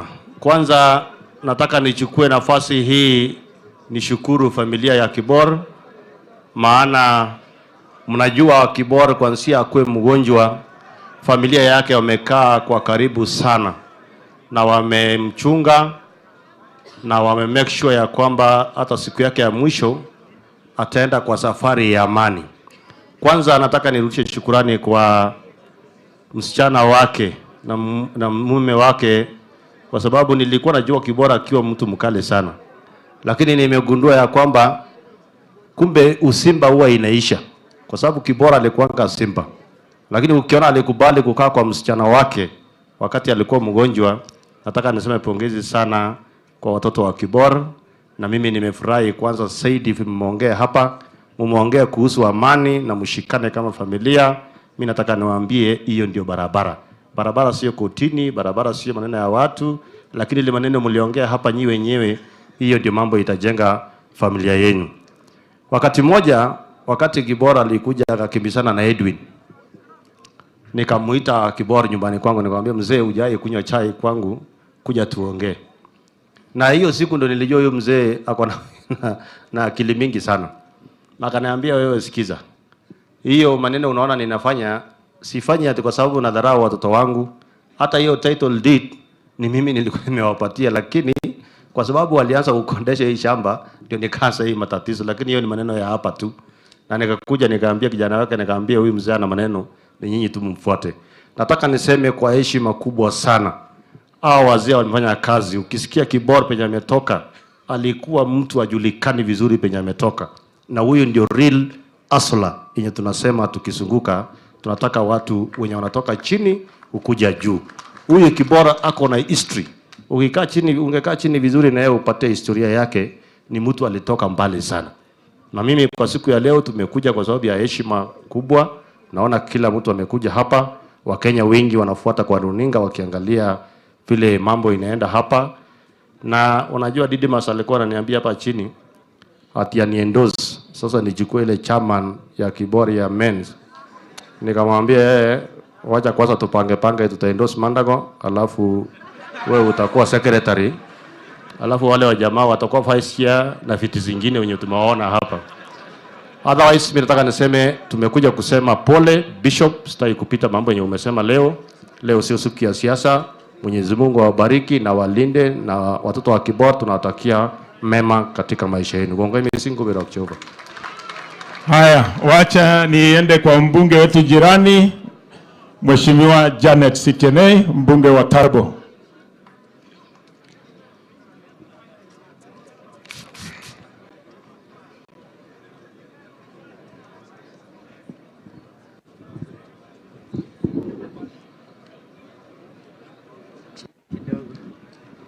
Basi mtanisamehe kidogo, niko na homa. Kanisa andalizi ikiongozwa na Bishop wetu Emeritus Yego pamoja na watumishi wote, familia ya mwenda zake mzee wetu mpendwa Bwana Kibor, Excellency Governor wetu wa Uasin Gishu, wabunge wenzangu, aspirants wote na Wakristo wote ambao wamekuja kuomboleza na hii familia. Hamjambo. Bwana Yesu asifiwe. Mimi jina ni Janet Sitienei Rotich. Nimekuja hapa niweze pia kutoa rambirambi zangu, na pia kwa niaba ya watu wa Tarbo niseme familia ya mzee poleni, pole sana. Wacha Mwenyezi Mungu aweze kuwapa neema zake ziwatoshe. Hakika huyu mzee ni mzee ambaye tunaweza sema ya kwamba amekuwa mfano mwema wa watu ambao wanaweza toka chini na wajijenge na wajenge majina yao na familia zao hadi wakafika sehemu ya juu. Kwa hivyo nimeona marafiki wangu hapa, Lois na mke wa Eric, leo nimethibitisha ni wapi ulitoa ile ushubafu wako, sababu mara nyingi tulikuwa tunakutana cereals, tukinunua mbolea, tukipeleka mahindi cereal, na leo nimeona kwamba ulitoa hiyo ushujaa kwa baba. Pole rafiki yangu Mrs. Eric. Nimekuja tu kuombeleza na familia, na pia mimi ninatetea kiti changu cha ubunge Tarbo constituency, na mpate kubarikiwa. Asante. Haya, asante Mheshimiwa Janet. Wacha nimwite Mheshimiwa Didmas Baraza. Didmas Wekesa Baraza. Kuburing Parliament and then put.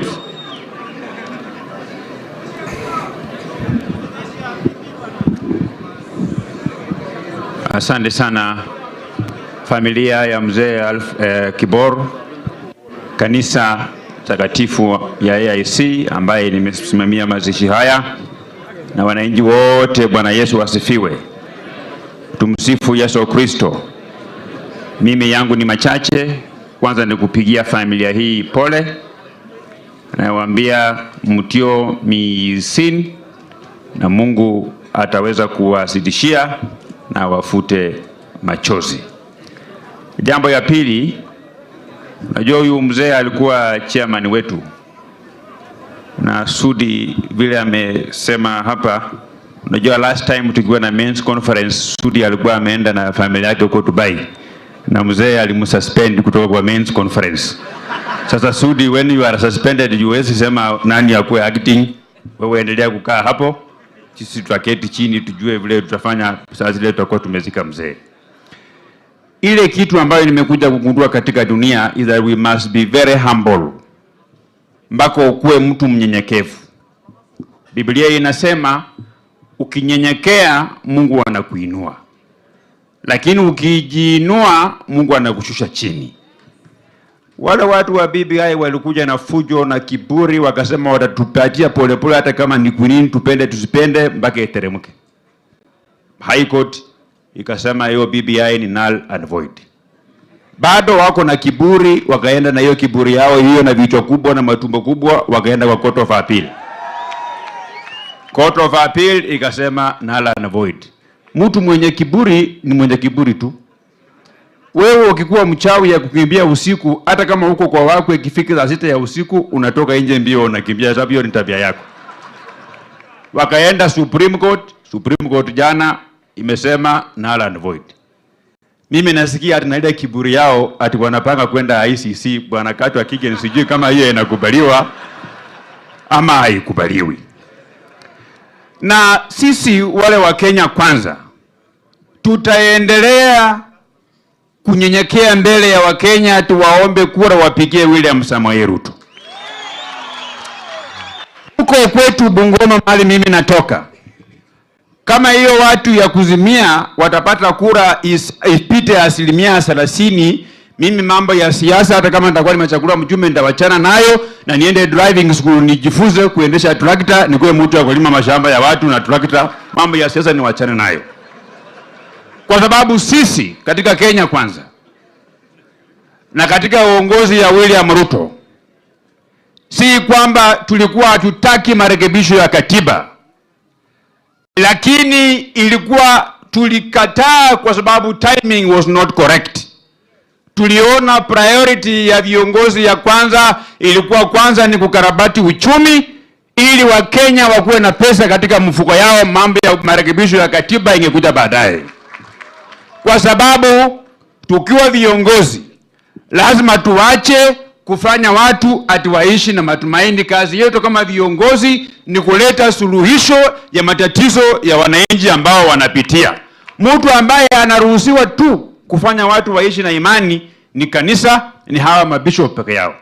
Wakati mimi nilikuwa kijana mdogo walikuwa wanatuhubiria wanasema Yesu hako karibu kukurudi. Mimi nimekuwa lakini bado nasubiria anaweza fika wakati wote. Hata leo asubuhi bishop nimesikia tarumbeta nyingine ikalia, nikafikiria ni Yesu hako karibu. Kumbe alikuwa watu ya Salvation Army walikuwa wanapiga tarumbeta yao, walikuwa na kaza yao ile ya asubuhi. Kwa hayo machache, Mungu awabariki sana. Haya, kwa niaba ya wafanyi biashara wetu wote Eldoret, Bwana Wainaina, 1 minute.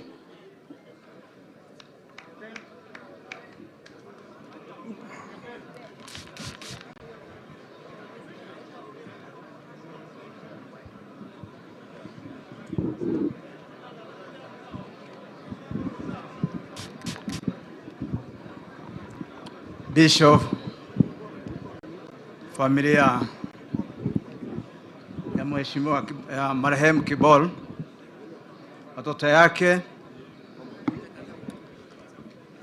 na viongozi ambayo wamefika hapa, nataka kutoa nafasi hii kuleta rambirambi zangu na familia yangu na watu ya biashara ya kaunti hii ya Uasin Gishu kwa familia ya mzee Kibor.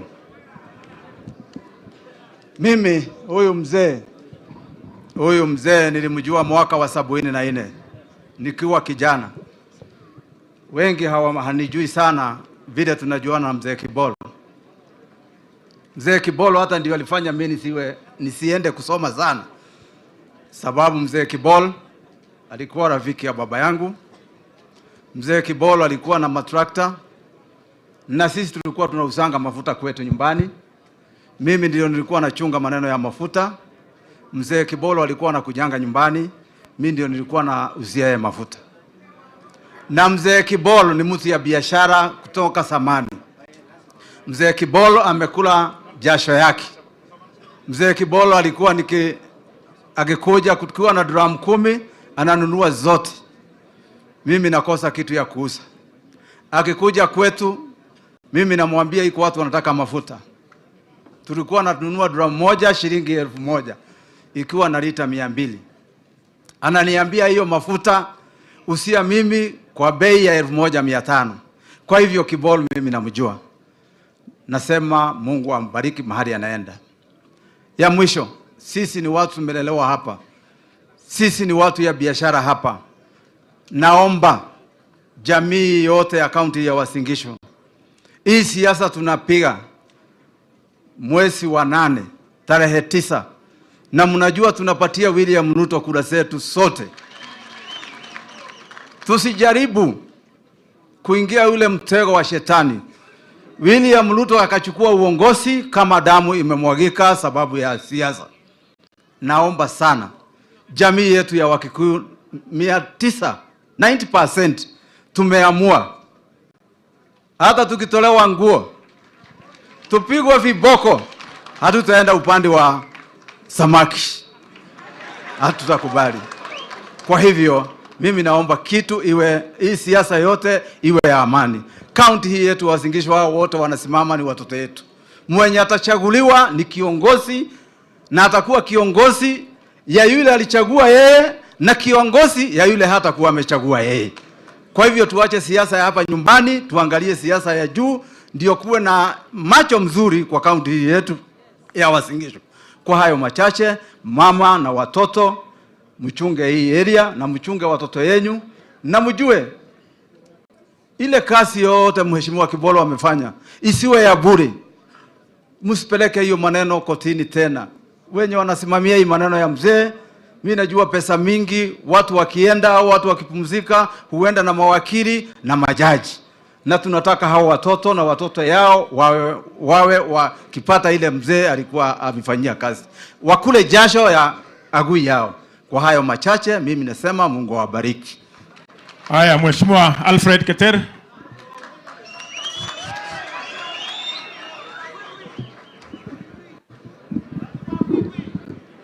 Asante sana. Bwana Yesu asifiwe. Hebu tusalamiane. Bwana Yesu asifiwe. Tumsifu Yesu Kristu. Mimi yangu yatakuwa machache kwa sababu familia ya Kibor tumetoka mbali na wao. Tulisoma na David kule university, na nimejua familia kutoka na hivyo na mzee tena wakati nimeingia siasa akakuwa wa karibu. Amaja wale bishop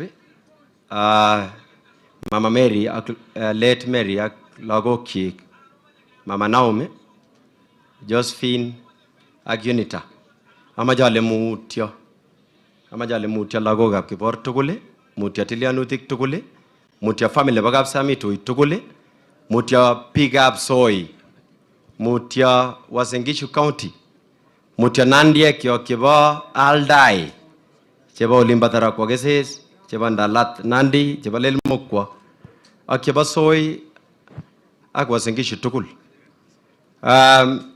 Amwa ngalek somok. Amaja manetai kunoto kale mutyo kagas kokorom kanyigis kokakona mama Unita koleja samut lakwet kijana Ruben musu nyiketebi ngabara ko ikotar mitiani asikebwat tuwai. Amaja ale family bagab Kibor amwoiwok tuguk aeng. Netai amaja ale jong mutyo kuya kamwa amu kakorur boyot. Nebo aeng amaja ale jok asomok ingaminginetab kei otebi oiku kit agenge. Amu in kokakorur boyot kuno kokorom mowaske mat kimutwak sinyikiyaywa kukarabati chechang sobe kotini wai kesisiek. Kotko miki koik the last resort a legal battle.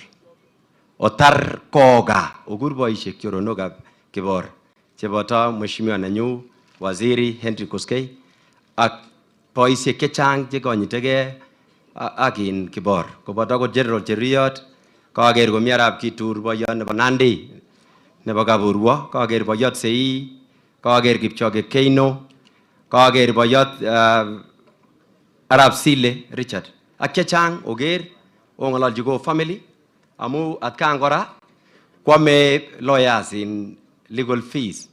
Kiaker family nebo Nairobi nekikorwai for 62 years now ako tomo ko resolven. Yani kikwam rabinik wakili chesire chebo mbaret tugul ipkosir. Angen ale otepche kibagenge ngonyo shetani kosigesa ako kaikai komi boyot Bishop Yego ak kaniset orikyi asikobor kwa oret notok namwoiwo ko ingaminginetab kei alejin akotebi oiku agenge. Kianetkei tuguk chechang akobo Kibor amu in moik mukuliman chekergei ak alak checham akere eng gaa. Ingen echek kemi ole sos nebo boundary nebo Uasin Gishu.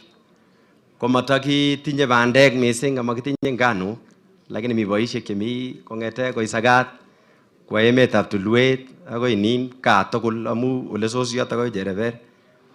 Ko kimi boisiek chekicham kong'ete in kotekyin kot nebo kibatet anan ko nebo tailit tinget anan ko combine harvester ako menye nebo suswek inendet mwenyewe.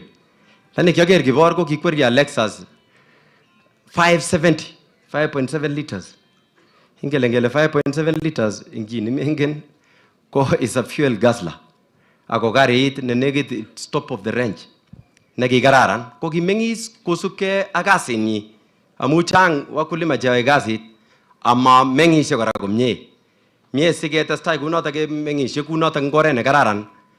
Ageger kora kele sige ke boisiet ko emoni ko ketoret biik ak kitoret ke. Me ai toret biik anan iyai boisiet age neo ama toretin. Nebo let amache alein angen ale obune tabu ngalekab fertilizer. Kiawe bunge ipateb swali agur waziri Munya. Nangab kotebi kotuko yoki kochut simendi metit makokasto. Amu beitab fertilizer rani kotko mkulima akonde ba aeng. Komami betut netake mungaretab bandek. Kini komache asomak Uasin Gishu. Amache alejok netai mache orwoiso fomen cooperatives chekimen ko Uasin Gishu. Siogerege twakachek biikab chaik amu echek keibu fertilizer chebo kapchai tugul. Ko a body nekikure KTDA ngab komi Eastern Produce keibu fertilizer tugul ing beit nekokinegotiated from the factory and again negotiated from the producers. Singo mangu kubwa ng melit ko chechok kiibu millions of bags akinyikepchechike kinde chai. Amache orwoiso nyoru wakulima ing kenyisiek chengeringen. Orwoiso nyoru nafasi no muji oibu fertilizers chenye kotoretok simaotegemeane ole beit kwa tarani. Amu you can determine the price if you negotiate directly from the producers. Ang buko mami ngala natinye ko kaso kulen jege nyume bangane melia manyone wasiki job tinye kazi ne hong nande ulina barye. Okase lakini lazima awere kora wajeng bi kugere mugulelda chi. Ikase mauna da ogere mugulelda. Okwai chito ogere mugulelda. Asingonyo bunge kolia nyoko torete metobo tangen mugulelda ngung sigere kikawacha laja me ranandia jugoro me. Koma una dage koma mingala ngoberiro kwa muktainde tako kaenage. Bwana Yesu asifiwe. Amen. Asifiwe tena, tumsifu Yesu Kristo. Daima na milele. Asante sana. Asante. Mheshimiwa Gladys Boss Sholei. Na mpokee rambirambi ya Mheshimiwa Silas Tiren MP wa Moiben.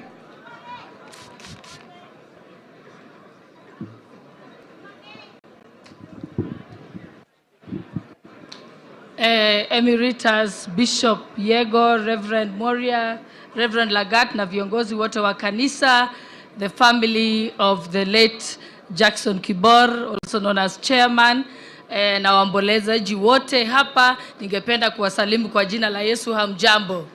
Hamjambo tena.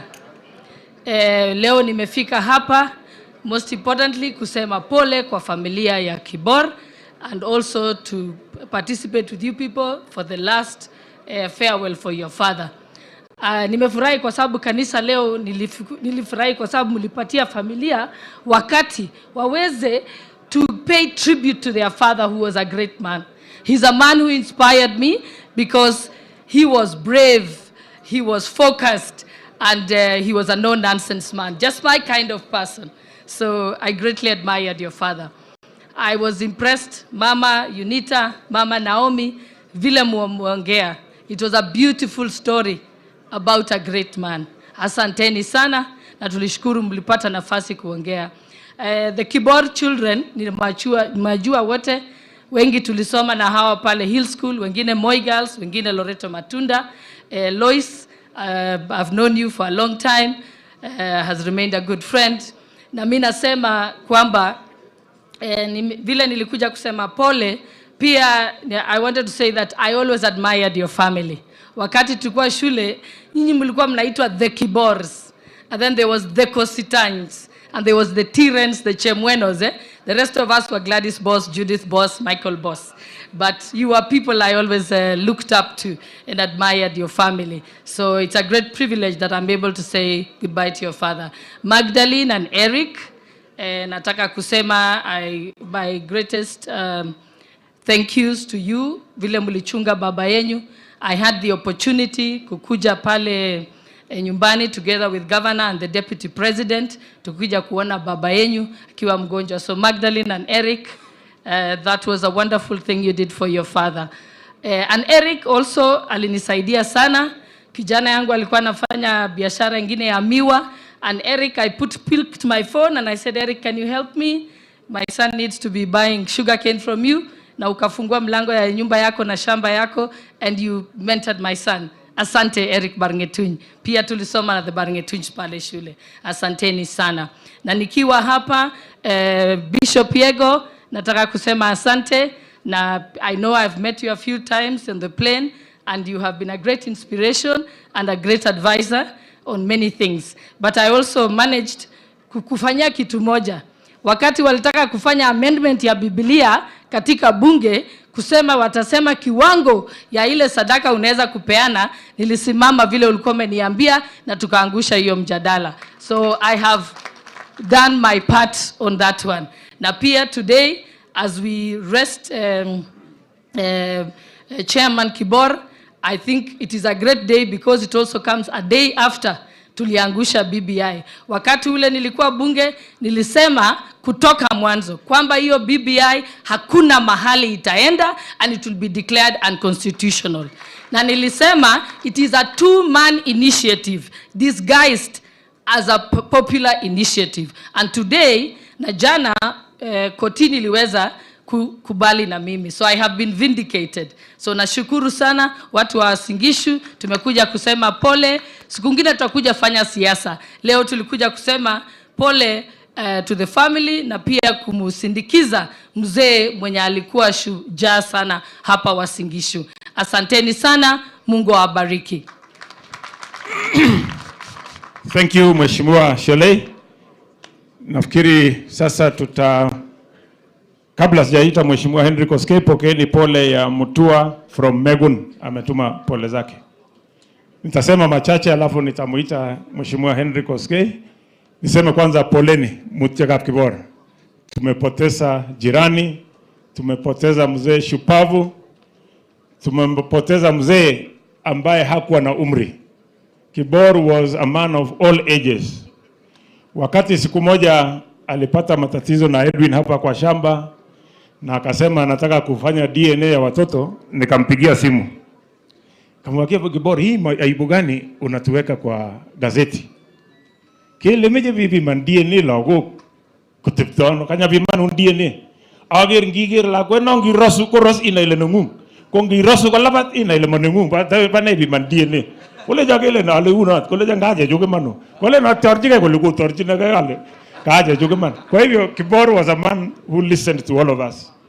Kibor ni mtu mmoja ambaye, wacha tuseme tu kweli, wakiwa na Councilor Keter, wakiwa na kina Charles, nimeona Barno pale, walituzungusha kwa siasa, especially 1988 wakati mimi nilianza mambo ya siasa.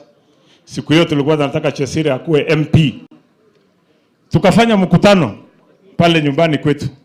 Kaya tu yeta kabisa ipkigoshine. Kile kikuwe Chesire.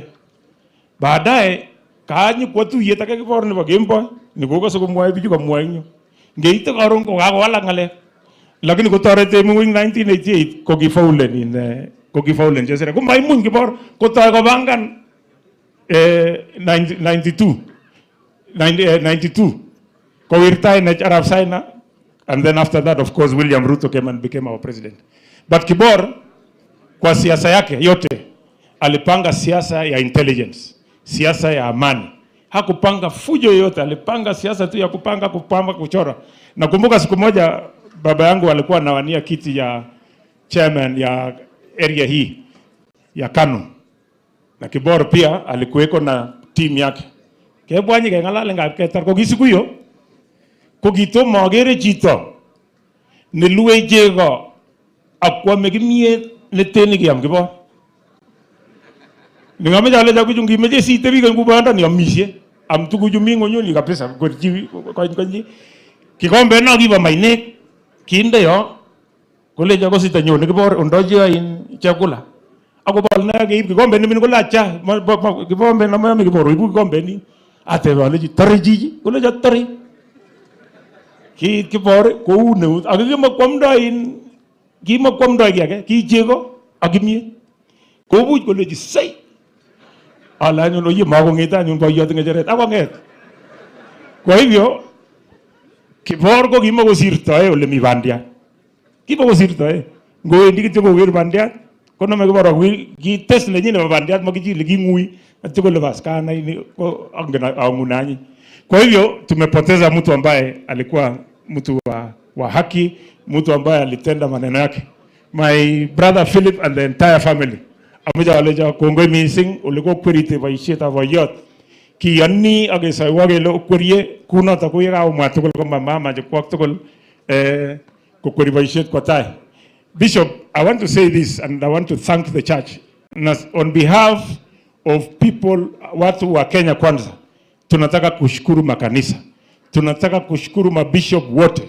Kwa sababu tuliposema tuweke maombi mbele, hii BBI ni shetani, mulitusikiza, mukatuombea, hadi mukatukanwa, lakini kwa jina la Mwenyezi Mungu, rege ishasimama. And we want to say this because we are leaders in this nation. Please, let that be the end of conmanship, the end of intimidation, and the end of bribery like we saw in the National Assembly because of BBI. I am proud to have voted no on behalf of the people of Soi and the behalf of the people of Uasin Gishu. Na wakati tunasonga mbele, mimi nataka niombe watu wa Kenya, kwa sababu watu wa Uasin Gishu hatuwaombi, yetu tunajua ni ya William Ruto. We want to pray to the people of Kenya that the next coming election is the true liberation of the Republic of Kenya. Hao wengine wametutapeli liberation, tunapigania liberation, but they have ended up with those who want to colonize us. Kwa hivyo tunataka kusema hivi tukiwa wakulima, tuvumilie. Amejaga mwite ingalaga fertilizer. Kigetem kecheng robinik chebo subsidy, lakini kigoisha President Uhuru kaya subsidy nebo ngalaga fertilizer. Amejaga soma ngominingetab kei. Ako soiwe bishop. Ongekol pek, nguwa kikole keturek, nguwa kikole puch, rurtos ing kainetab Jeiso. Lakini fertilizer chebo kenyini nyonei ko President Arap Ruto ako governor nengwang Caleb ko bole fertilizer chebo 2,500. Age meche kemwa kuni kole ye kimi yu tugul onai ole kimi gaa ole kokilum korosiot nebo ngecheretab emet. Magat ketebi ing oret nebo tegis, ing oret neiborugei, ak kenai kele bichu tugul kosome kura. Biik chesome ngecherok Bishop ing Uasin Gishu ak Chairman Henry Koskei ko biik 500. Ngecherok ko 39. Iboru kole ngetu 461 eng gaa. Kwa hivyo ongetestai amagolo sikoech nebo man tatche kenai kele kakoek ng'ong'o. Kwa hivyo ngotestai chitugul kosom kura eng oret nekaker kole kanyolji. Ngimeche isom ibolchini alak isom, ngimeche isom eng kalyet isom, lakini kostoi bichu koyamwa Bishop kole ng'omen bichu akongen kit nemagat keyai unot anan maunot.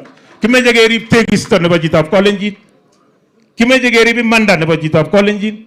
Kimeche chitab Kalenjin kotebi kuye kakomwa Bishop kole olo, koek olo nebo man. Makimeche ketangoi amu kait ng'alekab siasa. Amu engebokitye amu kipkoech mutai koe kakoech kotangoek takoek teninyi neisome ing oret nebo kalyet. Kamwa sirutik chetilile kole osome amu nyoru amu lione amu ya someng'ung, rib someng'ung chitugul. Karibu Chairman Mheshimiwa Henry Koskei, utazungumza alafu nitarudi kumwalika Governor. How many minutes do I give you? 1 minute? No. For you we'll give you.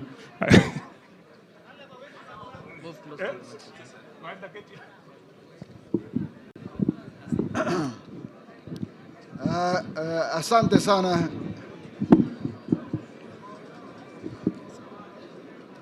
Asante sana Caleb, familia ya Kapsamitu wote, sawa Jane, Josephine, Naomi na Unita, vijana kiongozwa na Philip na vijana wengine wote, wasichana Magdalene na Betty na wengine wengi na familia kwa jumla, Bishop, Assistant Bishop, Bishop mwingine Kigen, Mheshimiwa Your Excellency Governor na wajumbe wote na mapasta na Wakristo wenzangu, akataktul nganetab Jesu ale chamgei. Chamgei kokeny, chamgei age. Kakwa sait kale Bishop 2:30. Ako nandi kai ketube jiwa ngeasis makitube kako imen. Kunguno saa 10 kako imen. Kumangalali atese chechang nikale ini kalep. Kuna 1 minute. Mele ngali jin nget. Kokas atepje nyu ak family na bagap samitu. Mele na bagap samitu. Awaga muek abjep kener. Lakini ure Kibor boyo nenyo mama. Kwa hivyo kami kwa niaba nebo kamuek ale mutyo ngap samitu. Kibor kukingwa mining kumi kabi mama. Ale ngitupche. Amu kibitos tuak nebo nyo Marlan. Akibendi tien kibirege. Kichame kibiri biju. Kibirege for entertainment. For entertainment. Kotu ngwa Marlan go tienot kwa Kibor kwa biashara. Kwa Kibor kwa biashara. Kaya nguni kale gurna Arab cheba gomingoi. Gomingoi kwa kuine nyo. Ane igura gomingoi, igura na gomingoi. And Lucas is also gomingoi. Lakini kimeta kainene nyine tukana ni bagui. Ana mnenyu ni musare Bruno. Amete gurenet. Kwa hivyo leo tuko hapa kusema pole na kusindikiza mzee wetu Kibor, ambaye kama mmesikia alikuwa mwanabiashara, mkulima na pia mwanasiasa. Wengi wanasahau yeye alikuwa kansela, alikuwa chairman ya KANU, alikuwa chairman ya Warren County Council. Kwa hivyo hakuwa mtu rahisi. Constituency sisi yote ambaye inajorwa na Mandaka, unajua vile alikuwa anachora. Anachora kila constituency ingie town. Kwa nini? Unajua hiyo. Juzi walikuwa anasema anataka constituency ya town. Kama Kibor angesikia hiyo angesema tuchore tena. Lakini mengi tunaweza kusema juu ya mzee Kibor. Nilipomaliza university 1972, sikutaka kufanya kazi na serikali. Tulikuwa tuna bond. You are bonded to work for the government. Lakini nilikuwa nataka kwenda breweries alafu nipate donge kidogo. Na wengi wanasema alikuwa na hawakubaliane na mzee Moi. No. Walikuwa marafiki. Walikosana tu wakati ule Moi aliposema, Kibor aliposema you must groom a successor. Kumalara Moi kumejiki ndio sabe. Kumarere Kibor. Lakini in 1972 nikamaliza university, nikamwambia Kibor, sasa nataka kwenda hii bond itolewe. Akanipeleka kwa Moi. Bond ikatolewa. Nikapata barua. I still have that letter written by mzee Moi saying this bond should be waived. Alikuwa anaandikia PS, alikuwa anaitwa Kachadhi. and the bond was waived. So nikaendelea kufanya kazi. Sikujua ya kwamba nitakuwa mwanasiasa, lakini hapo in 19 hapana chafika 79 76, wakati wa change the constitution group, tukakutana na Kibor hapa town. Akasema twende, ingia gari. Sema twende wapi? Twende Kericho. Kukwako na rally ya change constitution na Salat, Isaac Salat alikuwa ameitisha rally to counter ile akina Mungai na wengine. Ndio nikaenda, just nimepanda gari naenda tu. That was my first political rally. Kuwa introduced na mzee Kibor. Lakini hapo mbele ni 79, wakati Moi aliposhika usukani, wakasema wanatafuta mtu ya kusimama. Mzee Barngetuny, my political mentor,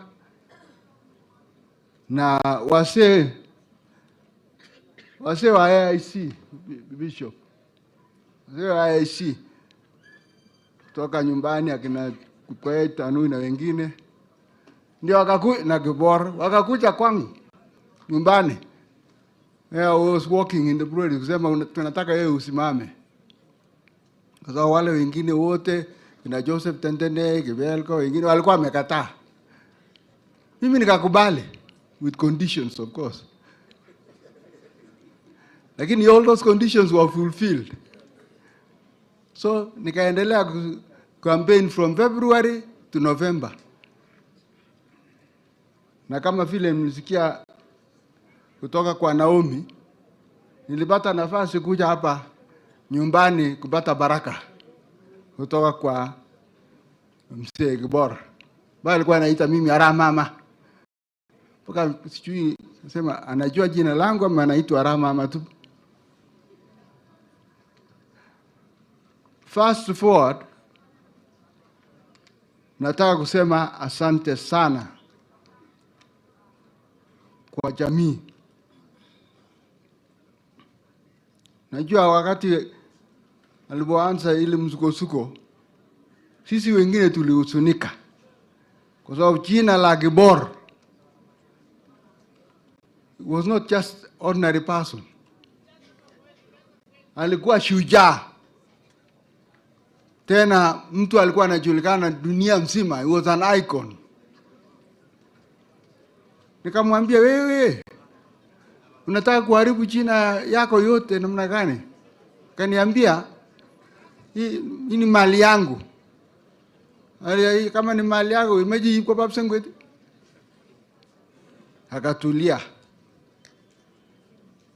Akatulia kidogo kwa sababu saa zingine alikuwa anasikia maneno yangu.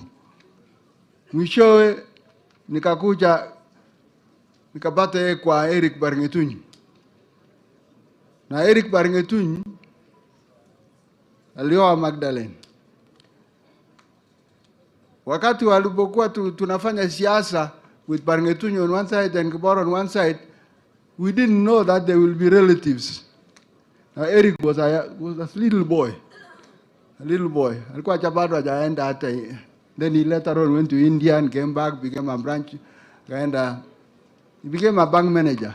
Kabla hajakuwa mfanyi biashara na mkulima. So nataka kushukuru Eric. Nataka kushukuru Betty. Kila saa kwa wakati wote Betty anasauliwa. Huyu. Na Kibor alikuwa anapenda wasichana. Sikusema hakuwa hapendi vijana. I think he looked at the vijana kama ni rivals yake. Lakini wasichana alikuwa anapenda sana, hasa Magdalene na Betty. Kama ulikuwa ukitaka kitu, mwambie Betty, utaenda kumwambia Kibor. Kibor atakubali. Because he didn't want to oppose or Magdalene. But Betty in particular, I used to use Betty. Ameenda mwambia mzee afanye hii na hii. ndio inafanyika. Kwa hivyo nasema asante, asante sana. Nilisema jana, mzee unakaa kuya mzee itapianga bweri mendi kapsandana karujane wendi kapsandana gele wendi, lakini inye wendi kabweri mendi kapsandana, lakini Eric alikubali. Kwa hivyo tunashukuru Eric. Naonekana mvua karibu itanyesha na tumeomba mvua kabisa. Ya mwisho nataka kushukuru Bishop kwa kubatiza mzee Kibor. Tunajua sasa yuko na Mwenyezi Mungu, yuko na Mary. Na Kibor alikuwa anapenda Mary. Wakati tulipokuja kusika Mary hapa, alikuwa hajajenga nyumba. Tukaanza kukombana na Kibor, wewe naenda kusika Mary kewani. Nasema atajenga nyumba. Alipomaliza kujenga nyumba, akasema mwambie Goska aje ni waone nimejenga nyumba. Lakini siku moja akutana na yeye, sema nyumba iko namna gani? Akasema iko sawa sawa. Sema okay, sasa kama umejenga nyumba sawa, sema tasikwa hapo. Hata wakati Mary alipokuwa Kitale, alikuwa ananiambia mimi akiwa Nairobi, akiwa wapi, anafikiri bibi yake atafahamiwa na Wapokot. Alikuwa hataki Mary kukaa kule. Nikamwambia kwa nini unapenda huyu zaidi kuliko wengine? Sema kwa sababu walikubali kwenda kule kiange bego itojua lakyu. Sio. Kwa hivyo alikuwa special kwa wote. Kwa hivyo nasema asante sana. Asante sana. Mengi tunaweza kuyasema. Lakini sasa after 4 o'clock it is too late. Historia yangu na ya historia ya Kibor na ya Kamoe na Kapsamitu ni kubwa sana. Tuwezi kusema kwa sasa. Kwa hivyo nasema asante sana. Mungu awabariki. Kura ijayo si mnajua nani atakuwa the 5th president? Si mnajua? Yale mengine mtatue humu nyumbani. Lakini ile ya Ruto sisi tunajua. Ama mnasemaje nyinyi watu wa Uasin Gishu? Mbona mnanyamaza? Hata mimi ni mtu wa Uasin Gishu, by the way. I live in Uasin Gishu. So I know where, but although I don't vote in Uasin Gishu, I vote in Nandi. Lakini mimi najua bali kura yangu inaenda. Kwa hivyo nawashukuru sana. Mungu awabariki. Mungu awabariki. Na asante sana kanisa. Reverend Samuel alihutubiria jana. Akaquote Thessalonica na akaquote John 11. Na sitaki kuyarudia, lakini wacha niseme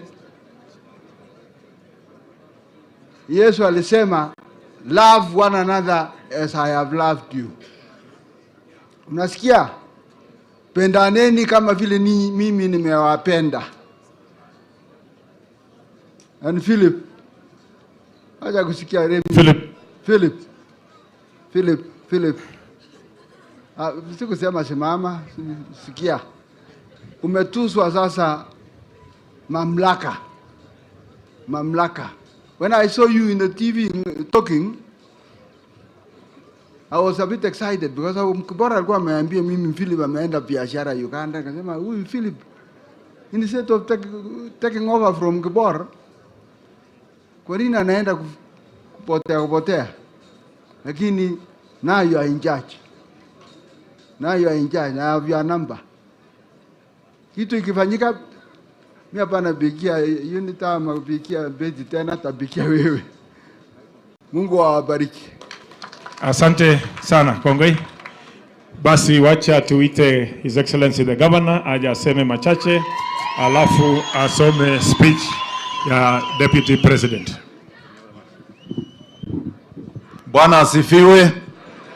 Amu paroindo nekakon wakit ameche makoro kale eng niaba nenyu, eng niaba nebo family nenyu, ako kiyokwo boiyot arap Kirorei ak eng niaba nebo serikalitab county ameche amwale mutyo mising kapsamitui amu rwondop boiyot Kibor. Kibor ko kikirwokindet eng koroni, ki chemung'araindet ako ki agenge eng boisiek che konyitotin ako tekisotin eng county nenyo nebo Uasin Gishu. Amu kakemwa ng'alek cheakere ale kakoyam family ni amu akong'ololso angot biik che echen cheu boiyot arap Kuskei ak sigik alak chekakong'ololso eng yu ako kakomwoiwok bishop. Alechino kityo otepte kalyetab Jehova. Murechep kapsamitui kenyor kainet neuni nebo boiyot Kibor kokelun kokon itinye bahati. Kemetoiwok tuguk chetechu kicheng Kibor alechino kotinye kaberuretab Jehova aya akwekei kotemena koyapte boisionik koba tai. Makicherok, angen akwek eng chong'indo ale o biik cheoboisiei okilgei ak orib kainani. Kainet nekararan koyote kurget nekamatoyotoksei. Kwa hivyo ameche alechon koberurok Jehova. Philip kakomwaun boiyot arap Kuskei, kakomwa ngot mama eng yu kole inye nekekere koi boiyotab kai, komi murechu alake chu isu tugul ak ing'ololchi. Kwakwek murechu mengech ngondo kondit, kondit kotoror tetany ak muren, akot ndakilechin muite komaloi. Ocham tuguk ak kayamiset nekokonok baba neng'wong. Kaikai tuguk chekikonin boiyot eng ng'ulek chekororonen kosir chong'indop tuguk chematindoi kaberuret. Omi ole kararan, mameche amwaiwok chechang. Ndalechin awon yen akemanda ko boiyot nenyo akine ko kiasula namba moja, kiking'ete Laikipia olin, kingonyo koroni kialdo ngoroik, ko kikilgei akine eng kiwango nenyi, lakini kimi mbaret eka 16, lagok 12. Mokere ole kabisa ngotoletane down, koyoche nyeketeben ak maswali angot akichek nandie kele ne nekiyaak ako kokonok boroindo. Otinye kabarunet nekararan, ole koitukyi boiyong'wong ko koitukyi boisionikab kanisa. Otinye kelchin amu kikon mbarenikab kanisa. Kakas komwoe Philip kole tom kebatisan biik chechang, makilechin akobo IC, makilechin akobo 7 day, makilechin akobo PMCA. Ker kityo kaniset ne nekite ak kokonin boiyot iwe not kobunchi noto. Mau noto ko ngomasikyin choto tugul icheng amanda ko a boiyotab kanisa nebo Reformed nyeikonu kikitikin ketech Reformed Church of East Africa. Bwana asifiwe. Amu boroindo nekakwo ochamwa bororioni amu keyokwo Deputy President nebo Kenya Mheshimiwa Arap Ruto. Ak ameche asoma kapsamitui molen kaker Arap Ruto kole masikyin kaek amu boisionik chemi ako kasom kapsa kaming'inetab kei kolecho amwochineiwo kaya boyondono kikono ng'ulek somi yomi ko amu agenge eng boisiek chekikonech kotikonet. Kitindoi chamet kole ndangonyone songoliet komi angot Kibor asikosherekean akoro berurto nebo ng'elyepta nekararan nekikoch asikwo tai asikosich kobor serikalit nenyone nenyokoistoiwech nyalilda ak sinet nekikonamech. Amu not ochamwa asoman speech nebo Arap Ruto. Kongoi mising. Condolence message from His Excellency the Deputy President, Honorable William Samoei Ruto, to the family and friends of the late Mzee Jackson Kiprotich Kibor.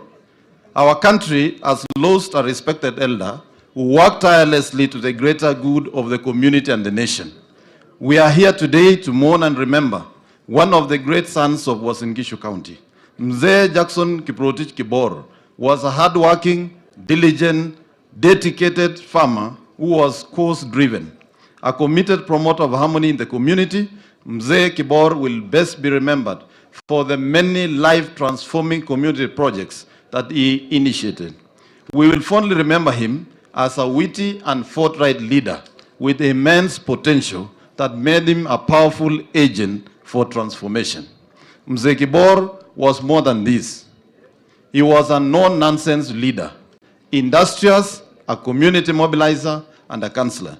We honor the remarkable life that he led, his many achievements, and the great legacy that he leaves behind. We pray to God that he grants the family and their loved ones strength during this painful time. May we be comforted by the word of the Lord in the book of John 16:22. So you have sorrow now, but I will see you again. Then you will rejoice, and no one can rob you of that joy.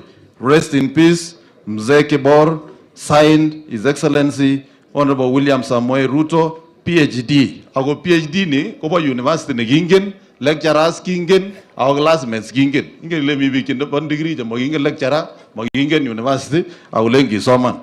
EGH, Deputy President of the Republic of Kenya and the 5th President of the Republic of Kenya. Amen. Asanteni sana na Mungu awabariki. Mimi sitasema kusidi hapo, obaga aliyetab Jehova. Ya tu jogi ni kala kumandago ami ngajare na vaseneta. Kuin baboisiek koba muren kimngebe bagareng no mandago ne mamwe korotin kelyek ko kibirip tugul dit ko ngemese. Makofi kwa governor. Makofi tafadhali. Basi tunaenda kusema vote of thanks. Hii toma. Vote of thanks Philip. Kotom kemwa vote of thanks amujale mure jo kongoi. Kongoi ngondingwong ko asiku matole ya boyondoni. Kamache osisye sikokas ngalek chemwoe chitugul. Netai akocham Jesu kongoi mising. Netai awekchini kongoi Jehova eng betutab rani. Kakurat kain lakini kawa busy amu anendet nashugulene tun chechang. Maibe kasarta anendet kateleli kwa niaba nebo biik tugul chikitoret Kibor, chikinet Kibor ipkoek chito, ipkoechi koito, ipkotunis, ipkondo lagok, ipkoek chito. Asolayat mwenyewe. Kwa Kibor, kiatebe kap Kibor, mami betu ane nongen as meteja ka ngalal biik chechang nea. Ane nongen lagokab Kibor ole kiteptoi, angen mama tugul ole kiu, angen Kibor ole kichomdoi lagokchik. Lakini ngoliot agenge nekameche ametoiwo kwoni one thing kityo nekibundu Kibor. Kikimi betut age Nairobi ko kimengech kaker sukul ane ak marehemu Edwin. Okas nias kabisa sokas Kibor ole ngaga kikochin Perut Arap Ruto. Kingemi Lang'ata komi boyot kele Jesundet. Ang nyate kemi kawa Kibor Mulolongo. Kap kotiach lorishek sawa. It's okay. Kanyatar nitok. Kongetas koit Arap Ruto ko asolayat akarit one man solo. Ko ingen nga kap Kibor boyot chikurget ko ingen ngo. Bas koi koit Kibor kelechi mi tot kole meche ne. Kole kelechi kale mi French Africa. A simple man. Koit koleji imieno kole ami French Africa. Kemeche ne. Kole kameche ngulekuk chebo ne. Kala meche Eldoret. Koleji aja kikeona nganu amiane Ford Kenya kimia chikorin menjo. Lakini ingi meche ngecheret. Ui kaberurin ibisom biikab soi manendet Kibor ako berurin Jehova atia ko kimep kemei nebo kap Matelong mwalimu sahi. So Kibor was a hero. May God bless Kibor. May God bless watoto wa Kibor. Ak biik tugul chikisomekab Kibor. Ako biikab Uasin Gishu nebo let.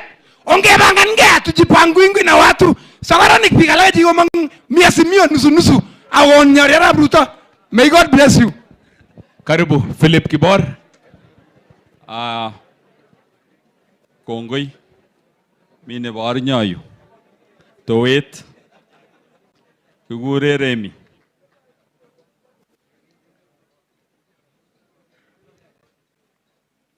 Weri kokochome boiyot kabisa.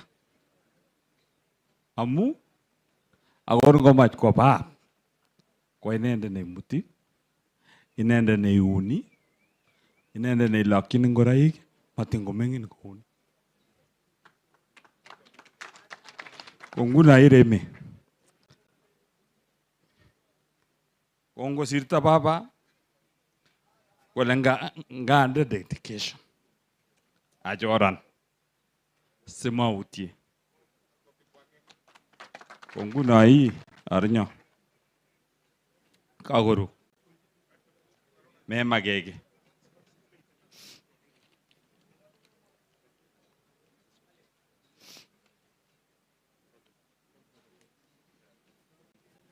Kakoru baba. Ko nguno memakeke kimite. Ikilgei eng sukul. Ko kikilgei tugul. Ketebeno ilechino kocham kebendi supermarket. Ibi nam tuguk tugul inde koroito no kitortoi. Ngiomiyo kotepche boyot ing til. Sukole inemuno ibe mwaita i chepto meche biilgei. Alechi kiunot. Acheket kikiyoe shopping chebo siling 70. Nginemu sabuni nabo Imperial Leather kole acha inye ko panga.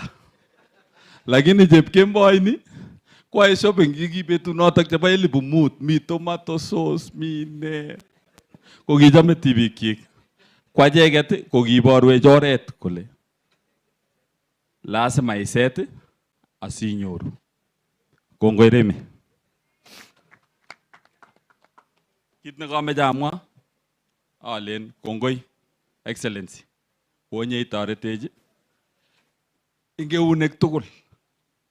Alen county government kongoi amu kakosilda boisioni eng oret nekararan ako nyumnyumit eng achek. Bishop kongoi. Kibwone ako uandone anendet. Kongoi committee ne chairman koko Musa Kapketer. Kikisomandosi ak murechutak tugul ke middle school. Akot Sholei kimi ng'ony kidogo. Lakini kikorom nia. Kongoi cheibornyo amu kakesuldae ngebe kekonor boyot ak ketestai kekosyine kou yu kokiyaite ng'alechu. Kongoi tilyanutikchok tugul chukonye keririe tugul. Kongoi Arap Koskei.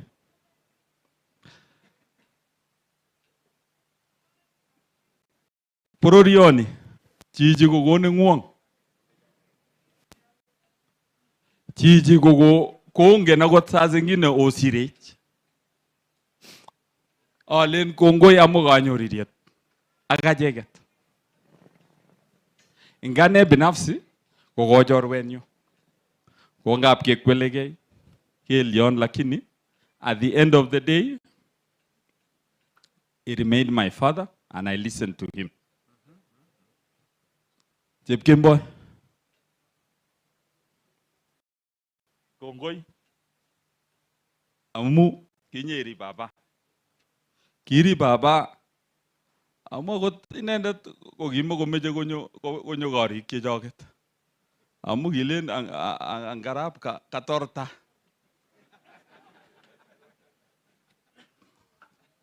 Konguno ko kongoi. Kongoi Eric. You're my big brother. Kongoi mama. Tugul. Kagoru.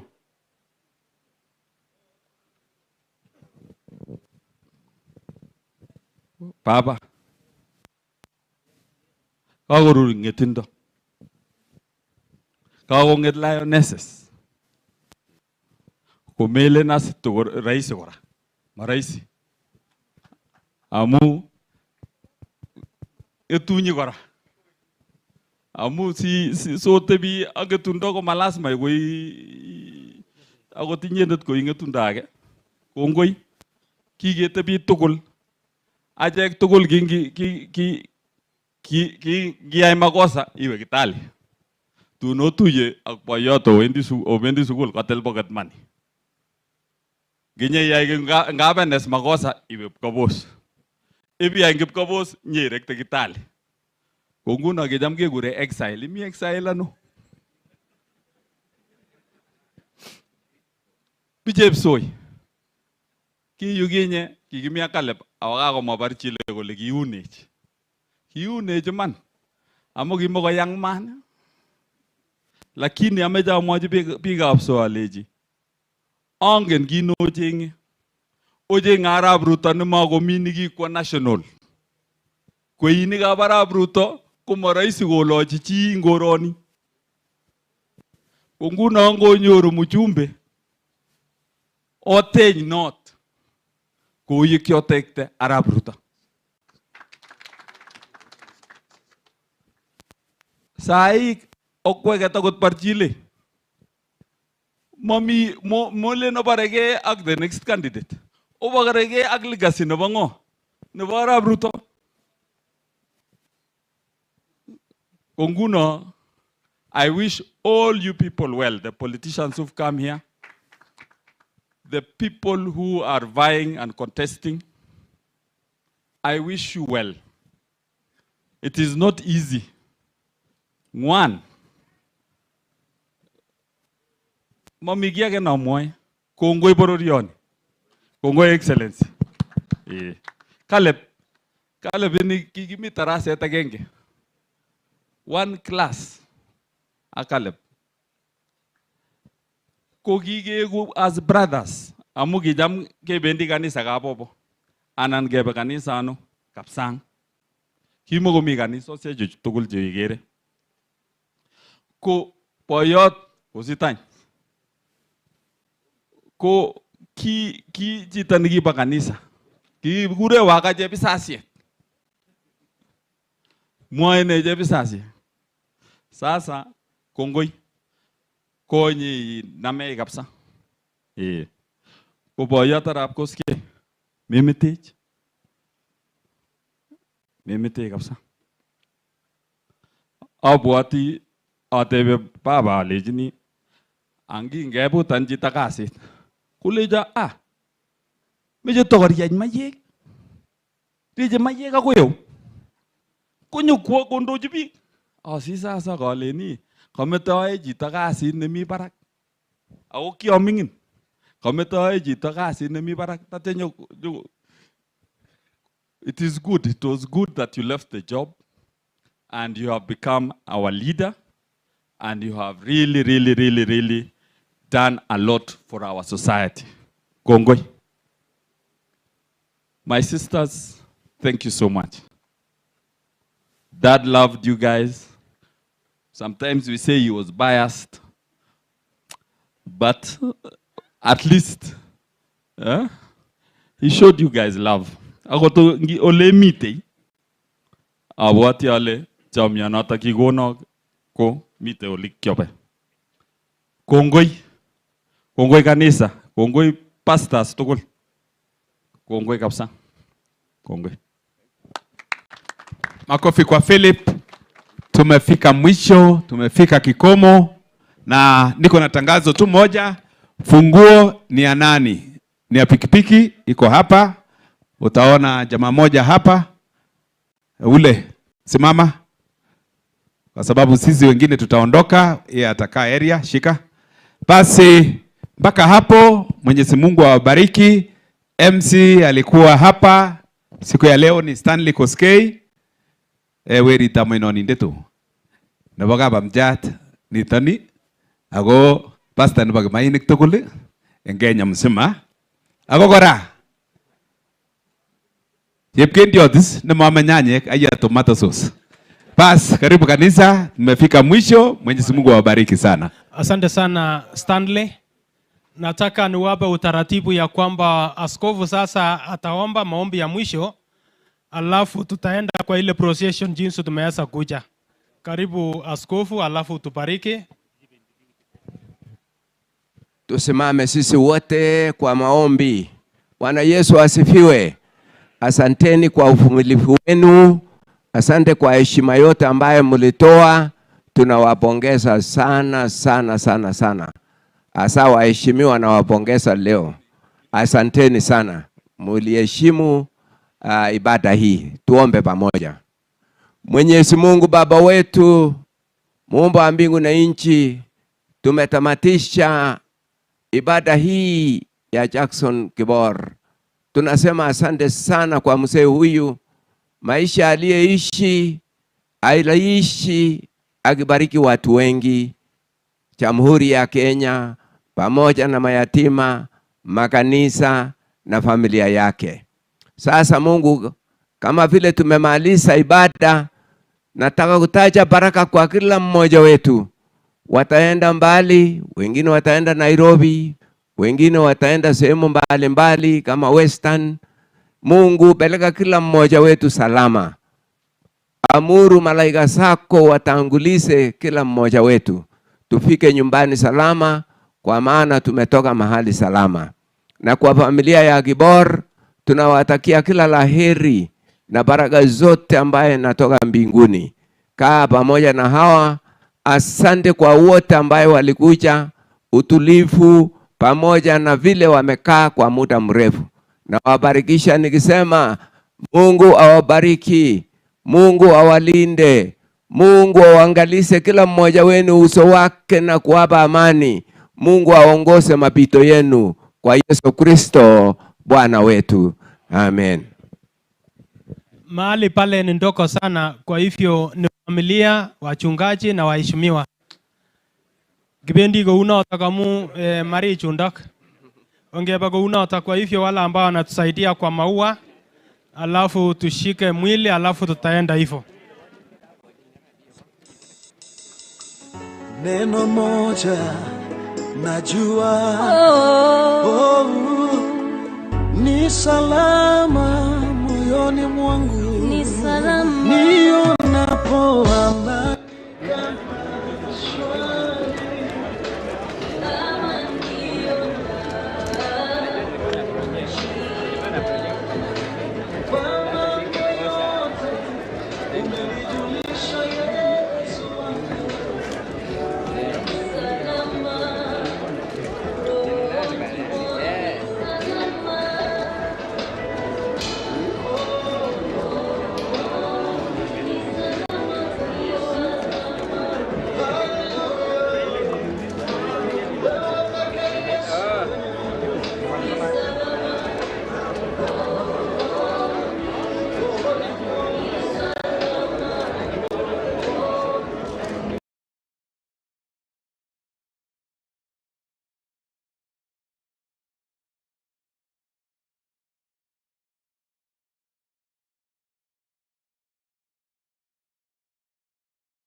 My name is Albert Ouma.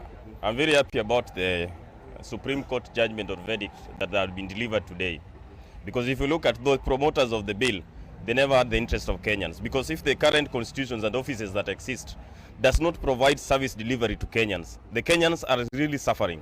And even the president does not consider the plight of Kenyans on core basic issues that Kenyans are going through on a daily basis. You take example of Junet Mohamed. That is a big sycophant of Raila who don't care or he act at the instruction of Raila. He's a surrogate. These are the promoters. Mwangi was misadvising Raila all along from 2013. Those who are the promoters of the bill. So we thank the judges for upholding the integrity of the citizen of this nation. And we wish that the issue of BBI will not rise again in this nation. And do you think this is going to have some political ramifications going forward? It has, because if you remember, somebody creating more offices and Kenyans supporting more offices to be created by the political elites. You want to create a post of prime minister or a deputy. And there was some proposal that they want to do regional balancing from coast. Maybe we give you a deputy prime minister, Gideon deputy prime minister. These are failures. These are people who have never performed. The president himself has failed this nation. Look at the economy of this nation. Kenyans are really suffering at his hand. And he was the promoter of this bill. Instead of sitting down and analyzing what is basic for Kenyans, what is the real priority need of Kenyans, that was not there. They were seated. These people, they don't even buy food in small bits. They have credit card. At the end of the month, they are billed at the expense of poor Kenyans. Some of them cowards in this street, who will have to wait for somebody to bring a car to wash that car and then get an income. It has implication, and Raila must go back to the drawing board. It is a time. He must come back to his senses. The Raila we knew, not the Raila that is now being controlled like robot. So as you finalize, are you okay or I'm you're very happy, not even okay, very happy. And we are sending a message to Raila. He has to wake up. And if he believes system will help him win election, he will be surprised.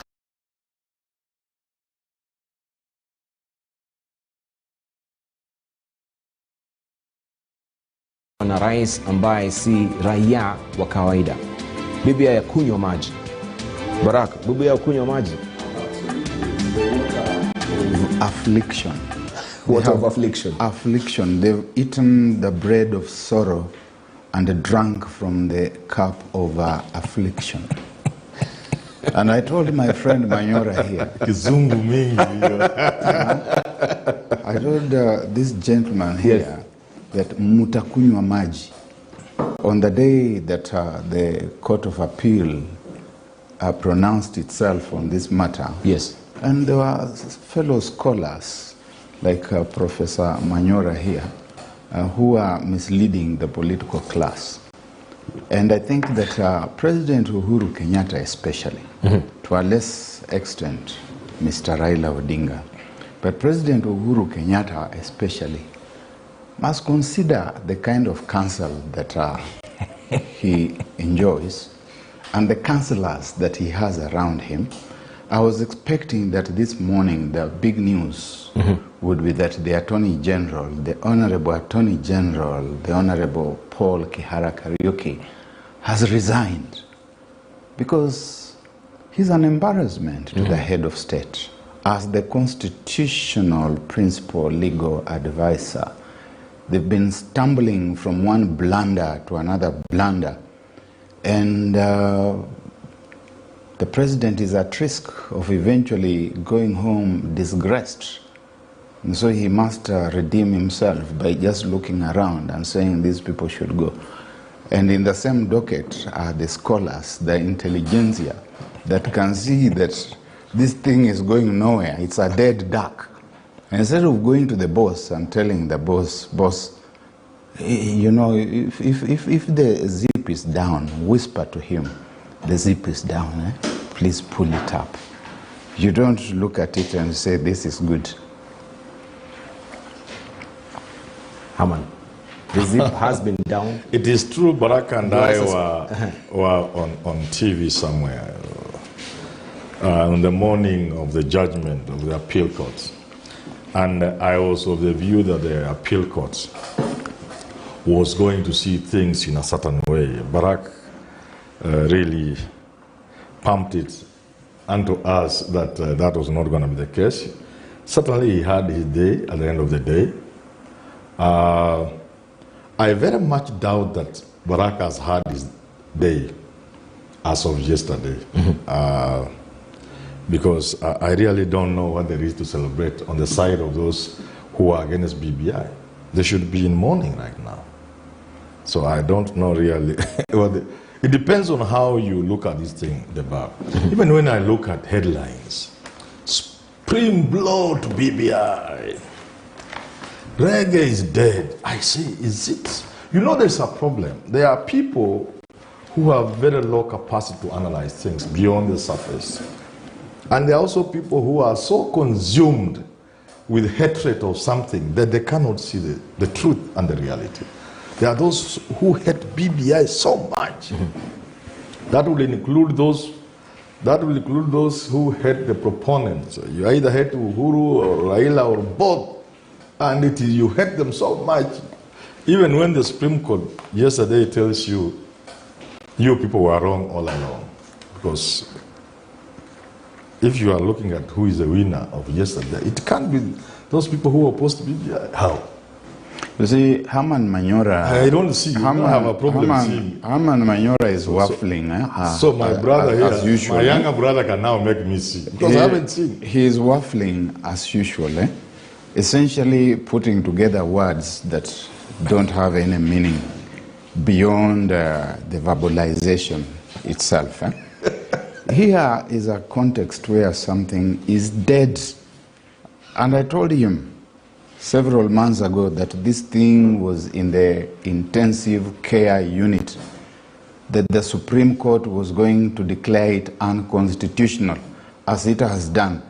But there are people like Herman Manyora here who are still telling us that the operation was successful, but the patient died. Although the patient is dead, the operation was successful. Yeah? You go to hospital where your person, your loved one is, and the learned doctors are coming there out of their dust coats, stethoscopes and everything, and they're telling you, oh, the operation has been successful, although I'm afraid the patient has passed on. God gives and God takes. God gives, God takes, but the operation was successful.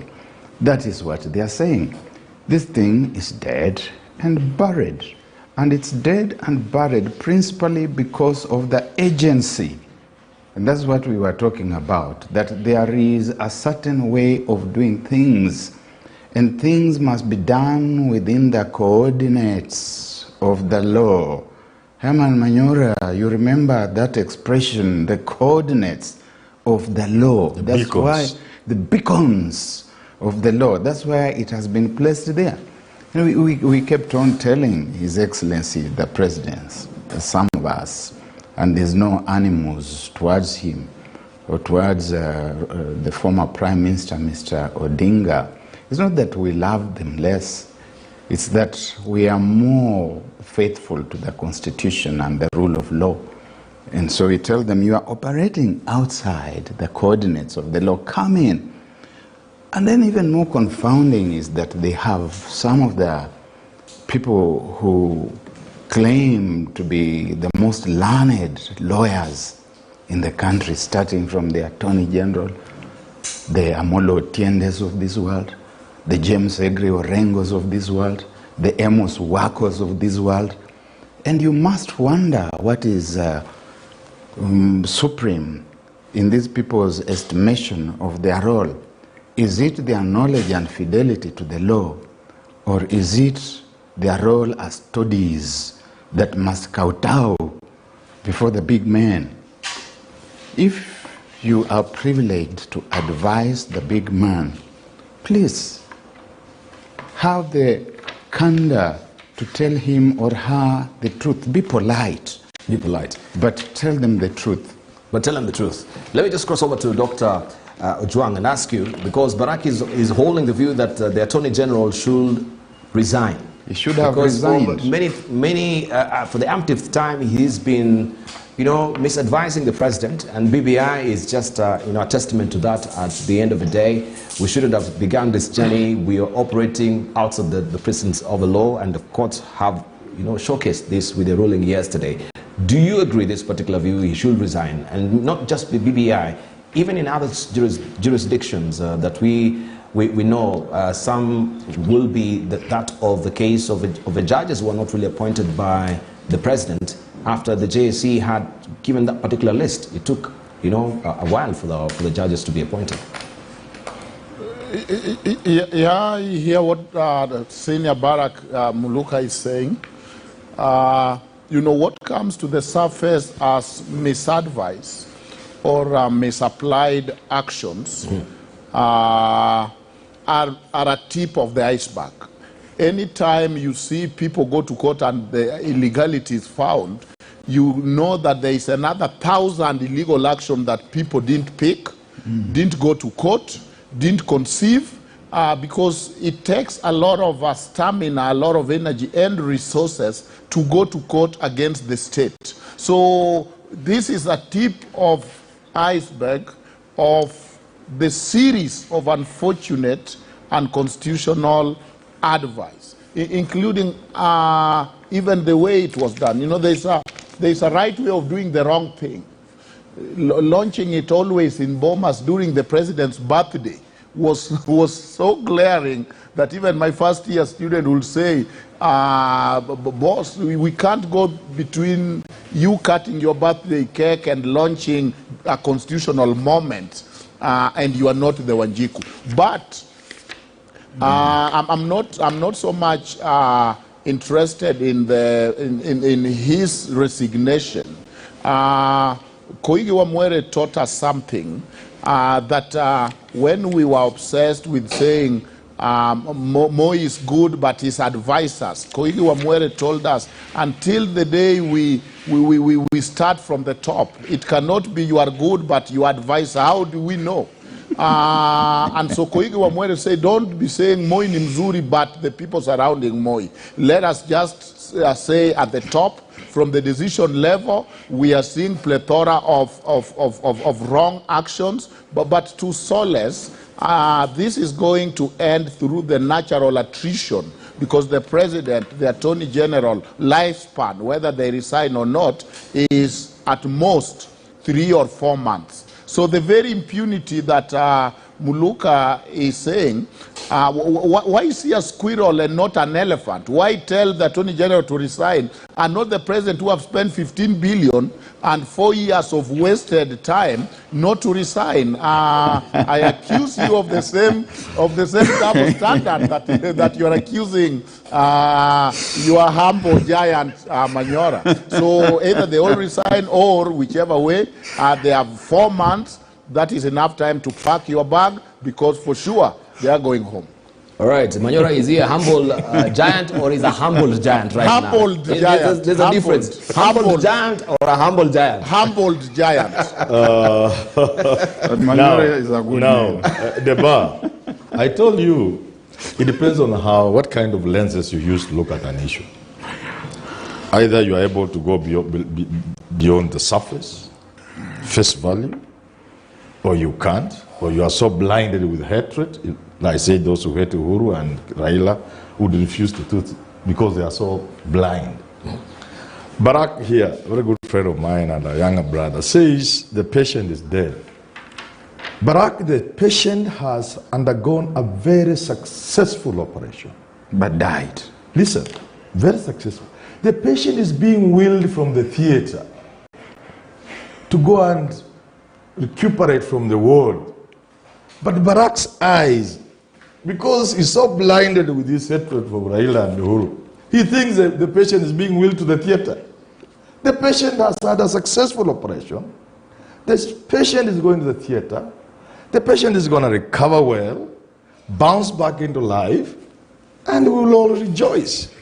You see the kind of things I'm talking about? Yeah. So, when you hear people talking about 15 billion, as if they were there, if you ask my friend Ojuan where he saw the document that the government spent 15 billion, will he tell you? And this is an educated Yeah, man. I do, I will. He asked, can he tell you? Yeah. Because we know how government money is spent. And you can look at the books and say, okay, the Minister of Education was given 190 billion, and these are the line items, salaries, blah, blah, blah, blah. And at the end of the financial year, we see, and the Auditor General can tell you how it went. Where is this 15 billion? This is just talk, loose talk. But let me ask you, Hamad Manyora, if you're talking about 15 billion, BBI, we had publications of a document, we had all this Bomas meeting, we had all these razzmatazz around it. So was it operating out of no budget at all at the end of the day? I'm just trying to tell you how people are loosely talking about BBI. But we have... It is one thing to say government has spent money, is an entirely different thing to be on air in a national television like this, and say government has spent 15 billion. All right, Duncan is saying he can actually verify that. Wait, where is it? Can I just cross over to Duncan to actually clarify that? So this 15 billion shillings that you're mentioning, do you have any confirmable facts, empirical evidence that you can actually table and say this is what we have verified the government spent on BBI? Of course, we are dealing with of course, a deceptive regime. But yes, at some point the government admitted to 10 billion. So I don't know that if they did... Admitted where? Where did they admit this? At some point, under the right of information where there was a lot of inquiry, can you tell us how much you spent? They kept quiet.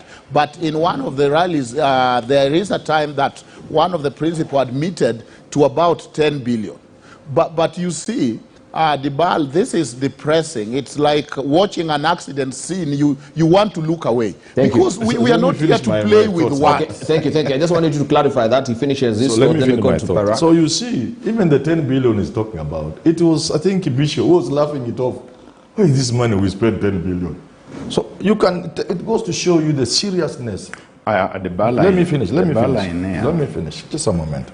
So if you look at even the language like 4 wasted years, you can't even see the genesis of handshake and BBI. You cannot talk about wasted years, because you could be talking of really wasted years in the event Uhuru and Kenyatta didn't have that handshake. Maybe we wouldn't be having the country. Maybe we wouldn't be sitting here talking about these things. So you cannot talk about wasted years unless you do not have the ability to understand what's going on in your country. But fundamental to the issue of BBI, because I must be allowed to address this issue. Yesterday, the Supreme Court was pronouncing itself. It would have killed BBI or not. Now, there was the possibility that BBI was going to grant the proponents, who are the appellants in this case, Raila Odinga, Uhuru Kenyatta, and whatever, that you, okay, have your day. We have quashed the decision of the High Court and the decision of the Appeal Court, go ahead. The question you must then ask yourself, the bar, if that had happened yesterday, were we going to have a referendum between now and the election time? Certainly it's not going to be possible. So that it is only in that context that one would have said BBI is dead. Because if this judgment had been rendered last year, if the Supreme Court had rendered this judgment last year, when there was time for BBI, then you would have argued BBI is dead to the extent that there is time to conduct the referendum, but they are not doing it. So if they had granted that, those players, the appeal, then the referendum would have been held after the election. What has changed today? Because of the judgment of yesterday, if Raila wins the president, and I highly suspect he will win the president, then he will go ahead and implement the BBI through a referendum. Because they have been given the green card. They have been told, go ahead. Because at the root of this argument, and people like Barack are trying to take us for people who don't see what's going on. At the root of this thing was whether or not the bar, please allow me to say this. At the root of this, the bottom line, was whether or not the people of the Republic of Kenya can amend their constitution as provided for by the same constitution. The High Court and the Appeal Court said the people of Kenya will be denied the right to amend their constitution.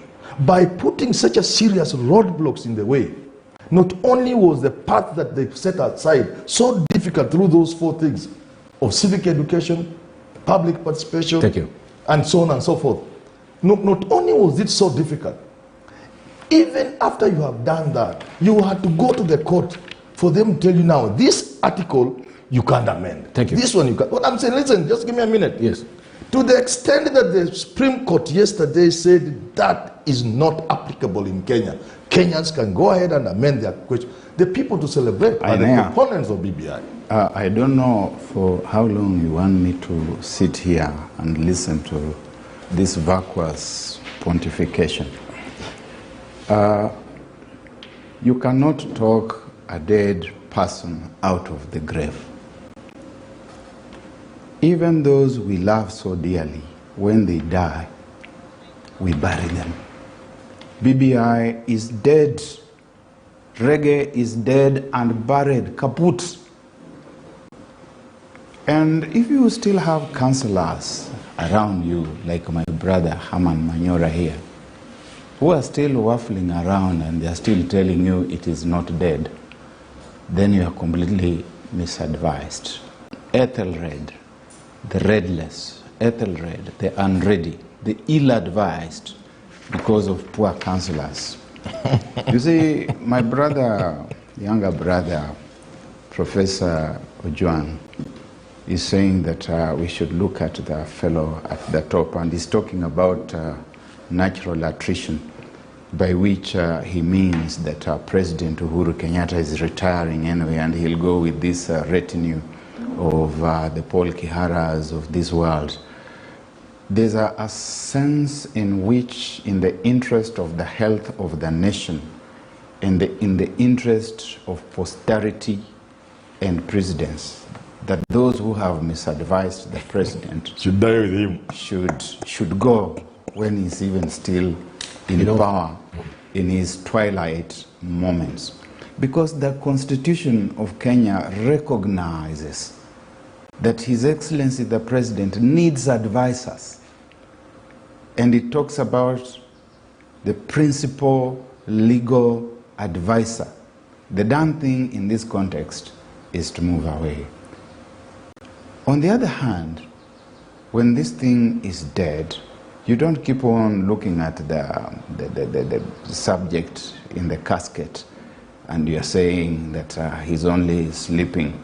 Many years ago, when I was a young man going to Langata High School across the road here, as a teenager, we used to exercise the freedom of exploration.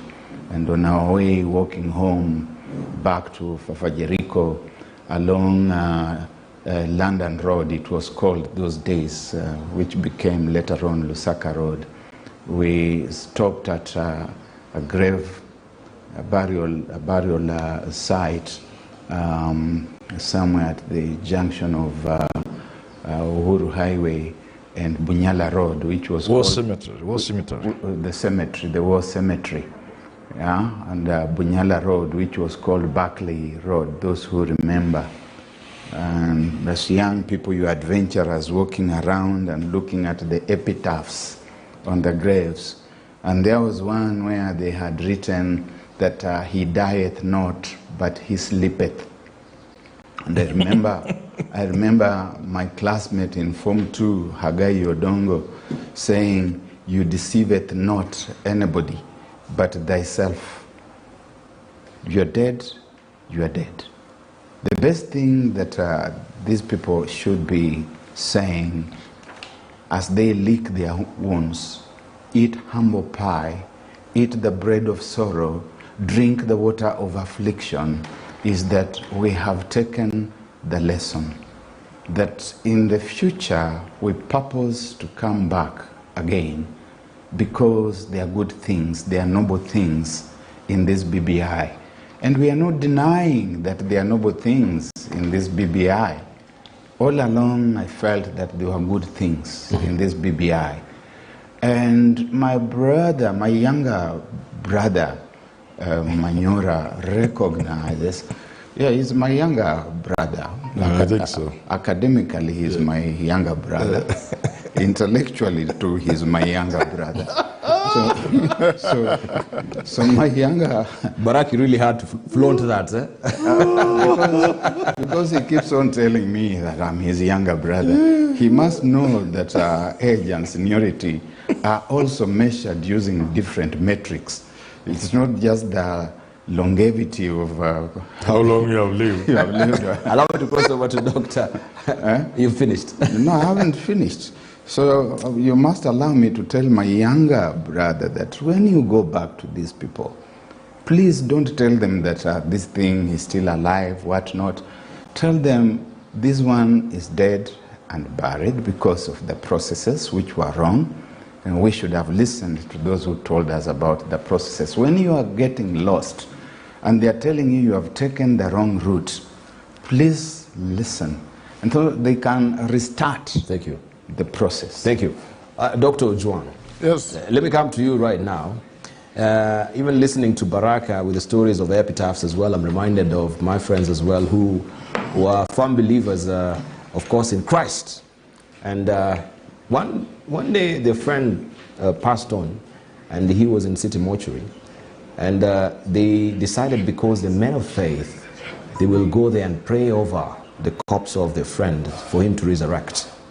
And they went over to the city mortuary and were given that opportunity to start praying. And they were calling, you know, all the scriptures in the Bible. You know, we're calling on the east wind, we're calling on the west wind, we're breathing life to this corpse for him to come alive. Maybe that's where now we have Herman Manyora, who is hopeful that at least this particular BBI, yes, we can call the east wind, the west wind, the north wind, and breathe life to BBI again. Yeah, because you have to be hopeful at the end of the day. We've heard also Raila saying it is not over. All right, BBI is still here to stay. Reggae is not dead. Yeah, Reggae has not stopped. No, it's interesting. I think at death, as Christians, we now embrace the hope of eternal life and life after death. We don't gloss over death, but we have a blessed hope of life after death. And so Professor Manyora need to get his grieving steps right. From denial to anger to whatever. And of course, everybody grieves differently, but he needs to master those steps and look forward to the blessed hope. And then I'm really not impressed, because when we come here, we are not a high school or a primary debate where we simply twist words. If somebody say this, you say this. We start with some premise and some seriousness. We cannot perpetuate fantastic phoniness and fakeness up to a screen a day later, after the Supreme Court clearly pronounced that there was no constitutional moment, that the bearer of the dream had no role in conceiving constitutional amendment. How primary, how basic can that be? Secondly, the language of the court and the constitution is not dead, I agree. It is unconstitutional. Mm-hmm. Unconstitutional means you have operated without the law and out of the realm of the law. So the Supreme Court found 3 situations clearly that demarcated and said this is unconstitutional. And that means, by whatever layman language to vernacularize it, that it is dead. But yes, the language is unconstitutional. And it is very basic, very important that we love our audience, we love ourselves, we love our life, that we start from a premise of truth. Look at it this way. The same Professor Manyora is now articulating even worse things than what was unearthed yesterday. Because he's saying Raila the 5th, if he makes it, will continue. Yesterday, the court said president have no business with constitutional amendment. Can people just learn? The very thing that was found to be the problem is the very solution that he's saying after he has become the president, then he can move forward and start again amending. I mean, is this Absolutely. Is beyond being stubborn? I mean, they are saying no, President Uhuru. And so is it playing games that you know, it doesn't have to be him? They were saying you have no role in conceiving the idea. There is something we say in law, there is nothing like a perfect crime. That is why Uhuru was caught. You cannot, even if you come with an Onyango on the side, but you are the president involved in amending the constitution, there is no perfect crime. There will be evidence. You will be found that no, you are simply having a smoke screen. So here is Manyora. After watching and holding the hands of his patient in ICU and having him rest in the Lord, because I see him talking about the hope of resurrection, then coming the next day in the same funeral and coming with the same pill that killed the person and saying now the President Raila will be able to move forward. That is the very thinking that has got you to the problem. Absolutely. Finally, not to hog the time, but finally, I think that is why we shouldn't read our constitution like somebody read things fall apart. Of course, things did fall apart yesterday. But you know, reading a constitution with a little bit of philosophy can help. That means that what we have now is a situation where the succession plan that was rooted through BBI is dead. We have a situation that the political plan that was rooted through BBI is dead. And fundamentally, we also this ping pong, where you come and say this is about the people, but we know very well that it's majorly about you. So that even us who don't mind and hero some of these leaders came to a point of saying, no, our country is bigger. We are not a country of individual man. We are a country of law. And it doesn't matter whether you mean well. You can drink poison and really die because poison is poison. So it is what it is. There is hope of resurrection. But Manyora's thinking, which got them in the same problem, is now morphing to, I don't know, the fifth. And looks like we'll be in for a long problem. Succinctly put. All right. Dr. Isaac Kalu has just checked in, and I'll be remiss if I don't give him one opportunity before we take a short break as well. Daktari, of course, you've been following this development. Good morning. Thank you for joining us today. And I just want also to get your turn of thoughts in regard to yesterday's development with the BBI end of the road right now. Raila is saying we should revisit. All right. So it seems this revisiting always trips off the tongue of people on the other side. President Uhuru Kenyatta revisiting the judiciary, Raila now revisiting, of course, the BBI. And Deputy President Ruto wants an apology. Do you think an apology is really called for right now? Thank you very much for having me. A tree hugger with all my seniors here, I am very proud because maybe I'll just say what I believe that I should. We need to look at this thing far, far, far beyond some of the discussion that we are having and the nation is having. I believe that it's a moment that we need to appreciate that first, as a nation, we have a mechanism of solving disputes. This is a great thing. The second thing, I believe, even before asking for an apology or not, we have a great idea that was presented that everyone across the country believes that there are good things about all this. But again, the second thing is that the Constitution has a way of protecting itself. This is something that I find very, very interesting, that we are able to have a constitution that can protect itself. And then the court has finally put a matter to rest. Can you imagine this nation if we were going through this kind of an issue through a different way, how bad it would be? But again, it brings out a good idea can actually go wrong even when you mean very well, as it has come out very well. It brings out that the president was and meant very well together with the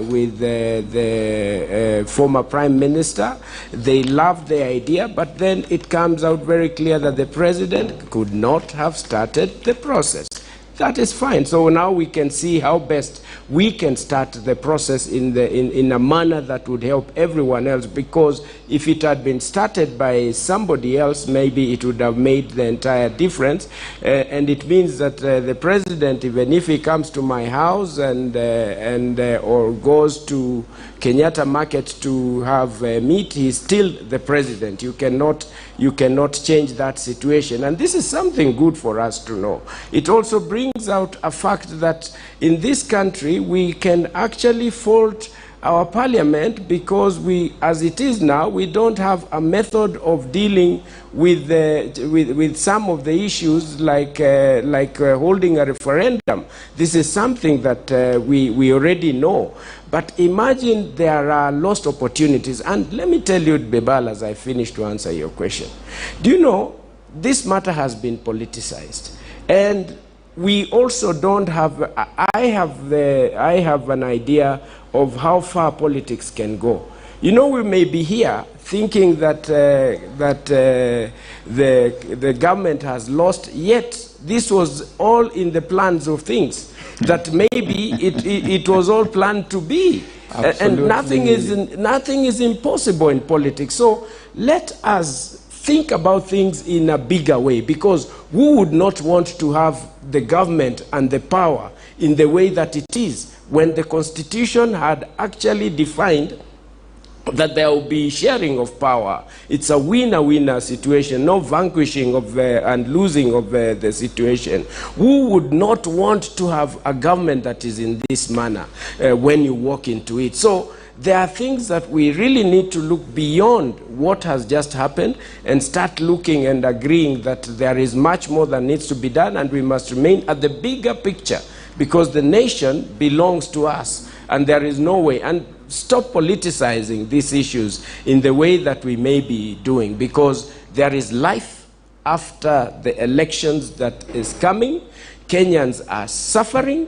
There is high life expenditure, and the way the cost of life has gone. There is a picture that we all need to focus on as a country that is going to help us to get to greater levels. Right, thank you very much. We want to take a short break right now, and when we circle back, we ask the question, if we wind the button back to where the BBI and the handshake began, right, we'll want to ask a very pivotal question. This particular process began as an initiative. Then we had a task force being cobbled up, a committee that was to, go all the corners of this country, picking views from the citizens regarding the BBI initiative. How then did it move to be an attempt to change the constitution? That is a probing question, of course, we need to ask on the other side of the break. But I want to show you this particular editorial cartoon before we take a short break and answer or ask pivotal questions right now. This is from GAMS. Today's editorial cartoon in the Standard. BBI bill, you can see the baby there in the bucket being thrown out by the Supreme Court. Barack has just alluded to the fact that there's some beautiful things within this particular initiative that was there. Should we just throw the baby with the bucket at the end of the day? Or we can revisit, as Raila is asking. Don't go away, you're watching Morning Prime on Ngozi today here on KT News.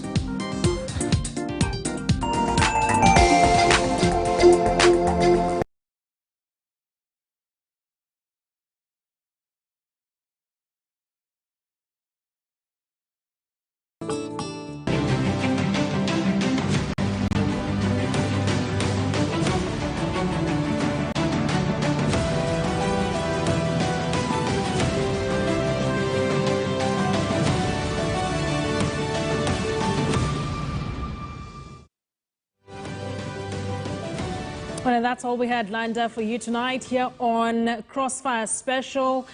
Then to our special interview, all that we're all waiting for. My colleague Sophia Nuna on standby there in Karen, ready to conduct that interview with Deputy President William Ruto live from Karen. I am Akisa Wandera. I'll be leaving you in the hands of Sophia Nuna. Sophia, good evening.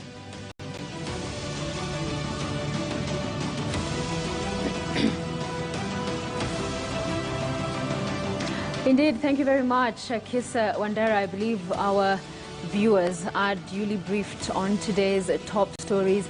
And now to that moment we have all been waiting for, the Crossfire Special, a one-on-one conversation with the Deputy President William Ruto. Your Excellency, thank you so much for once again making time for Crossfire, allowing us to be here at your official residence to discuss quite a number of issues. So we are appreciative for granting us this opportunity to have the interview. Most welcome, Sophia. Yeah. And thank you also for having me on this set so that we can have a discussion about our great nation. Right. And let's get straight into it. And I want to begin with what was attributed to have been sentiments of the president by a section of the media, that he had said just recently that come the next year's general election, he could back one of the NASA principals to run for office of president. What did you make of that sentiment? Well, it's not good manners, Sophia, to discuss your boss. So I would want as much as possible to avoid discussing what the president has said, because, you know, he is my boss, and it is not correct for me to discuss my boss on a TV interview. Yeah, well, you in essence did respond and react to that in a tweet that you posted, and we can put it up for our viewers to see. It was just, again, just this month. And perhaps eucho, maybe we begin with what does that mean? We have it on screen there. Eucho. Maybe for me, that part is the one, but it goes on to say, Gaifa Famwadhani. So what happens to the Durakus, the Kumera contingent, the 8 million of us? None, no youth, no woman, no man of the 8 million who woke up early and voted 3 times for UK WSR ticket. Merit support? Sawa tu tutajipanga na support ya Mungu. Wasn't that, in essence, reacting to that? I was reacting to the newspaper. Which was citing the president. The headline in the newspaper. Yeah.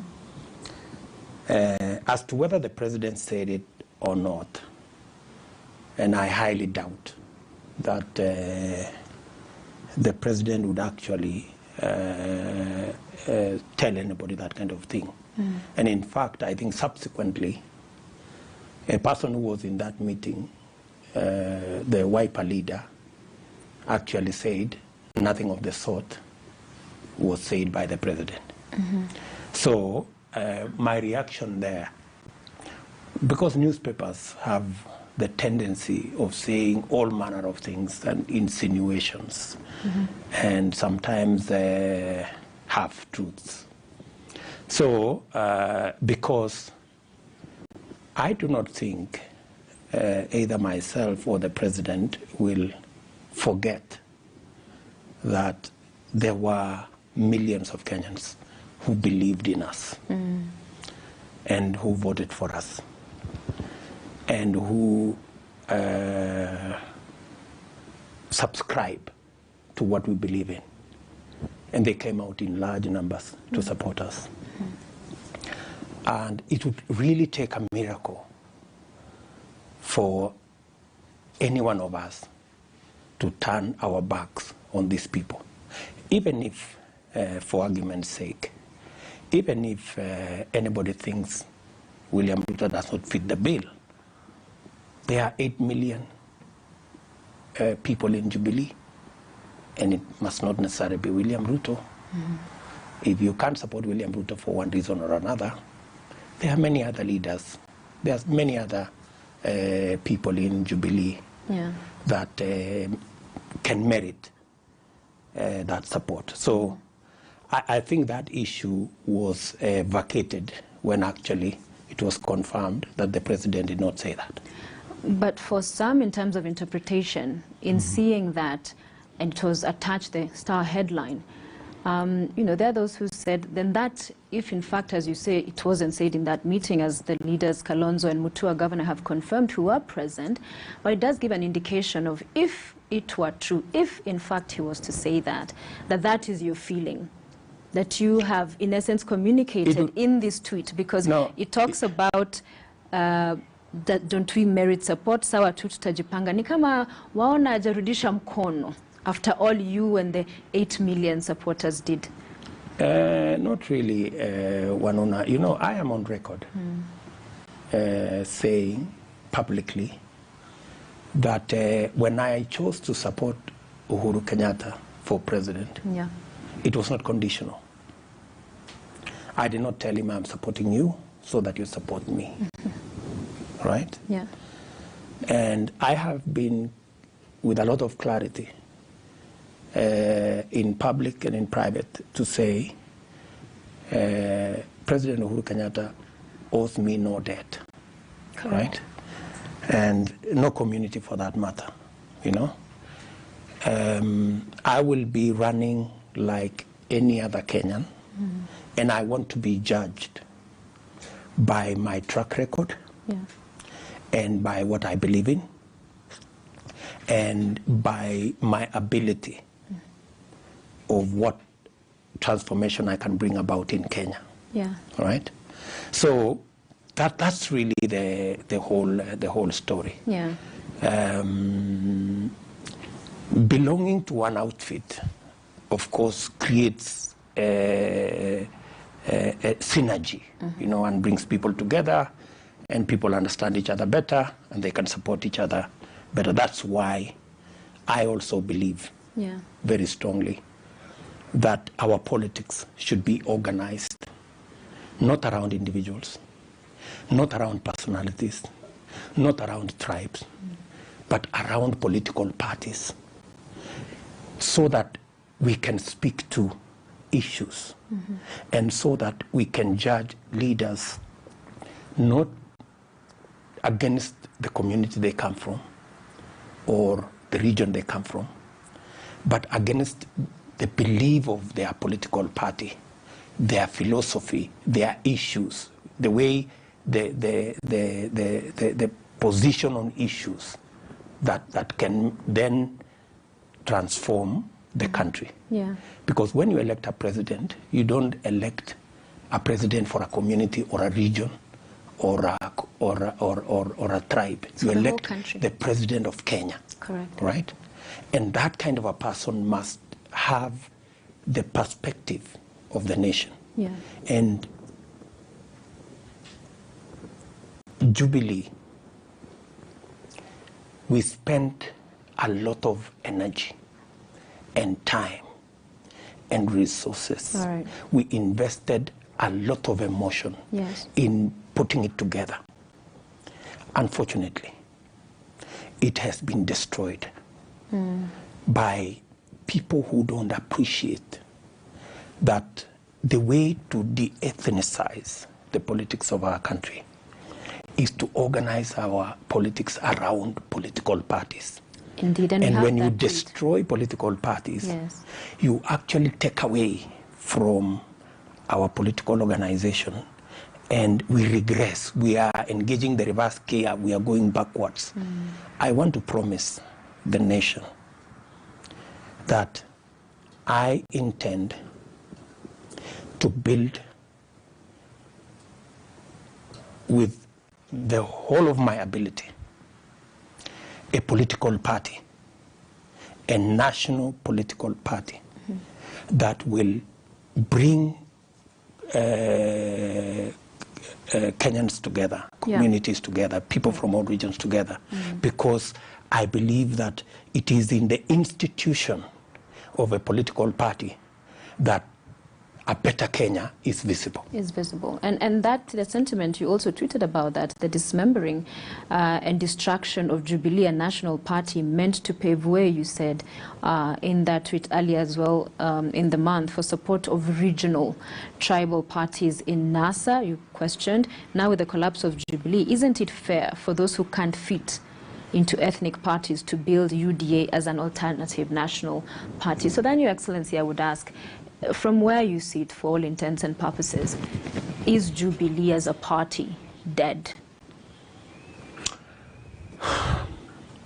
Jubilee is badly damaged. You know, the hemorrhage. We have never had a party retreat. We've never had a party meeting. We've never had a party PG, except the PGs that have been called to expel members. You know, there has never been a constructive engagement. You know, and our party is built on trust. It is built on engagement. You must work with people. You must not underestimate people. You must not look down, you know. Even the smallest in the party have something to say. They deserve a hearing. They deserve to be appreciated, you know. So unfortunately, a party we spend so much time, energy, resources, and emotion to put together has been dismembered and destroyed. And let me tell you, Sophia, that we almost got there. You know, the reason why NASA was created is because we put a lot of pressure in the different political parties in NASA when we created Jubilee. Jubilee became so big that ODM on its own, Wiper on its own, Ford Kenya on its own, would not dare run in a contest with us. That's why they went to create NASA. I wish we would have held Jubilee together. If we would have held Jubilee together, NASA would have been forced to be together. And progressively, we would then have two national political formations. We would then need not have these tribal things in political parties, and we would then concentrate on issues. So then that would be an indictment on the party leader, your boss, President Uhuru Kenyatta, because the buck does stop with him. To the extent that you speak of a hemorrhaging party, it would suggest that dead is not where you want to say it is, because maybe there is hope from where you sit. But bottom line is there is a leader, and perhaps he has let you all down. I am part of that leadership. You know, I cannot apportion blame maybe to my boss. There are people who our party leader trusted to run the affairs of the party. Unfortunately, I believe they've let him down, and in the process they've destroyed the party, unfortunately, right? I tried to step in, and when I saw that we weren't making the right decisions. But then when I went to the party headquarters, it was construed, you know, in a very ridiculous manner to say I wanted to take over the party. And the party was closed. Some people there, because of impunity, said, oh, the deputy president is a persona non grata in this building, he should never step here, that kind of thing. So unfortunately, and the president there wasn't much. The president didn't jump in to protect, because at the time they're doing that, and he's not coming in, because at the end of the day, when affairs of your house are going south, you will come and say... With a lot of respect. Yes. We are not going to engage in a discussion of the president here. The president is my boss. I have tremendous respect for him.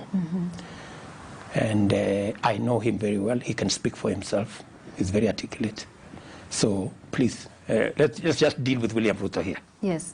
And for many watching, perhaps it's just that there would be that question then going forward, that you think the party is hemorrhaging, the party was destroyed. I mean, it's unfortunate that it wasn't possible for me to handle the situation. Yeah, that's really the regret I have. I wish I could have done something about it. Like what? But it became difficult. You know that, I mean, to organize the party, you know, because I made a huge contribution in bringing Jubilee to be, right? So it's really unfortunate that the people who were trusted with the running of the party did not let the party leader down and in the process. Yeah. With your permission, sir, just for our viewers on KTN Home, this interview continues on KTN News. You can switch over and we continue with our conversation with the Deputy President. So, sir, at this point, as it stands, where you are building another party, UDA, the Hustler Nation, the question, why then not leave Jubilee and fully focus on this party, on this movement? What do you say to that? Sophia, the events, have been moving from one stage to another. I think finally, when it was announced, you remember I did say in one of the interviews that UDA is an option because it is a party that has in coalition with Jubilee. And we kept on trying to see whether we could work out things in Jubilee. But as fate would put it, the latest, of course, we heard from our friends Tuju and Murade is that they have decided to go and merge Jubilee with ODM, which in my opinion is the most tragic thing that can ever happen. Why is that? Because how do you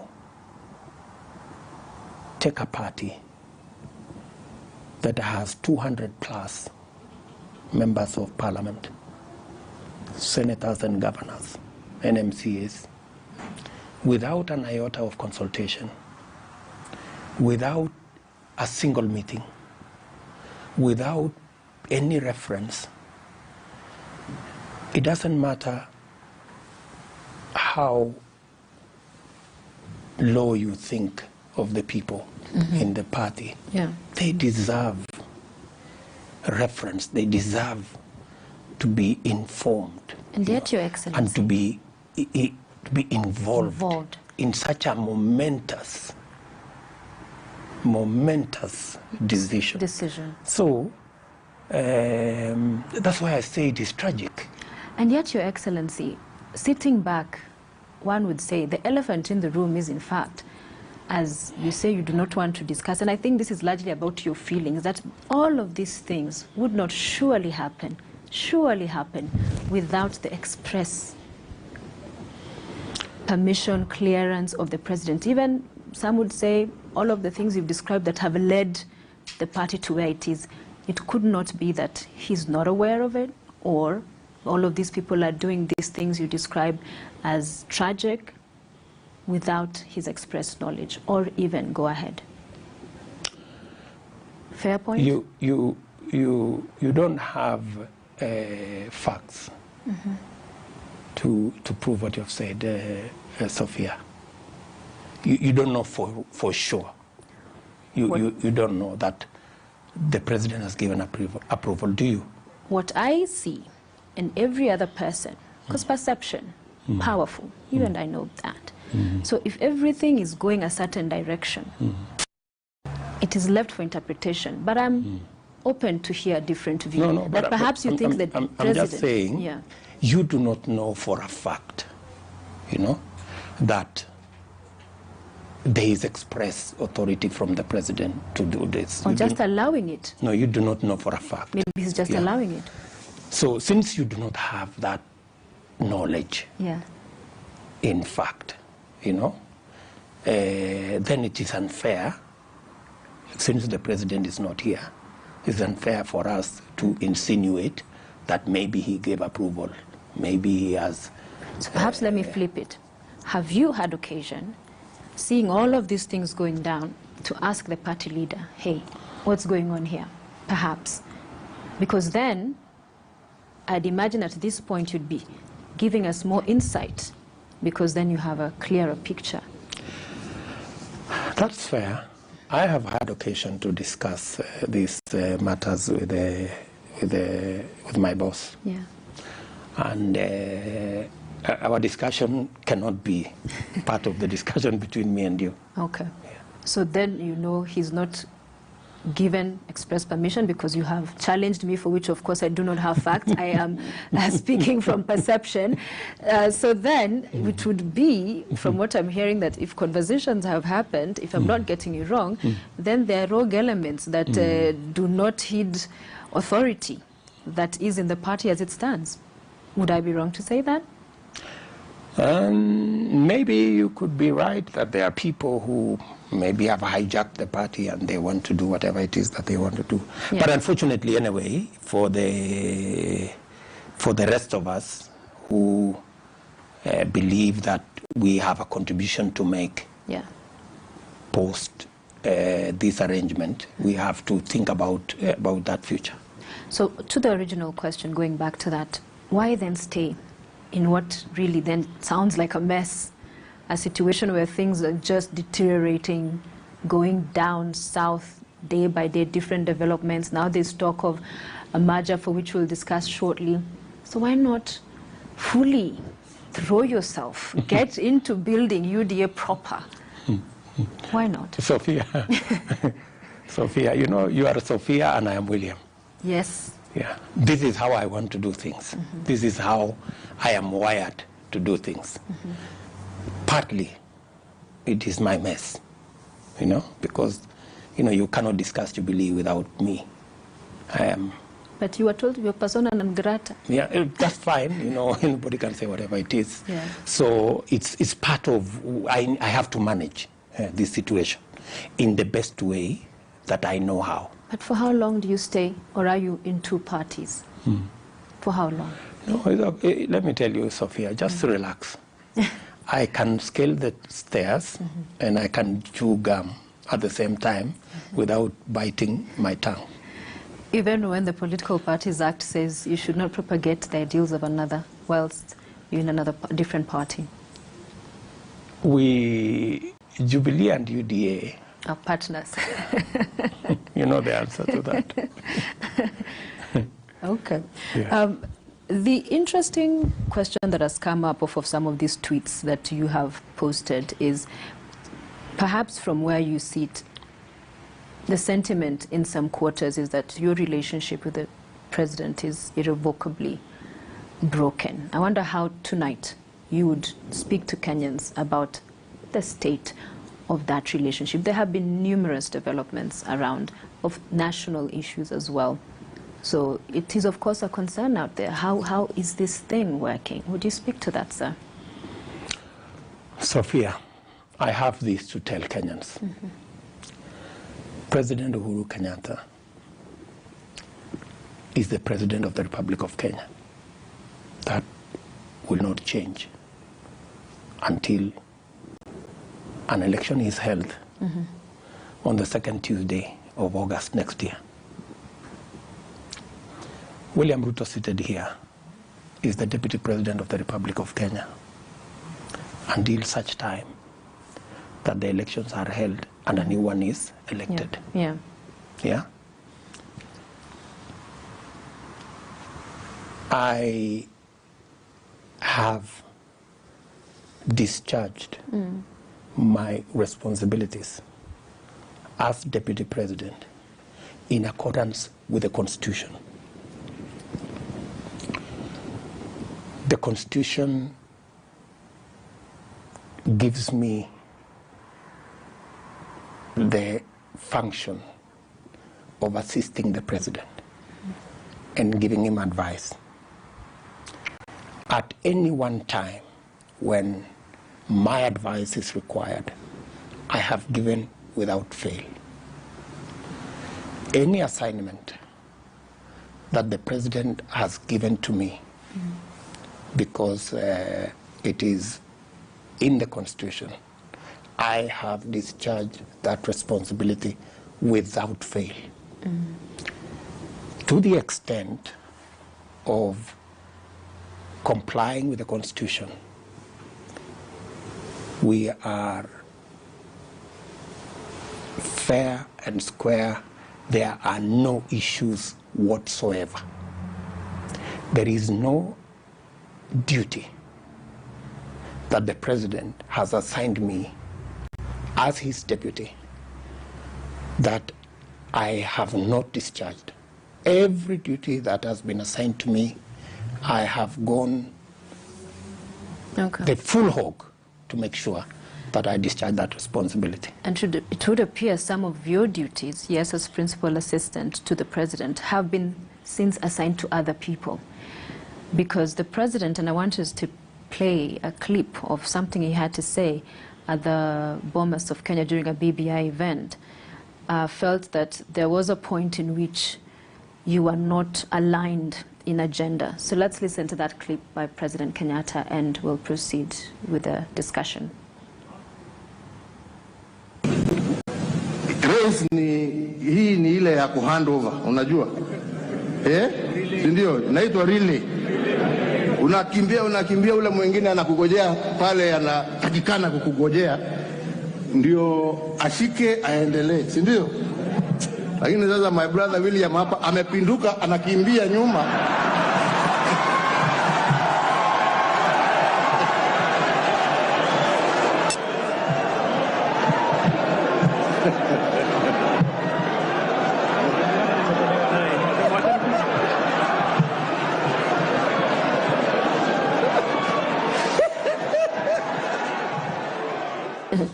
To the appear you went and whispered to him, unachoma manze.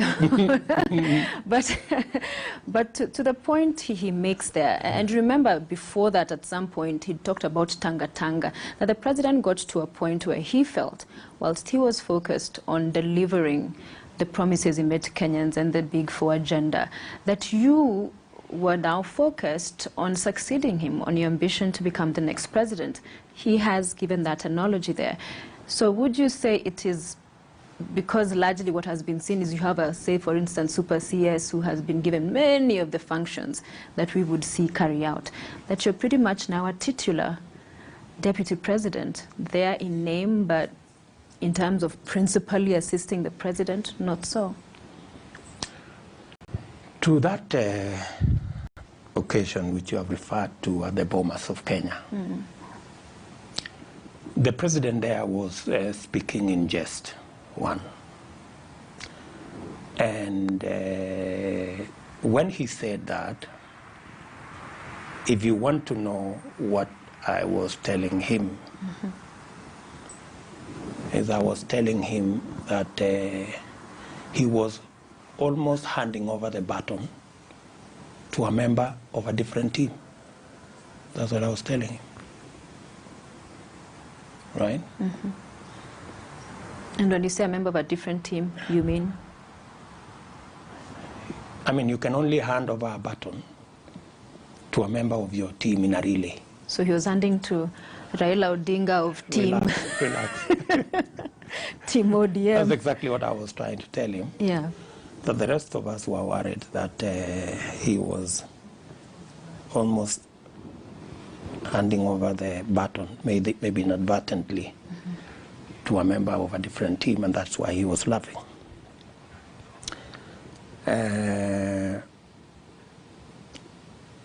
On the issue of handing over of functions to a CS,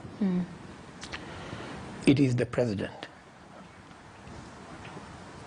chooses the style of delivery of government business. And I respect. You have never heard me complain that the duties that naturally would be undertaken by the deputy president have been assigned to somebody else. Yeah. But we had a discussion, and the president suggested that this is how he wanted his second term to look like. And he wanted to try other hands to assist him in the delivery of these functions. And yet you say he almost handed the baton to a different that was a different occasion. Yeah. These two are not the same. We are not speaking this. We are not speaking to the same. Yes, the point I'd wanted to talk about is because recently you have made the point that you felt he was passing the baton to an opponent, different team. Yet recently he has said that he feels he has achieved so much more in his second term, where things have not been rosy in as far as those relations and engagements and your duties than he achieved in his first term, and that in fact graft was heavy in the first term. What do you say to that sentiment from the president? You know, I have told you, Sophia, and I really want to persuade you, if we can discuss about William Ruto and not President Uhuru Kenyatta. We are discussing the president is my boss.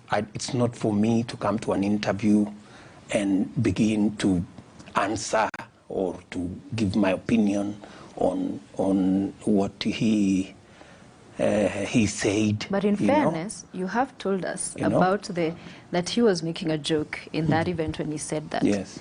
So now you are cherry picking where you're going to share. I'm just telling you that it's not an occasion which we can discuss what, the president has said, has given his opinion that in the first term, he has a different opinion of the first term and the second term. It is up to the people of Kenya to judge whether what has been delivered in first term and what was delivered in second term,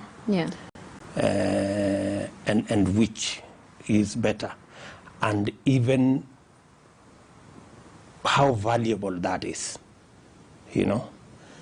We have a term. We have a Jubilee administration 10-year term, and we will be judged. This administration will be judged finally by the sum total of what was achieved. If you ask me,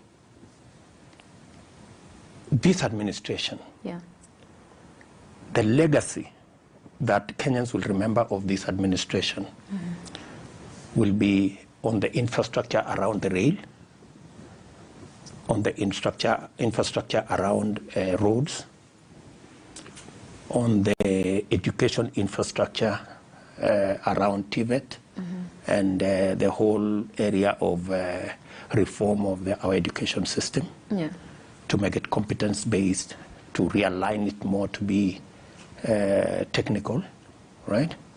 This administration will be, legacy will be remembered around the connection of electricity, that has come.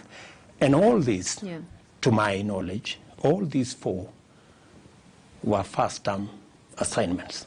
The second-term assignments, when we went to the people of Kenya, in our second term, we went to the people of Kenya on four aspects. On, number one, reforming the whole food security and agricultural value chains. The issue of universal health coverage, manufacturing, housing. Those are the four areas.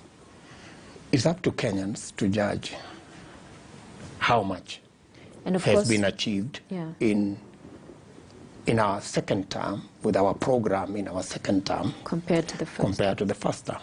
I want us to move on this forward, because there is the Building Bridges initiative that President Uhuru Kenyatta and his handshake partner have maintained is crucial to stopping the toxic politics that we witness in this country. Do you agree with that sentiment? Because you have appeared to disagree that that perhaps would be the silver bullet of ensuring stability in Kenya. How so?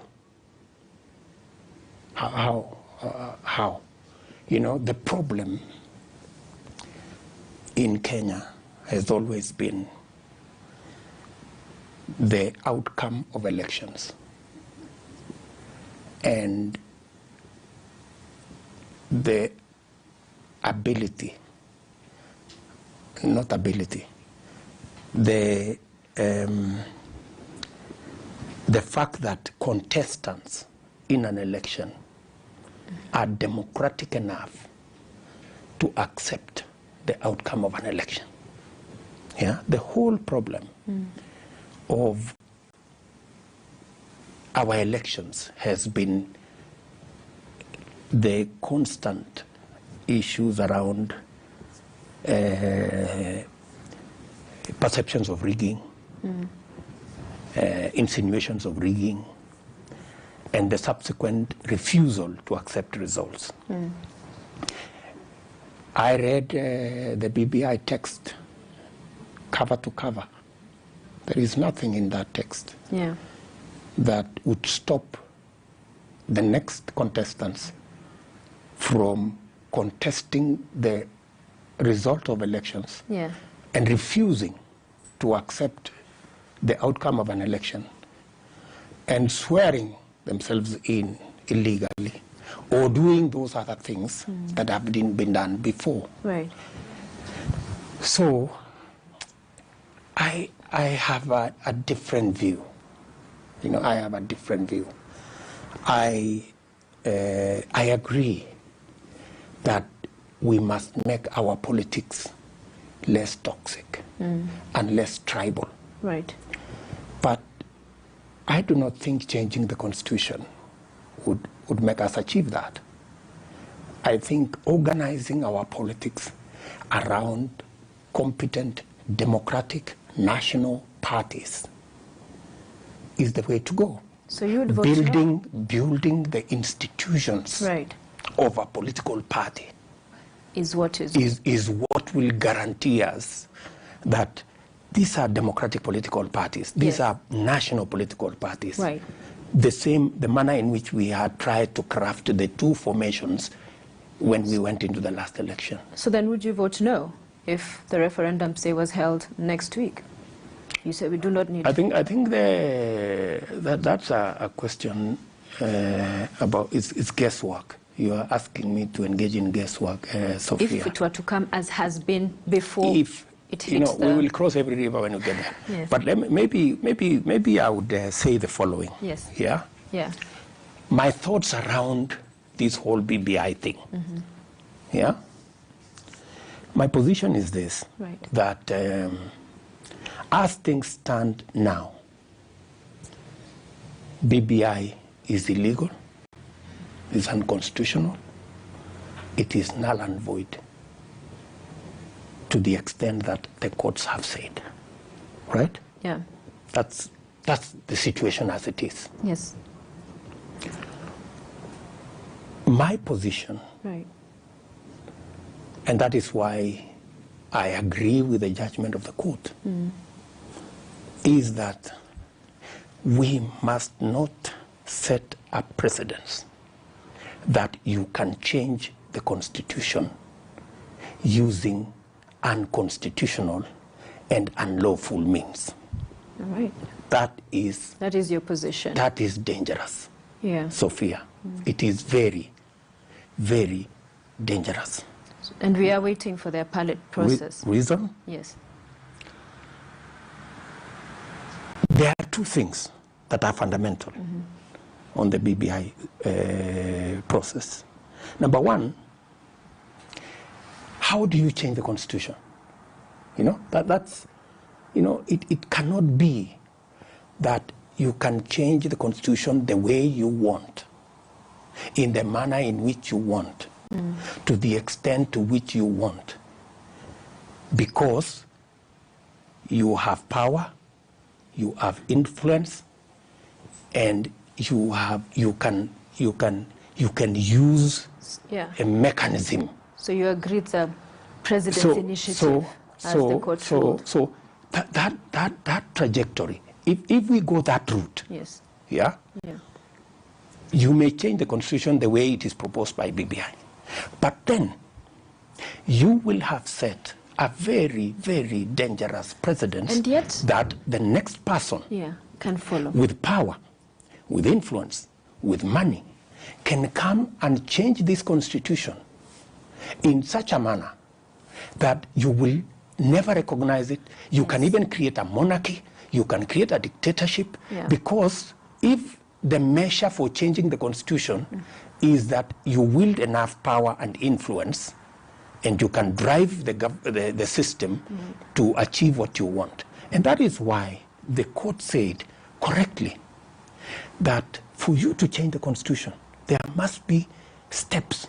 So, number one, public participation. Number two, you must engage in civic education. Correct. Number three, you must have a constituent assembly like the one we had, Bomas 1, Bomas 2. You must also go to parliament, and you must go to a referendum, so that no person, however powerful, however influential, whatever the machinery you have, cannot change the constitution the way they want. But Your Excellency. And secondly, let me just finish. Right. So that's on the process. Right. Secondly, I have a problem with some of the provisions of the proposals. You know, to change the system of government. We came from a hybrid system where members of parliament were also ministers. And we argued all the arguments we had, that it was an insecure system, it made accountability difficult. And now BBI is actually taking us back to where we got, where Moi left the constitution, right? Okay. With a parliament that also has ministers. It also has issues about ombudsman in the judiciary. Some of those you have canvassed. You know, so I have those two issues. Challenges. However, this talk of a referendum, the principals maintain it is still on. Reggae is still on. Do not worry. It may be facing the headwinds in the judicial system, undergoing appeal at the moment. So then, from where you sit, to those who say the election date next year, that eventually BBI will find its way and there will be a referendum, and that this would, in a sense, occasion postponement of the election from August next year to a later date to ensure those provisions come into effect. What do you say to that? First, let me say the following. Yes. That when the constitution was changed in 1982 to provide for, to say Kenya is a one-party state. Right. Yeah. It was a big thing, you know, because it changed the constitution of Kenya in a way that was substantial. Yes. That's what BBI is almost doing. It's actually a parallel. One-party state. It's a parallel, right? I just wanted to make that statement because we must be careful that the constitution is not a textbook. The constitution is not an essay. Yeah. The constitution is the constitution. And that is why there is the principle of a basic structure that you cannot change the constitution at whim. Let me leave that there. Yes. Coming to the postponement of elections, the people who are talking about the postponement of elections, they have told us that you must change the constitution whether you like it or not, whether the constitution, whether the law, whether the courts like it or not. And if you don't, we are going to postpone the elections. That is the language of impunity. Yeah? And it has no space in this Kenya. We are a government that believes in the rule of law. I know for sure that this administration will not accept to do anything unconstitutional or illegal. And yet many court orders have been disregarded, sir. Many will listen to that and say many have been disregarded. I am very sure that there will be elections next year, the second Tuesday of August. there will be elections. Yes. And Kenyans will elect new leadership, whoever they may be. So you rule out the possibility of postponement. However, the point also... It doesn't exist. That possibility does not exist of postponing elections. It is not there. The president says that the majoritarianism of certain communities dominating the presidency ought to come to an end, that two tribes have pretty much been oscillating between this seat and that needs to end, and that BBI in that expanded executive allows for more people to come in and inclusivity and others in the various regions, Kenyans seeing their own at the very top. Is that a valid point from where you sit?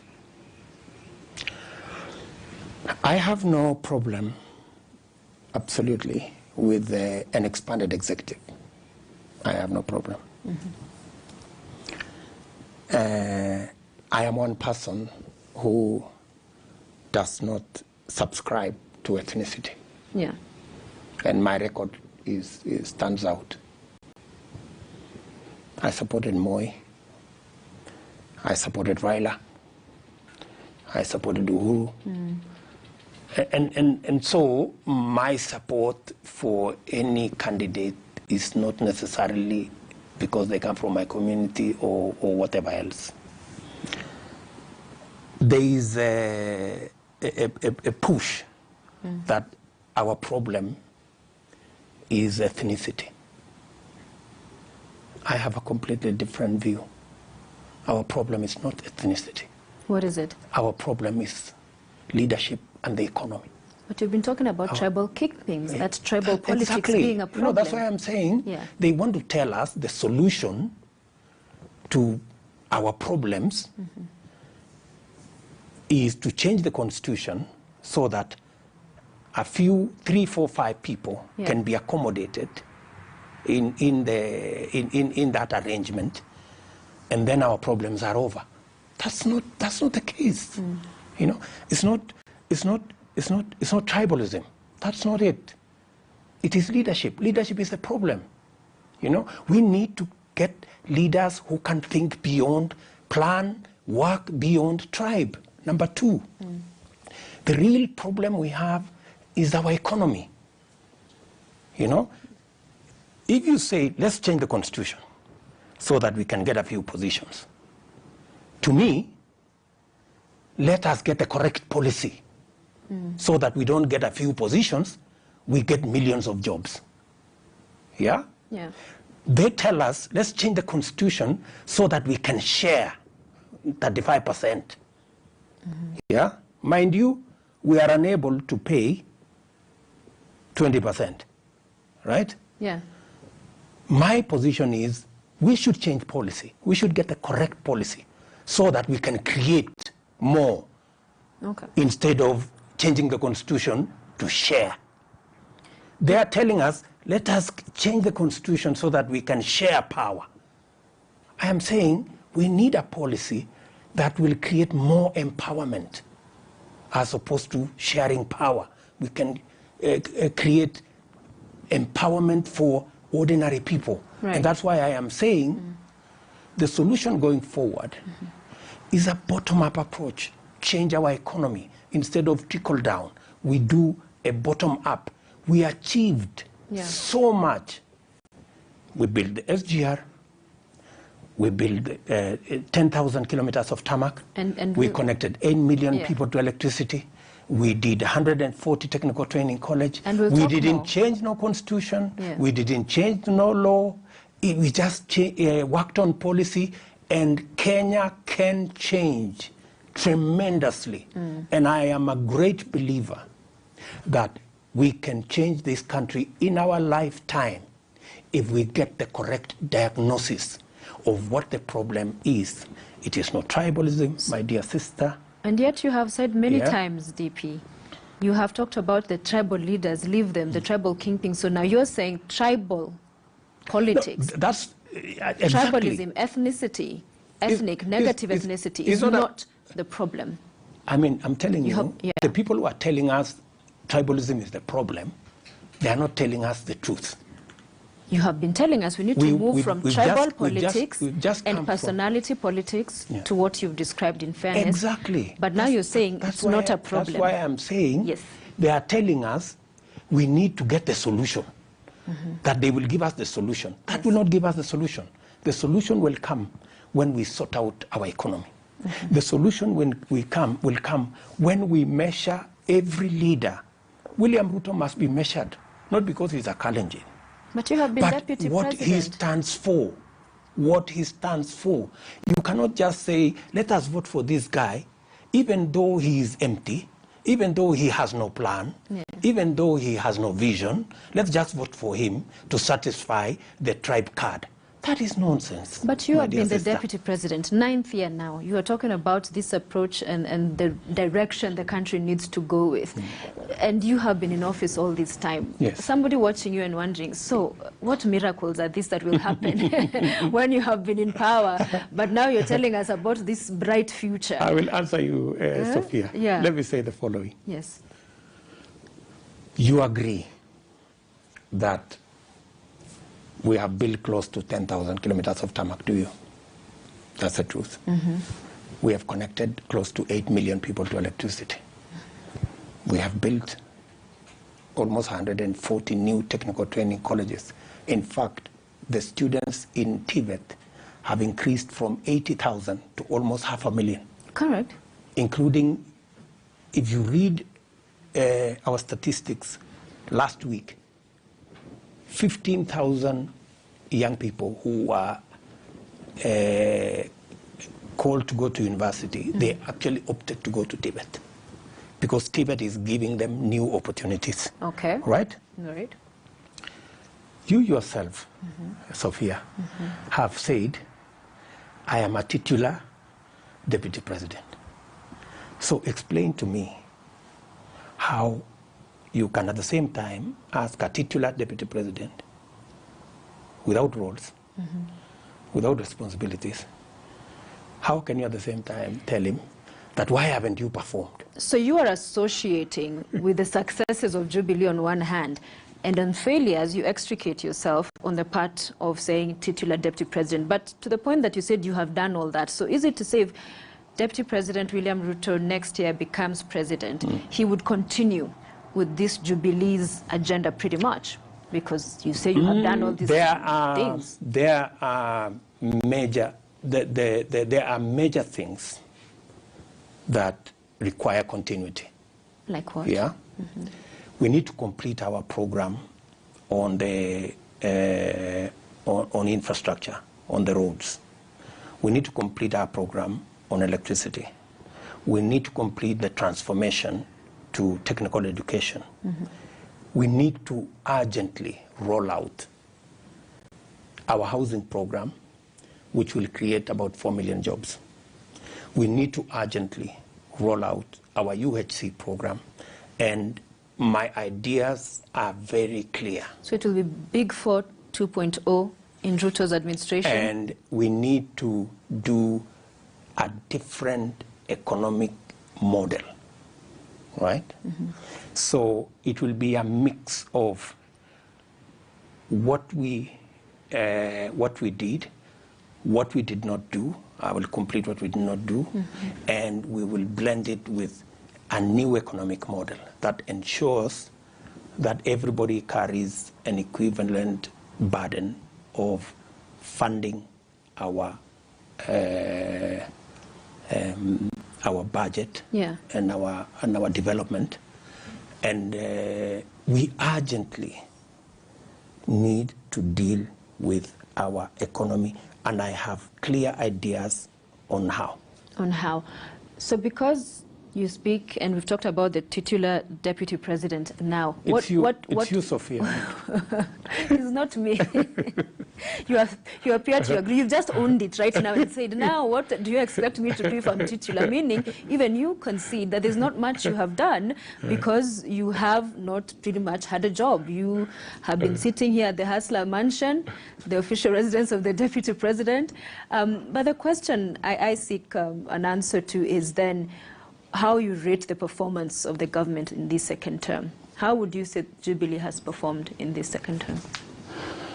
Well, we have managed to carry through our program on infrastructure, largely the extension of the railway to Naivasha. Now we are doing the meter gauge going on from there. We have our robust road network program, which we started in our first term, that is continuing.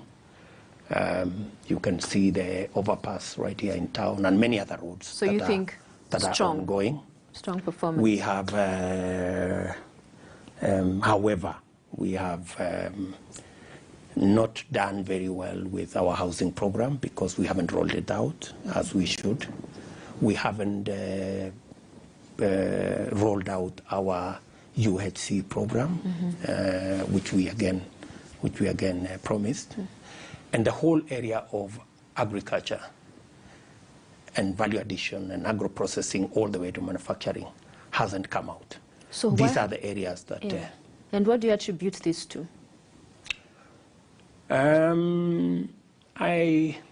Maybe that question would be best answered because there are people who the president assigned and entrusted the implementation of the Big Four to. Yeah, when it wasn't in my space, other people were given that responsibility. Yeah. Maybe they are best placed to answer why this has not happened. I can tell you for free that if I had the same latitude as I did in our first term, the story would be very, very different. Yeah, so definitely two separate, different positions on how this second term is looking. I wonder, going back to BBI, whether from where you sit, it was in any way set to derail your presidential ambition. Some of your supporters have opined that way. Do you share that sentiment? I don't think so. The BBI thing is a bigger danger than just William Ruto. Yeah.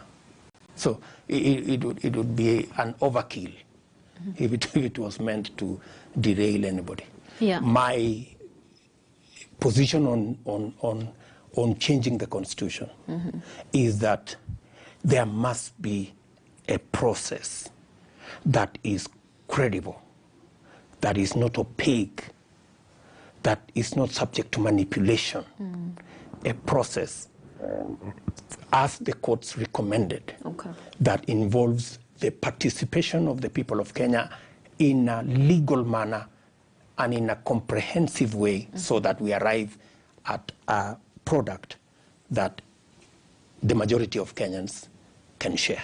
So to the hustler nation and hustler narrative and talking about a bottom-up approach, so the point you just made earlier, it is not the case that you will completely abandon the policies of the Jubilee administration. You're talking about Big Four being some of the things that you intend to take into an Uhuru, or rather a Ruto administration, I beg your pardon. So how is this gelling happening of what has happened in this term and what you seek to do? You see, you know, if I tell you that I was part to a large extent of what happened in first term, and in my rating, we did very well in our first term, right? You will say I'm cherry picking, right? That's what you will say, but that's the truth, right? Because as an insider in this administration, I know what works. Yeah, I know what works. And I have participated in making things work. You know, the whole aspect of changing the building code. I sat in my boardroom here with Michael Kamau, Engineer Mosonik, and the Director General of KERA then. And that is how we arrived at 3 categories of roads. Trunk roads, one called stage construction, and another one called low volume. That's how we have managed to roll out a robust road network in the country. So I know what works, right? And I know what we can achieve. I have done it myself. I have seen it happen, right? It is only that I didn't have as much leeway or as much of the handshake? Participation in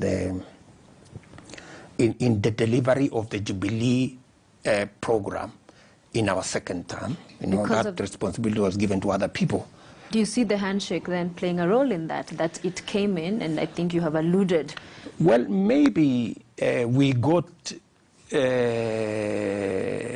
consumed, maybe. I think we expended a lot of time, a lot of resources on the handshake and the BBI and all this. And in the process, our program lagged behind. Yeah. And since I am aware, if there is one person who is best placed to carry through what worked and to change what did not work, if there is one person who knows what that is, then it is the person speaking to you. I do not think any other leader in Kenya occupies that space the way I do. And of course, and I'm sure you're aware of this, it's questions that have been put to you many times, those who castigate on the promises, even made in the first term, that you think you performed much better, whether it's in the digital literacy that transformed from the laptops that were initially promised, and many other, the favorites, the stadiums as well. We've seen all of that. And so at this point to be talking about you're there, you do not think you're delivering, the government is operating as it should, and the handshake has pretty much come and derailed the agenda. The question has been put to you before, and I'll read to you something here. A resignation letter, April 14th, 1966, by Jaramogi Oginga Odinga, writing to the then President Jomo Kenyatta. This is what he said: "You have not given any consideration to me as your number 2 in state matters. I have a conscience, and this in fact does prick me, and I earn public money, but with no job to do. I consider this a waste of public money, and I am worried lest the future generation questions why my sincerity when they would learn that I allowed myself to hold a sinecure post in the midst of poverty and misery in our country. With this realization, I cannot continue to hold this position any longer, and I hereby tender my resignation. Signed, Oginga Odinga." That is the difference between Oginga Odinga and William Ruto. What is the difference? On principle, wouldn't you consider that at this point, we're on state matters? That is the choice that Oginga Odinga made for reasons best known to him. Doesn't your conscience prick you? It does. I have a conscience. I have told you, there is no responsibility that has been assigned to me that I have not discharged. There is no responsibility in the law, whether it is chairing IBEC, whether it is attending cabinet, that is my legal or constitutional responsibility that I have not discharged. And aside from the things that the president can assign me, I have things that I can do. You know, I am not obsessed with you know, what you can do to show that you have power or you have a position, right? I still do many things. Last weekend, why not for Corona, I was in West Pokot. I was opening a technical training college and speaking to people about the importance of them getting their children to be trained. I went to deliver a bus in a school, encourage the students there. I went to participate in a peace meeting where reformed warriors were being initiated from being cattle rustlers to being business people. So I have sufficient latitude to deploy my office to play. I mean, do you consider a peace meeting, Sophia, where we are encouraging warriors who've been stealing cattle to leave that and be businessmen. Do you consider that a campaign? Do you consider a delivery of a bus to a school to enable the school do better? Do you consider going to a technical training college and encouraging people? But do you consider that campaign? But to the extent of the mandate that the Kenyan people gave you in the Constitution is principal assistant to the president. Correct. You are currently not principally assisting him. You are, the chief can do the roles you're talking about. The local leaders can do those roles you talk about. So they are important. It's not in any way to say they're not, but they can be done by other leaders. To the extent that the mandate was for Ruto support Uhuru, the president that have been elected on this ticket, and that's not happening. Isn't it the prudent thing to say, if this thing is broken and is not working, then if matters... Maybe, Sophia, when you're blessed and one day you become deputy president, maybe you can make that decision. But you do not think you can for William Ruto, I have chosen to make a different decision.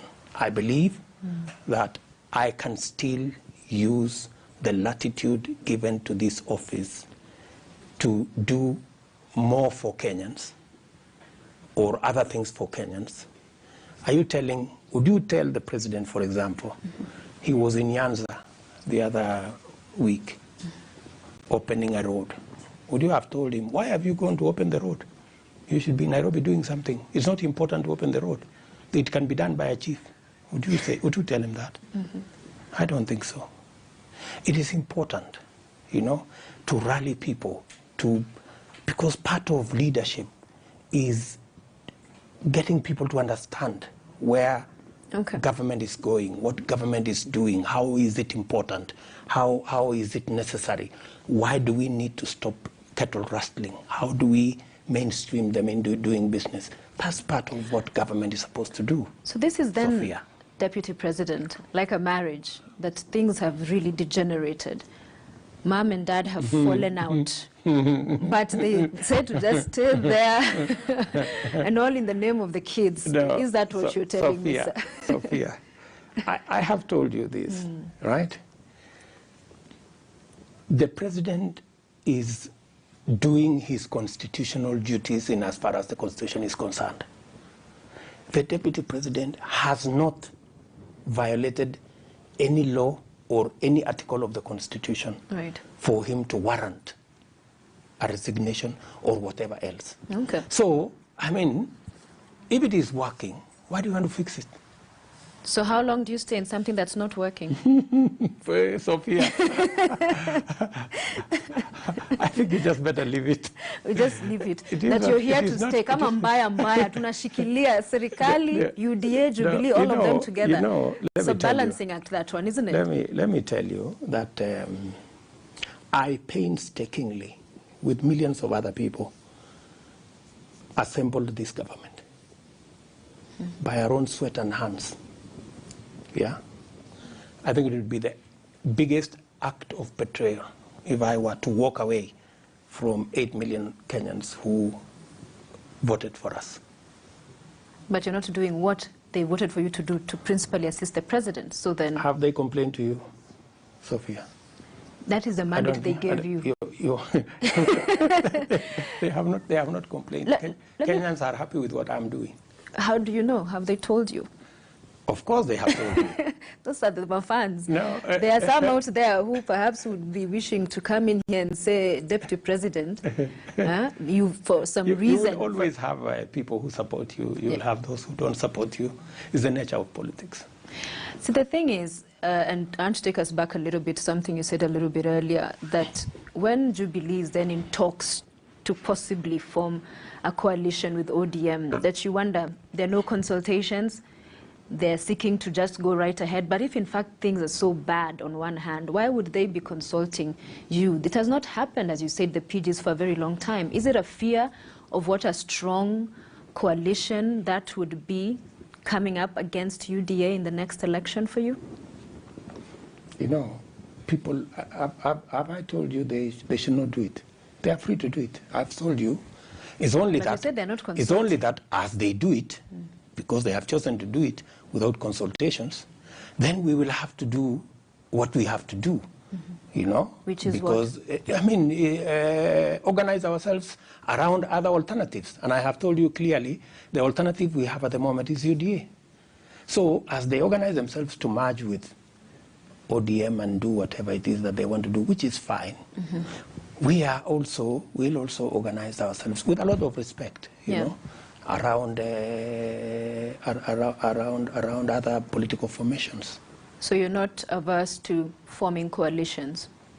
We are in a political party, or in the process of working a political party into place. Yeah. We will deal with other things ahead of time. I want to take us to the issue of the judiciary in this country, and a lot of the push and pull between the executive and the judiciary has been witnessed in the recent past. I wonder what you made of partial appointment of judges recently. I think the people who are better versed in matters law and constitution, the former Chief Justice Willie Mutunga, the former Chief Justice Mr. Maraga, have said clearly that the right thing that should have happened is for all the judges to be appointed, and then subsequently, if there are integrity issues on any judge, then the normal process that involves a tribunal and first making a presentation to the JSC, and if the JSC finds merit, then a tribunal, and then those judges would then be subjected to due process. So you would have, President Ruto, have appointed them all? I would have appointed all of them. The disregard of court orders, however, is a thorn in this country's flesh. You even once echoed the sentiments of CJ Emeritus David Maraga, who recently said that we are on a verge of sliding into anarchy. You used the same words. At the time, I think it was a church service, a public event in Narok, January 2020, and you said respect of rule of law, obeying of court orders, especially of public officers, is important, and those who do not will carry their cross. However, this administration has hit headlines numerous times for disregard, disobedience of court orders.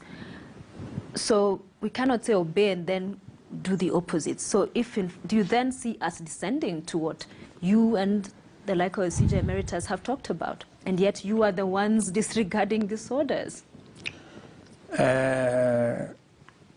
You know, it's not a choice that one has to make.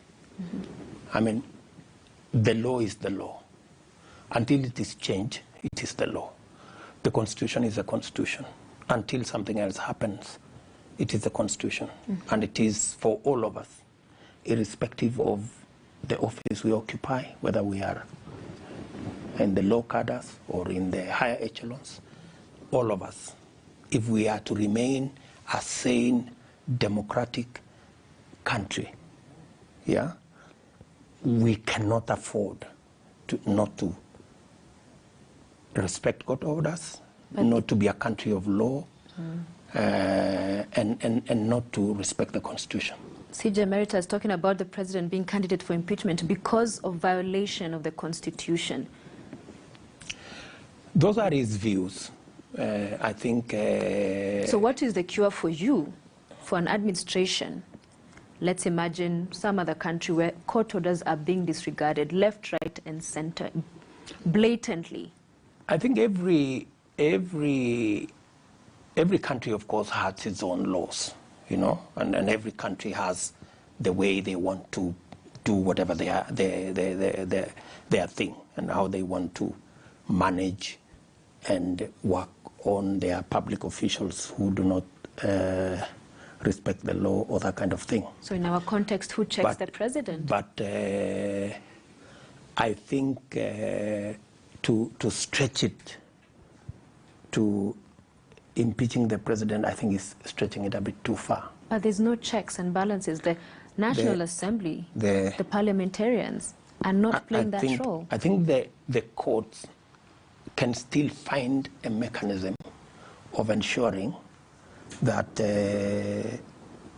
everybody respects the law. Which ones are? They don't enforce. And they don't every enforce. every administration must be alive to the fact that posterity will have a say on how any administration performed. And I do not think that there is any administration that will want to go down as the one that disrespected court orders. And yet this one will. Or the rule of law. And yet this one will. The one you sit in and serve, it will. You know my position and I have made it public. Those court orders started being disregarded even in the first term. It didn't start now. And you have just helped me say it. But it didn't start now. That is my position. The disregard of court orders. And you see, when I said that, it was because there were officers who were blatantly, disrespecting court orders. And yet they're appointed, not elected. And claiming that they have orders from above. And it is against that background that I was telling them, there can never be any order from any above that gives you the authority to disobey the law. You must be alive to the fact that when the chips are down, you will be held. And no action could be taken against responsible individuals who are appointed by yourselves, you and the president? Your hands were tied? A lot of the officials, by the way, have been taken to court. And a lot of officials have been held to account whenever they have disrespected court orders or they have acted against the law. Back to what is, I believe, your favorite subject. Which is? The bottom-up that we hear every so often when you speak. There's this concern, you have heard it, and it's a question that has been put to you before, but it is one of those that is worth repeating, that what you're coining in the hustler movement is creating this class of sorts, pitting the majority poor against the minority wealthy. That class war. And it's still a sentiment out there. There's been the hustler dynasty conversation as well, that hustlers versus dynasties. I wonder whether you have done further reflection and seen where the people who think that are coming from. There are no people who think that. It is me and us, First, it is very pedestrian thinking for anybody to imagine that a war between the people who have and the people who don't have would get this country anywhere. It would not. That war is a war that would destroy this country. The hustler movement is not against the dynasties. The dynasty story was created by people who wanted to fight the bottom-up approach we are proposing. Let me tell you, Sophia, that from where I sit as a public official and as Deputy President of Kenya, I have a vantage position that I can see what can be done. And there are things we have done and we have achieved. And I am a very strong believer that we have close to 15 million Kenyans who today earn less than 100 shillings. Right? Yeah. They are jobless. They do not have a business. It is my position that we must sort them out and get them into the economic cycle.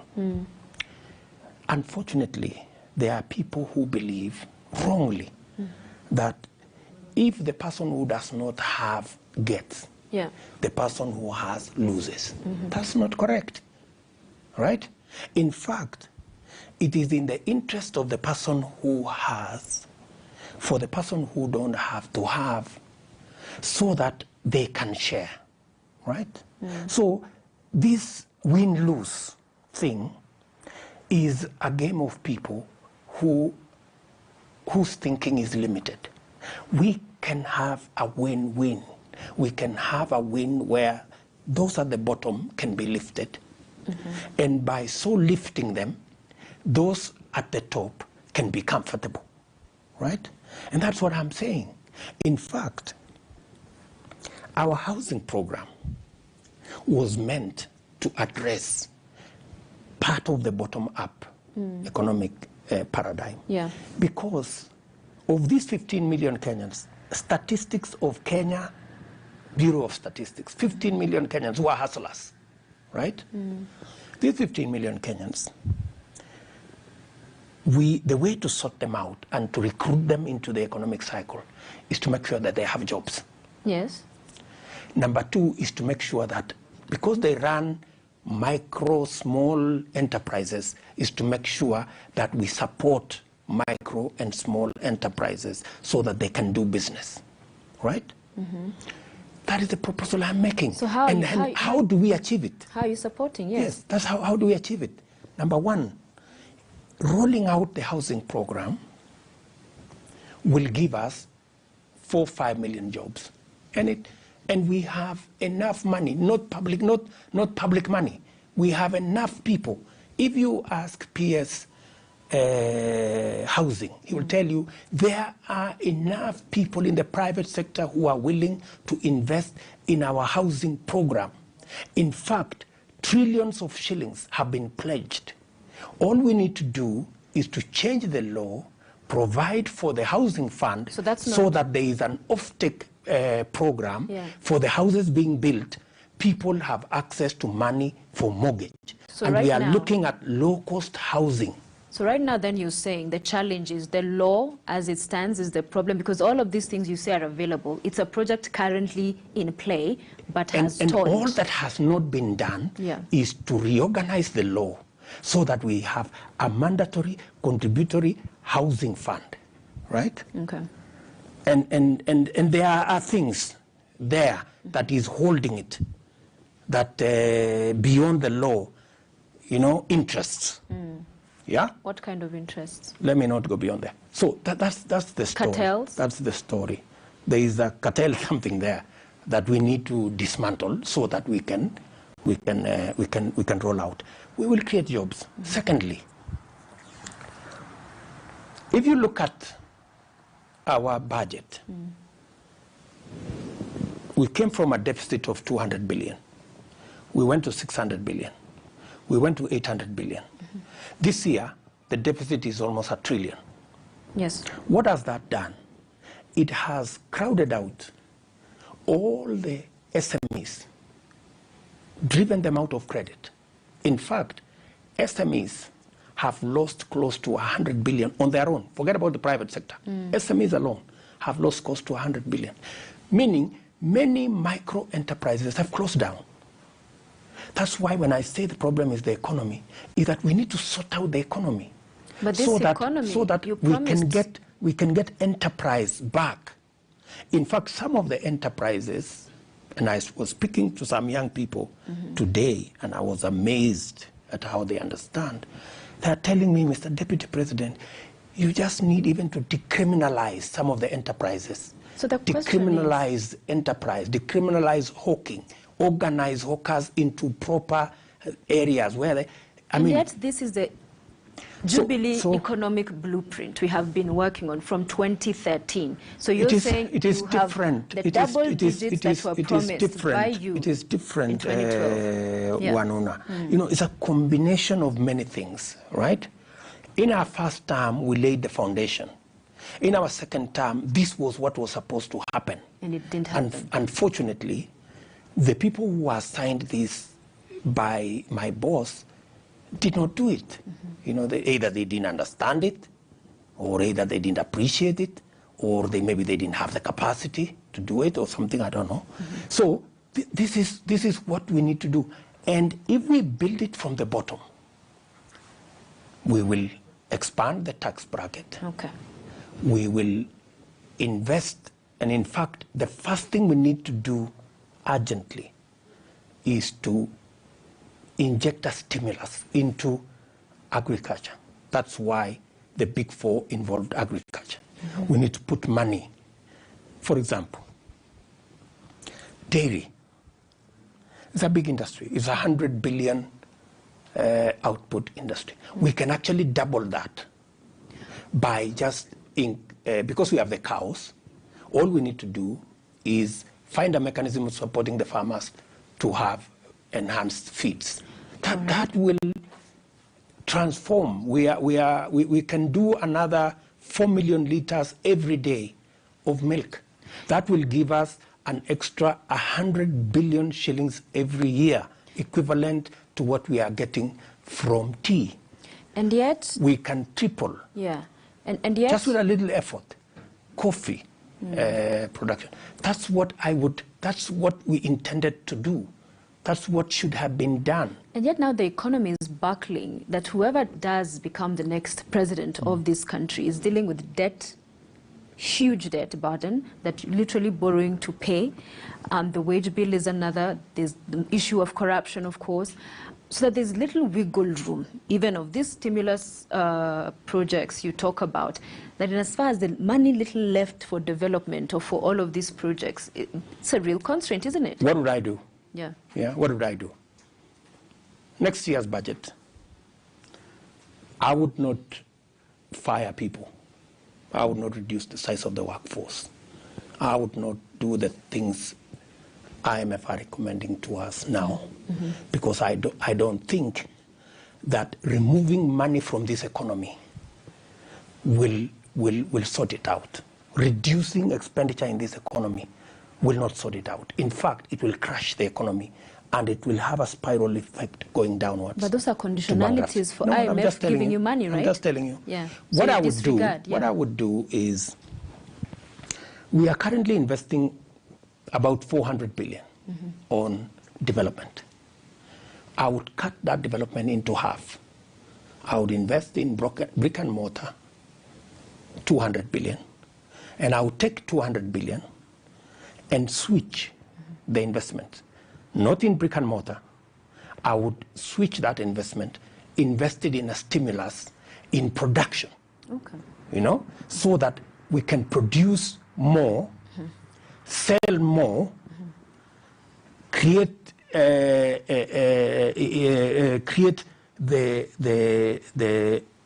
MSME, the micro small enterprise, get them back to business by making sure that they have access to credit, right? And with that stimulus, be able to enhance productivity, be able to get taxes, and be able to sort out progressively our deficit. That's what I would do.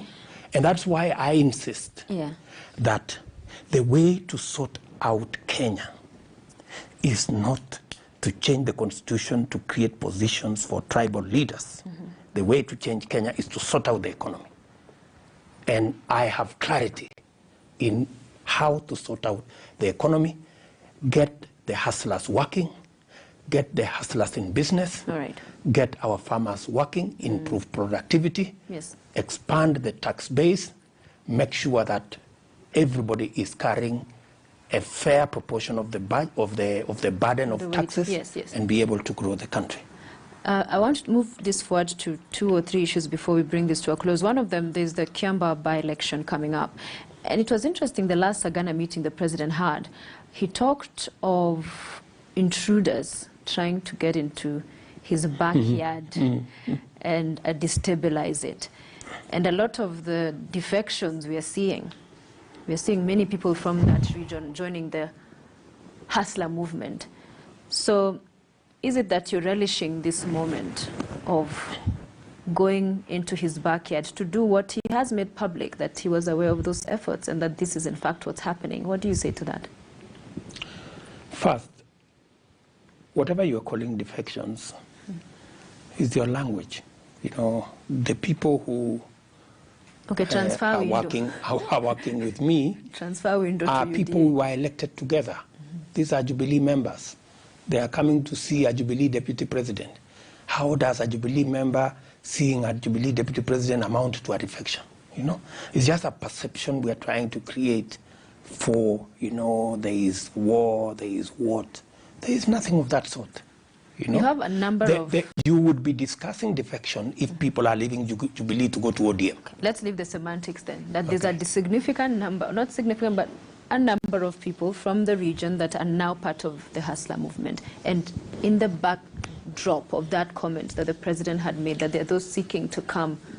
Sophia, again, please. You know, let us not discuss the president. Let me just beg of you, right? The dynamics of politics, yeah? The president, all of us supported the president, right?